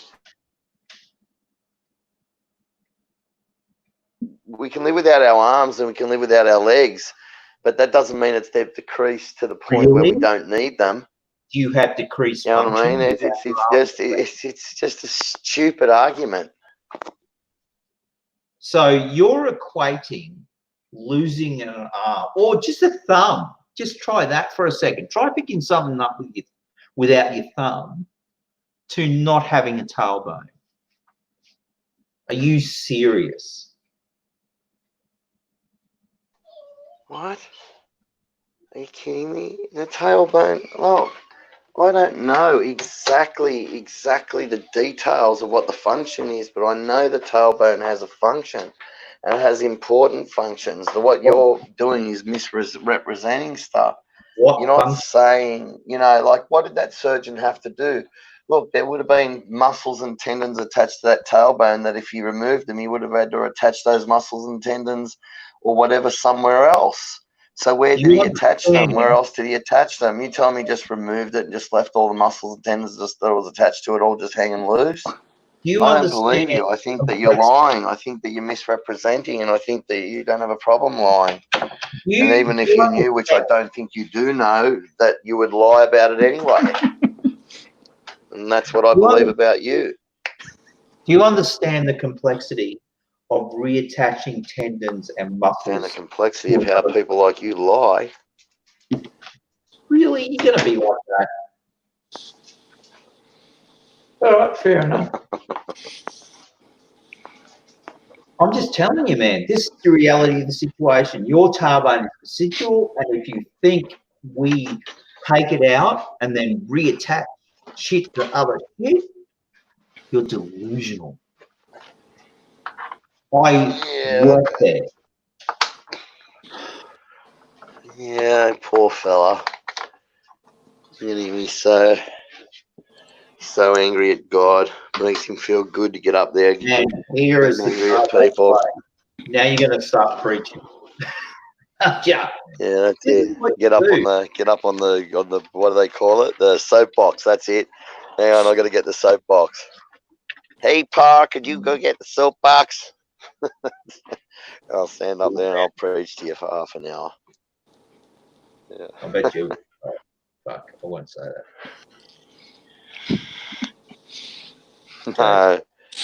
No. God gave the commandment in the beginning. It was okay for them to, you know, for brother and sister to have children because the genome was better than it is today.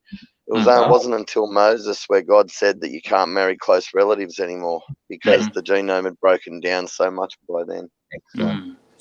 That's another question that usually gets asked about. We're inbred, but if you go by the evolutionist bottlenecks and how long ago their bottlenecks were and how small the populations were, we're even more inbred by evolutionist standards.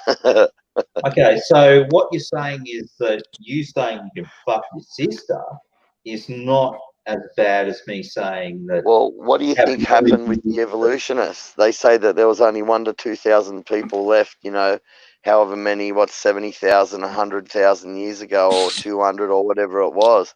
So if that was the case, then they've been inbreeding for all that time, and all the creatures on Earth are inbred, where they're far more inbred than on the biblical side. I mean, you've got to remember there's been multiple bottlenecks, and then we have a bottleneck, and then we have massive time for inbreeding. Then we have another bottleneck, and that reduces the genetic diversity even more. So we have even more inbreeding. Then we have another bottleneck, and we have even more inbreeding. No, I'm talking about the evolutionist side. You guys are so inbred, it is not funny, mate. It's a miracle you're not walking around with extra hands for legs and 3 heads and shit, stuff like that. You're talking about inbreeding. You want to know about inbreeding? Well, you have a look at those time frames and the massive amount of inbreeding that would have been from your side. Okay. So basically you're saying that at one point in time, it was okay for you to have sex with your mother.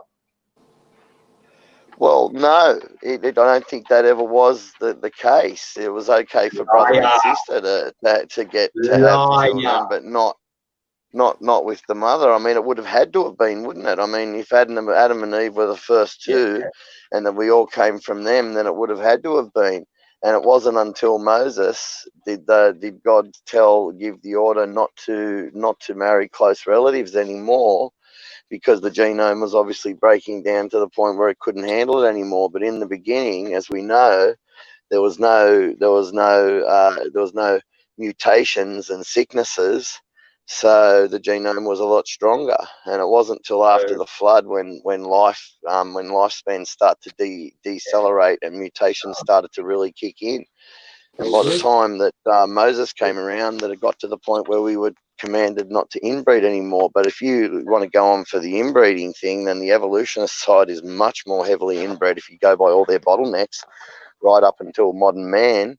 I mean, you've got a depleted population going into a bottleneck, coming out even more depleted, and then, going into this bottleneck, and then modern man coming out the other side. It just doesn't make sense. You know what I mean? It's like your whole narrative, your whole time frames, and all your stuff. You look at how many bottlenecks that you've had. Look at them all. I mean, how much? Look at your inbreeding. Look at it. You've got massive inbreeding. It's just like 6,500 years or 6,000 years it can be handled, but going by evolutionist time frames, you're in deep trouble. So at one point you were saying it's okay to shag your mum. No, I didn't say that. It's never been okay to shag your mum. I said that at one point they would have had, the brother and sister would have had to have been able to marry. They would have had to, from Adam and Eve. Where did it ever say that it could shag, that Eve could have sex with her son? Nowhere. That's just ridiculous. You're a fool. Inferred, isn't it? It is inferred. You're a fool. Okay. It's never said that. It's never said for father to have sex with a daughter or to whatever. It's brothers and sisters and cousins. That's the way it began. But as time went on, as the human genome broke down, that we became more and more inbred, and we became more and more. Yeah, that's right. We're breeding out of existence. That's why the genome's running down. That's why we're going backwards. We're going backwards. We're not evolving into some humanly engineered utopia. We're going backwards, mate. The human race is going to be extinct in the next, I don't know, 1,000 years. I reckon 1,500 years will be completely extinct. If we keep shagging our mums. Like, I'm just saying, like, with who I'm related to, the idea of shagging an immediate relative is quite I'm repulsed. Makes me sick to even think about it. It makes me want to vomit. But look, it's we were ordered to go forth and multiply, and that's just the way it was in the beginning. And you've got just as big an inbreeding problem on your side, if not worse, much worse, when you go by the large time scales.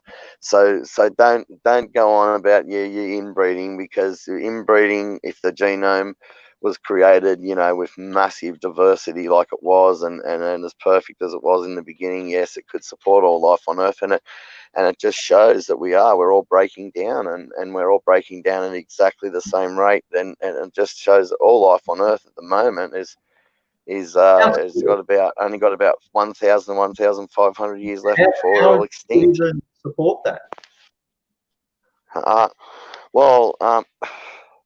John Sanford's looking at the mutation rate, the current mutation rate, and going down by 100 mutations per generation.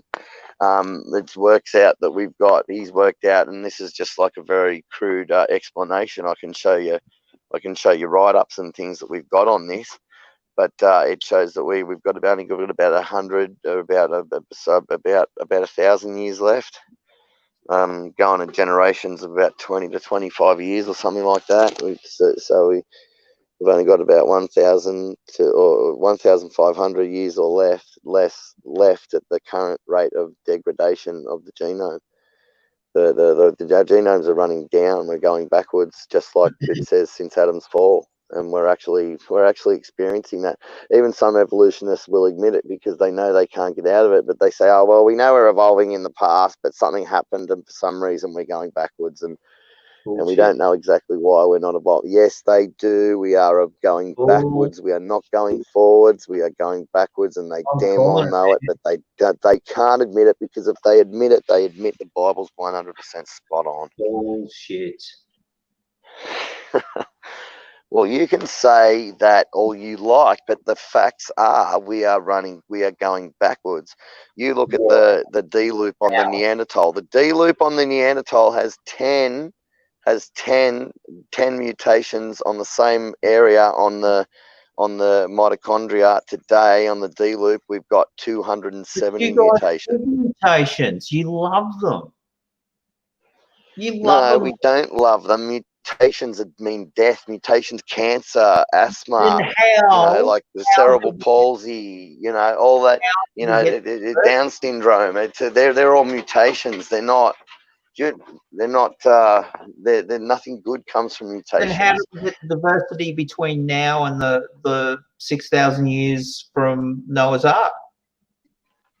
What? Just medical intervention? Was it what? Or was it sideways sort of gene transfer? Was it viral transfer? Look, I don't really care. Look, we can only go on the data that we've got, and the data that we've got shows with the current speciation rates and what we can see, and we can't see everything. The current mutation rates and the speciation rates, what we can see now, shows that it matches up with Noah's flood. It matches up with 4,500 years, not hundreds of thousands of years, since your bottlenecks and all these different times through your life. No, it doesn't. Hey, look, we can only go on the rates and things that are there. We can't sort of imagine stuff like evolutionists imagine things with phylogenetic mutation rates and questions, numbnuts. Oh, no one's ever answering your questions because these questions are stupid. But anyway, go on. Okay. So, how do you explain the diversity of species from 6,000 years ago? I just explained it to you. Since Noah's flood, they could have speciated at the current speciation rates that we know. You get a species, right, a heterozygous species, and it can speciate all the way down. Like, say, you've got all the wolves of the day. You say wolves are like heterozygous, right? And then you've got, say, a Chihuahua, which is extremely homozygous. It's basically full of mutations and gone downwards all the way down to a Chihuahua. I mean, even a Great Dane, even though it's a big dog, is going backwards. It's lost genetic information. It's not gained genetic information. So, we basically know, we know all animals came from wolves. We know all the animals came from wolves. We know all the dogs, came from wolves, all the dog species, all the different dog kinds that we know of today. Evolutionists agree with it. So, and they also agree that all that variation with intensive breeding, that we could get all those different breeds, 200, 300, whatever it is, or hundreds of breeds within 200 to 300 years, if we wanted to. Just if we started with 2 wolves, we could get all the different dog species today. So we've got okay, according to the evolutionists, we got 7 different wild horse species, kinds that evolved, that appeared over, say, 4 million years, right? But then the evolutionists turn around and say we've got 900 species that came out of like artificial breeding in 12,000 years, right? So we only get 4 species, that 7 species that appear in 4 million years, but we get, according to the evolutionists, 900 different species through artificial selection and artificial, basically breeding in just 12,000 years. I mean, we've got all different ways of getting species, and you can get them fast, you can get them slow. Plants speciate very quickly. I can get tomatoes, and I can grow different lots of tomatoes together, and they fertilize with each other. And then the next one, that's a hybrid. That's a different species. So plants can hybridize and speciate really fast. There's lots of things. Animals can hybridize. They can speciate lots of really fast. It depends on how many kinds he took on the ark. Some people say 7,000. Some say 15,000 different kinds. It depends. It depends on how many but the speciation rates and what we can see today, and what we know of, sort of matches up with the 4,500 years, but it definitely doesn't match up with it's not perfect what we're looking at, because nothing ever is. We can't say that we know everything perfectly and 100%. We don't claim that, like we're not evolutionists. Only evolutionists do that. But the general idea, what we're getting from the speciation rates, it matches up with Noah came up with so many kinds, what we'll work out off the ark, then we could speciate our way down to those different kinds. I mean, you might get a different types of sheep. We've got cases where sheep move to one side of a mountain range and and then another side of a mountain range, and they sort of split off from this one main lot of mountain goats or mountain sheep, and then these different ones could not breed with each other from different sides of the mountain range, but any moron could look at them and see that they were both still sheep. Just because they couldn't breed with one another didn't mean they were from the same kind. I mean, we don't know. But God, when he went onto the ark, and this is another thing they go on with his kinds, God didn't need us to know about the kinds. He said to Noah, he said, I'll bring the kinds to you. Noah didn't have to go learn about the kinds and go round up all the animals for hundreds of years and bring them to the ark. God said, he told him about the kinds. He said he's going to bring them to the ark. So Noah, and we didn't need to know that. God knew what his kinds were. We don't. It doesn't matter. Who cares? So if you come up with that story about what is a kind, we don't really care. It doesn't really matter. All that matters is if you look at any speciation rate, is what you can find, which isn't very much, but you can find sort of, and you calculate that back 4,000 years and add account for a couple of things, that pretty much matches up with 4,500 years, not hundreds of thousands of years with your evolution. So,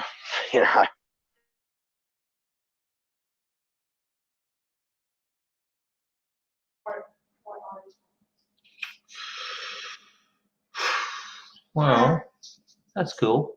Fucking didn't do as technically and I was working with Angie and I was just getting so angry with Bingo.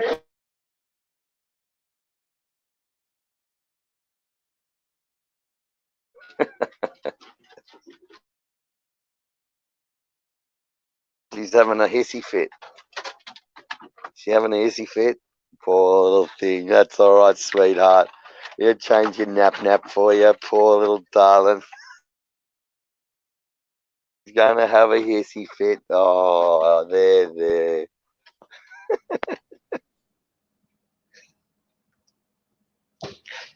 What? No, I haven't. And Jason is disgusted in you.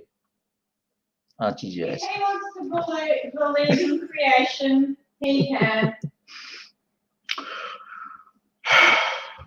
I don't know, Jason. I think basically we're all believing the same things. We can't really posit our step from where it all launches, so it becomes problematic. I think I was talking about this before with the other guys,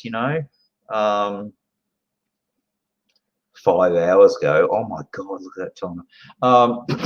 But basically, I might say that abiogenesis is, just for the sake of argument, I'll say abiogenesis is real. Okay?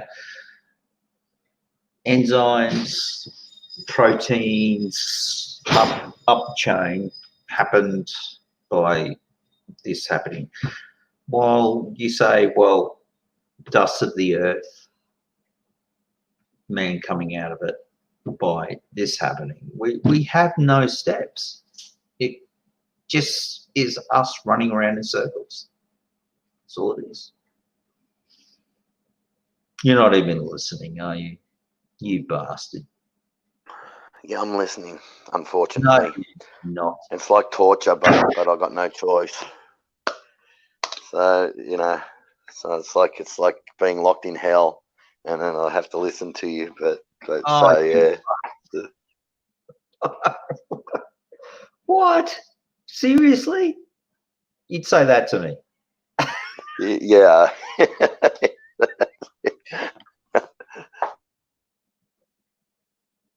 Locked in hell. Yeah, because that's nothing like talking to you, you prick. Jesus, Jason.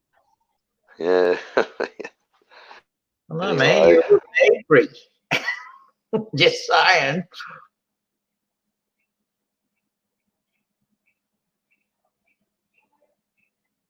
Life's a bitch and then you marry one. What can I say? What do you do? Can't say that these days, can you? It's like that's politically incorrect. You can't. You'll end up on a current affair. It's not PC. Hounded. Some misogynist bastard. Yeah, misogynist bastards that where we are. Bloody women. I'm proud of my misogyny. Wear it as a badge of honour. I'm proud of my misogyny, but I hope you didn't hear that.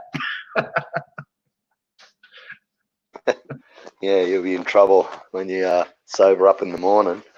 I only have one beer. Fuck off. Yeah, I'm sure. I'm gonna piss off. All right, see you later. See you later, alligator. No, God bless and open up your blinded eyes. And I'm signing off. See ya. Have you got a YouTube page? Can I subscribe to you, or you just? Yeah, faithful, honest, true. It's Are you able to post it? Like, let me see if I can find. because I got one. If you wanted to, subscribe. Hang on. Where is it? Come on. Oh yeah. It's like a prick of a thing to find. Hang on. Your channel. We're not talking about you, are we? Yeah. Share. There we go. Copy link. And then we go back into here. And we go into the chat and go into there. And there it is.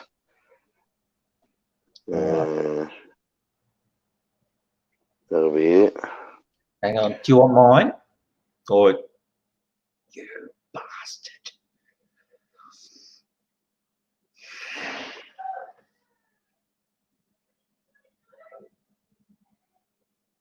Yep.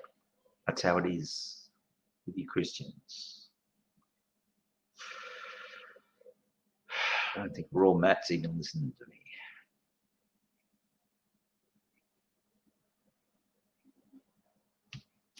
Well, it's been frustrating but fun, but I might sign out now because I'm the only one here, I think. See, yes. Bucket bags.